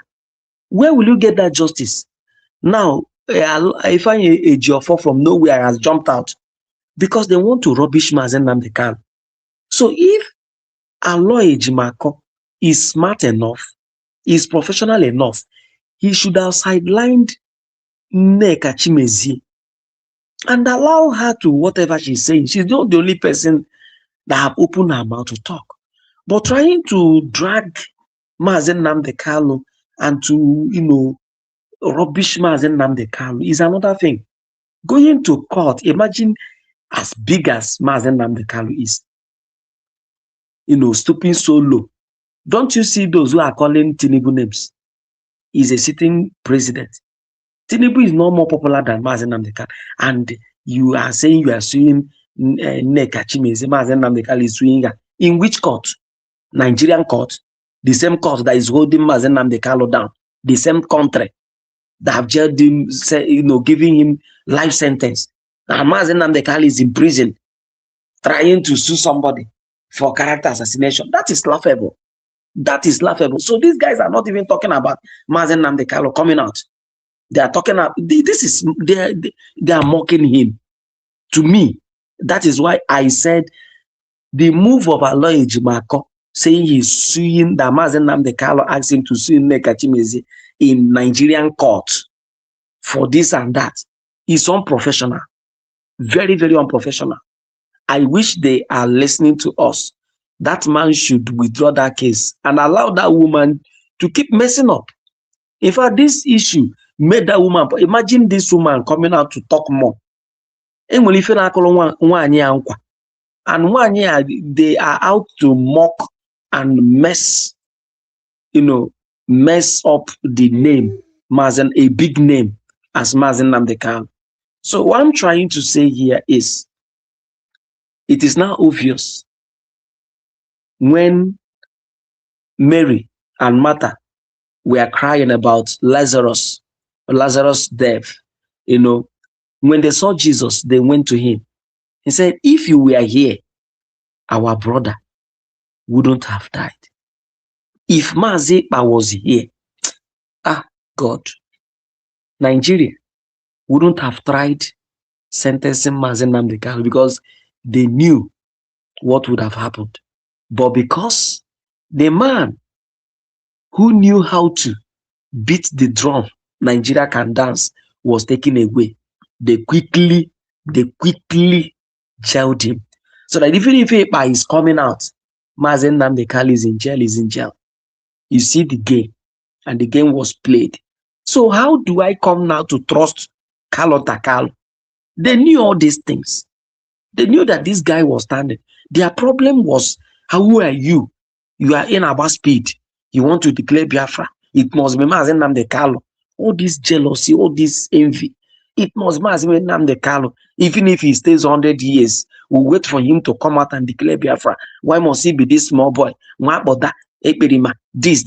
Today, is it not even late for these guys to start saying, oh, we don't know that Epa is a true follower? It's even late. Even from Master Prophet, to me, it's even late. Because people like him who saw this thing would have started calling his friend, my friend, come back, withdraw. Let's support this guy. Let's support this guy. He's fighting for our own. He's fighting for Mazi Nnamdi Kanu. So whether I cannot, I do not trust any of them, because Mazi Kelena, enwere ife a na-asị mgbe nwanụ na mmanụ kwafuru akwafu na mkpokọta adịghị ya. This is exactly what these guys have done. Ha kwafuru mmanụ. Ikpokọta mmanụ are very difficult. Akwafuru mmanụ ha mere kwafuo or the very, very difficult. So they come in, I saw hypocrisy. These are wrong people who are evil. In-house enemy, household enemies. But all the same, our prayer is, there is nothing like repatriation of Mazi Simon Epa. We pray that justice will prevail. We pray that justice will prevail. Thank you very much.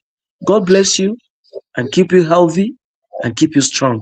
And keep all of us healthy as well. We'll come around and sit around you for, discussion and reasoning together.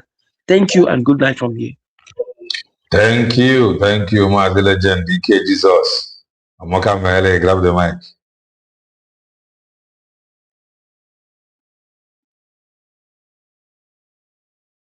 DK Jesus. Okay, go ahead. Try and put it on them.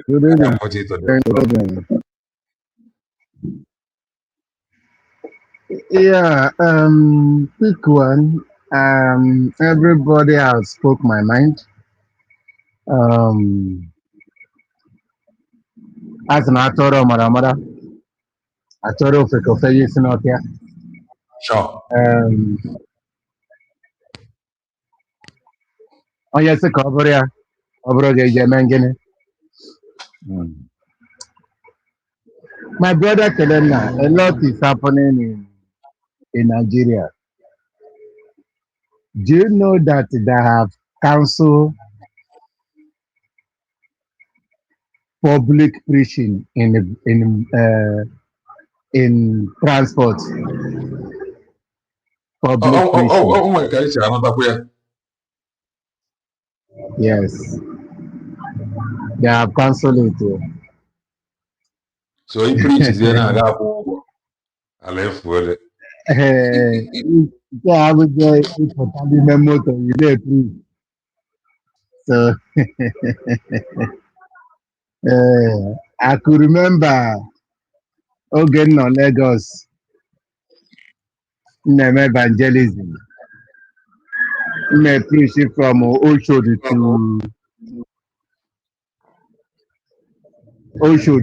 to Ebutemeta, Ebamolua. Morning cry. Money cry. So and you blew my gun. Preach here, my brother. You know the name of the preach now. I can't say that.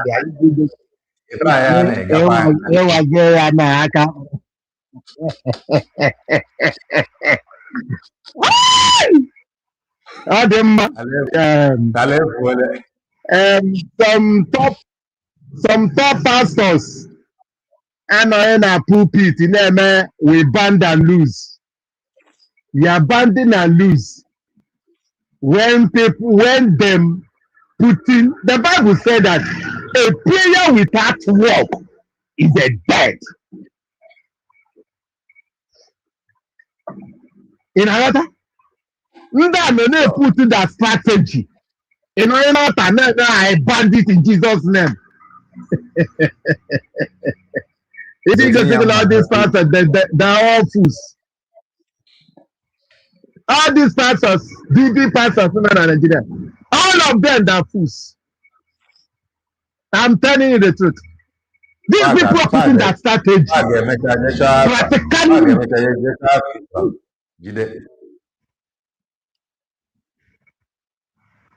You know that? Put that practice and they put the things in order. Let's go figure that again, we know that I never band that news. I know problem. I look at them say you are deceiving yourself. The Bible said, David said, Lord, should I pursue? And God said to him, pursue, overtake, and recover. Is you know what the Bible said? And these people are come out and stand in the pulpit, wear suit, wear any person shoe. Now,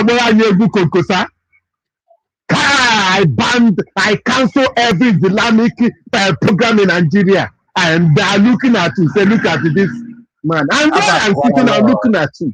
What is supposed to do, you will not do.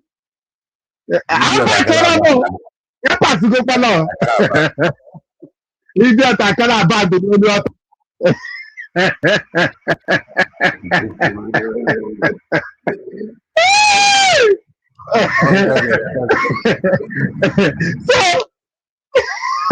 so my brother, I'm a Christian.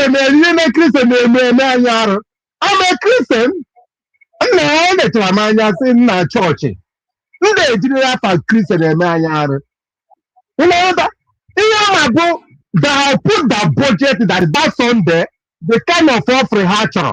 They know what they want to hear. And they release the regular nature on it. In the Alaba, there were security guard the one. Elaba, you put green.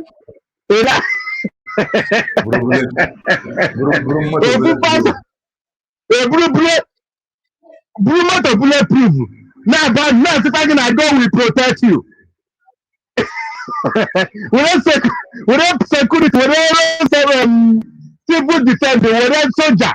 No one quickly. Now, God will protect you. In a time,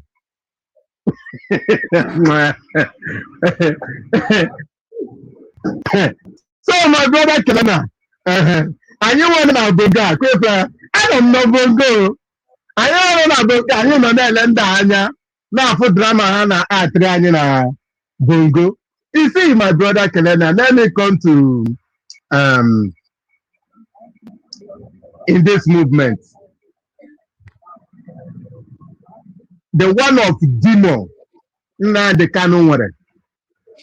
Go canon pa. I'm telling you. Why is the boy a demon? Because jealousy. Many these people, they don't reason as a woman being, normal woman being. Jealousy. There's something that he used to say. Him that undermine the truth, consequences is there waiting for him. Everything that have done against Samoneta, thinking that they are pulling Samoneta, they don't know that as they are destroying Samoneta, they are putting Nnamdi Kanu in serious danger. I'm telling you. Master prophets, I don't trust them. I say it yesterday. Master prophets, with all of them that have destroyed a lot, they may be go inside to the extent that what they have done, what they have committed in past, take lives away. Yes. Ihe ndị a mere in past during the time of Samoneta. Mgbe ọ gbara Samoneta, they use it and waste innocent life, thinking they are fighting against Samoneta, that now Samoneta will back. Anyị nọ na Holand, anyị enwe ihe mere. Ndị a megidere nwanne otu nwanne. Hence, he supported Samoneta. Master prophet, is he not aware of it? He's aware of it, nah?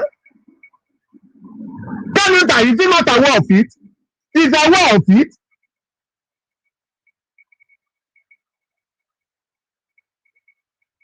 What is the name? What the hand channel name?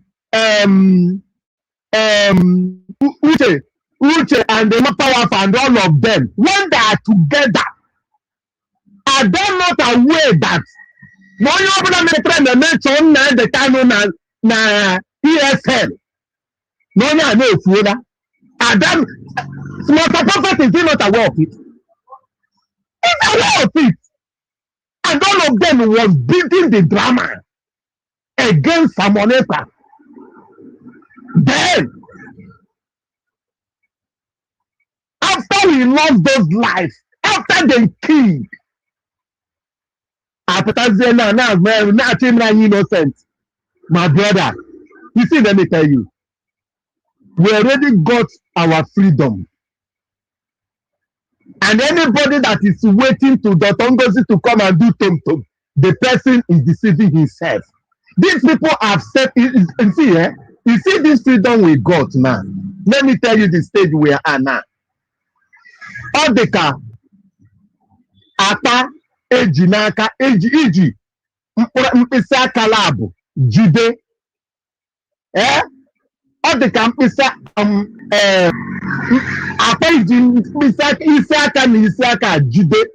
Any mistake ọbụla akụrụ gị, ị ga-ejisi akwa na ike, akwa ahụ dagharịrị gị, ọ kụwara akụwa. That is the stage our movement today now, because all the whole world is watching the movement of Dotongozi Orabeze to know how he's going to get his recognition.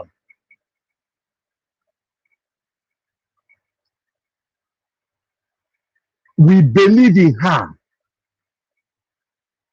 And that is why Biafra are still speaking all over the world. She's submitting her document gradually, and that is only way we will get this freedom. Samoneta would already tell us we should not expect after the declaration that now there are no tom. Samoneta say we should not expect that. It will be a diplomatic movement and political movement, submitting documents in proper portals in all over the world. That is what he told us, and that is where Dotongozi stand, and that is why that is where Ike Jesus stand, and that is the reason why I'm supporting the USB government. You see all these people that have committed a lot past, my brother Kelena, coming out today. In fact, I get people to Dotongozi. They put on the data, actually, some of them will still come out and say, Ngozi, I am sorry. I don't know that you are doing the right thing. God punish all of them. Thank you. We are past that level. If they want to repent, let them come and support USD as part of preaching about USD. We stand in the way of the truth. Thank you and God bless. Thank you. Thank you, Jesus. Akonya with 1 minute. Na enwere iwe jare nọ okwu legend kwuru mere nji wee bata. Mana ihe mere nji bata bụ na achọrọ m ịgwa ndị be anyị enweghị nji sentiment and emotion eme. Ụnụ hapụ kene ka ụmụnne Nnamdị kpụta afa Nnamdị so that ha ga-afụ what ihe ọ na-apụta ịkpụta afa mmadụ because ha kpụtaka afa Simon Ekpa. So onye na-ajọ ha wepụta case ayọsịna ha let them go there ka ha rụọ afa nwanne ha na ntụ so that echikwenu amara na ịkpụta afọ onye na-enweghị o mere ha enweghị ọ bụ. And lastly ewere iwe Maazị Kelenna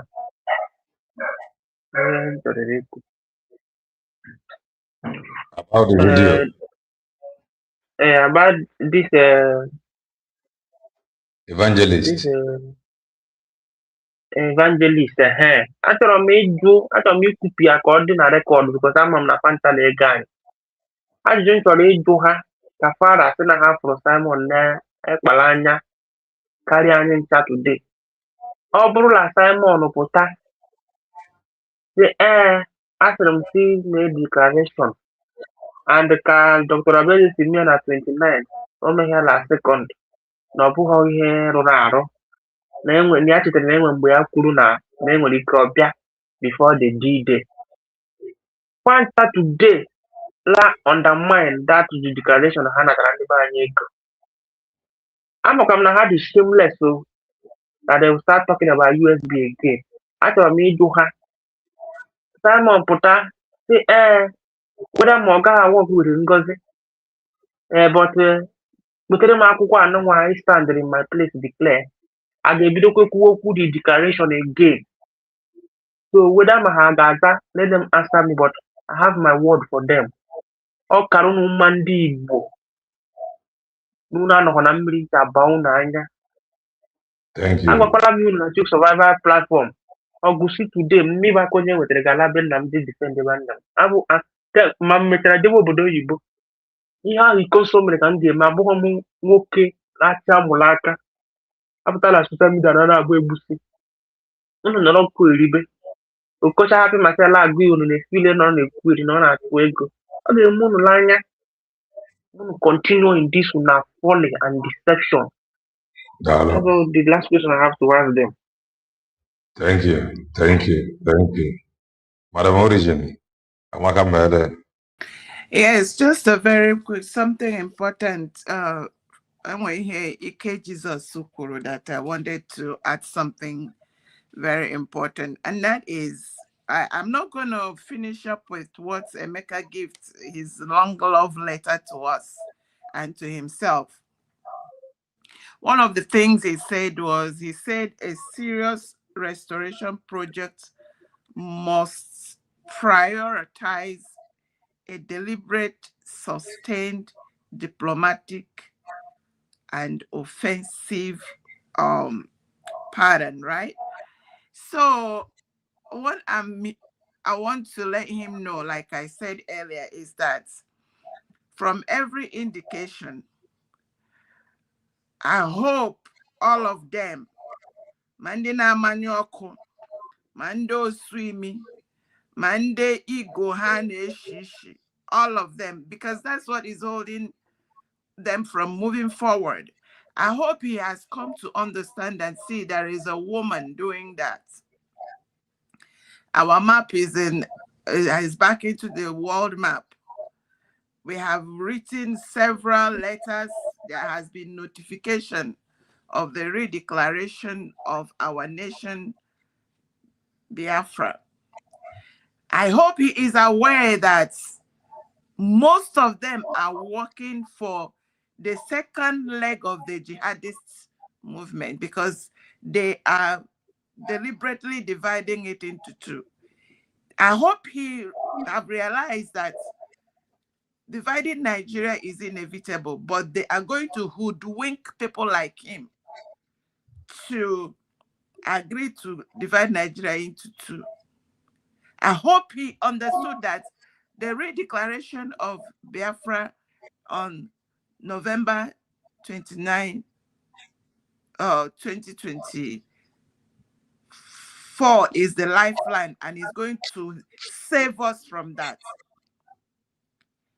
And I tell Ike Jesus and everyone here, everyone that you know that you talk to, or everyone you know that voted to exit Nigeria, please go and get your free citizenship certificate. It's free now, and I know why it is free now. Why it is free now is because we need a number to seal up what we already got. We need to seal it up fast. Once that is done, because as it were, I've not seen anywhere where you're going to get your ID card or you want to get paper that it is free. It is free for a reason now. And nobody should come back and say to the government, oh, why did you take it back to $50 or $100 or now making it?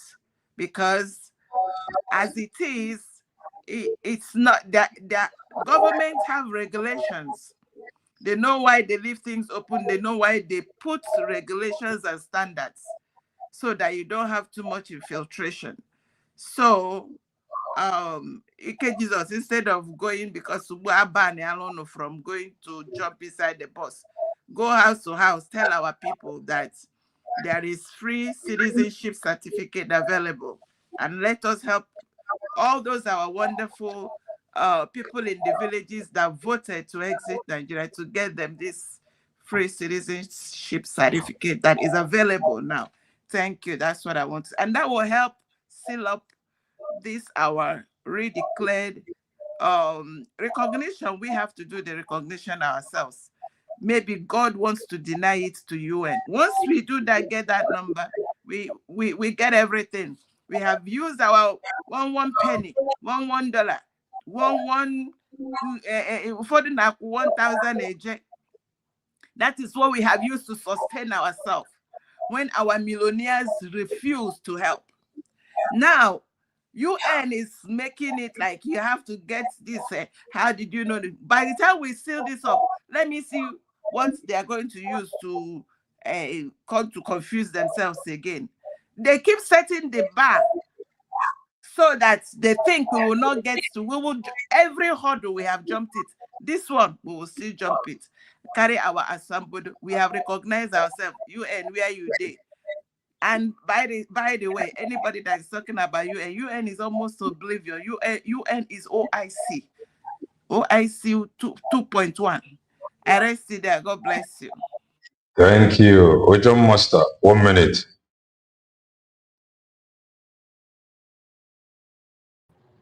Can you hear me? Yeah. Thank you, Mazi Kelena. Thank you very much. Thank you, Madam Origin, for throwing more light on this very submission. And I just want to add to little voice to your voice that what you explain now is very, very clear. But you know the best. You know more than most of us. Outside. So you know more than most of us from outside. But if I would say this sometime, especially the condition of giving it to the people who land them, especially in issuing the certificate to the people at Homeland on free. If you ask me, I will just say that we cannot explain everything to everything on social media. You know why it's there. You know why it's there. God's willing, it will achieve the aim, the objective of that lesson. Because more you explain, sometimes these enemies that never do well, they will always find a way to encounter, you know. So, but you did well by explaining it in that manner. And our brother again, Akonyo Wetara, you see, Mazi Nandekano, whatever you leave the brothers to do, and they are doing it wrong, the person that is at the receiving end is Mazi Nandekano. Mazi Nandekano, that you know the situation more than many people. And you know how painful it is. Okay, I don't know. Let me not say, because if you have been in dungeon, if you have been in prison for one day, just for one day, you will understand what it means to be in prison, especially with the condition that Mazi Nandekano is.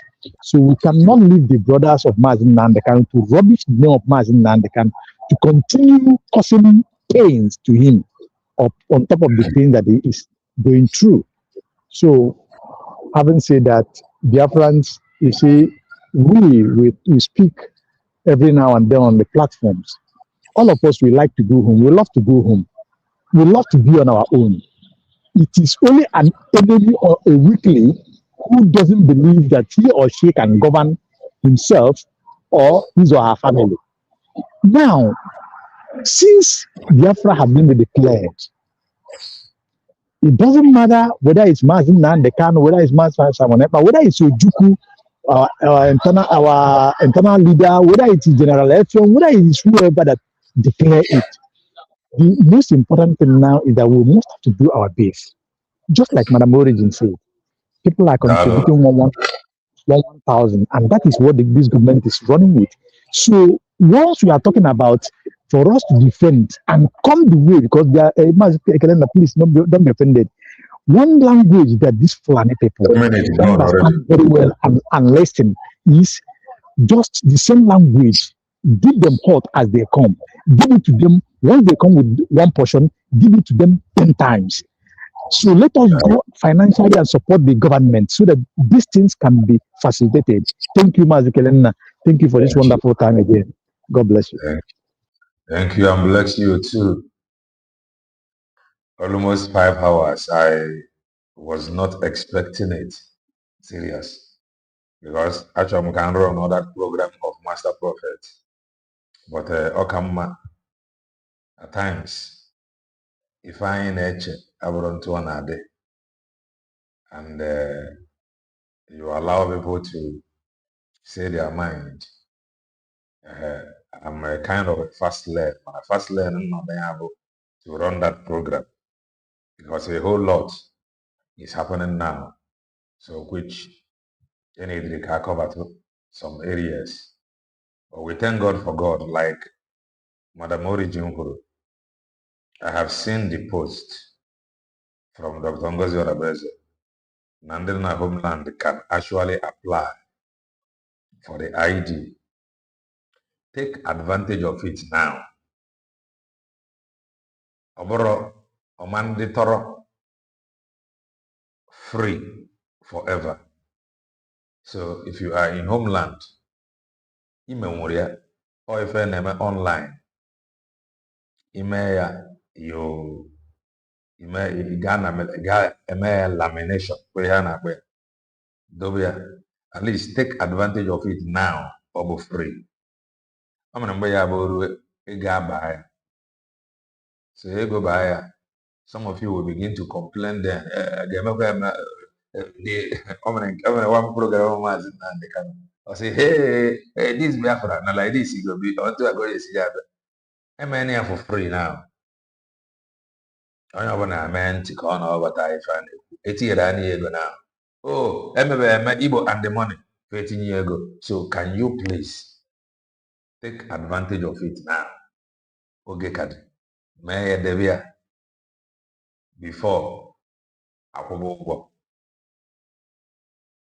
At least he said, over there, checking $100 ego.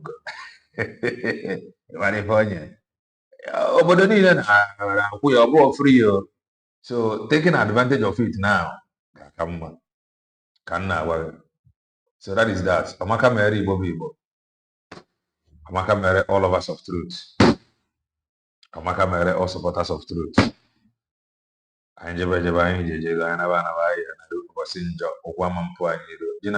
saw your support. Eze shoki ke twara ginzu na ogu. Ojide anya mmadụ nke oge eri ama nke ya. I will fix 1 or 2 and I want to stream that program because half from Master Prophet Kona Hegiri with Eggman, and the language after all again, the most trusted. Naifenka. This people like the same pattern. The most trusted. I know I'm one of the corner. You get a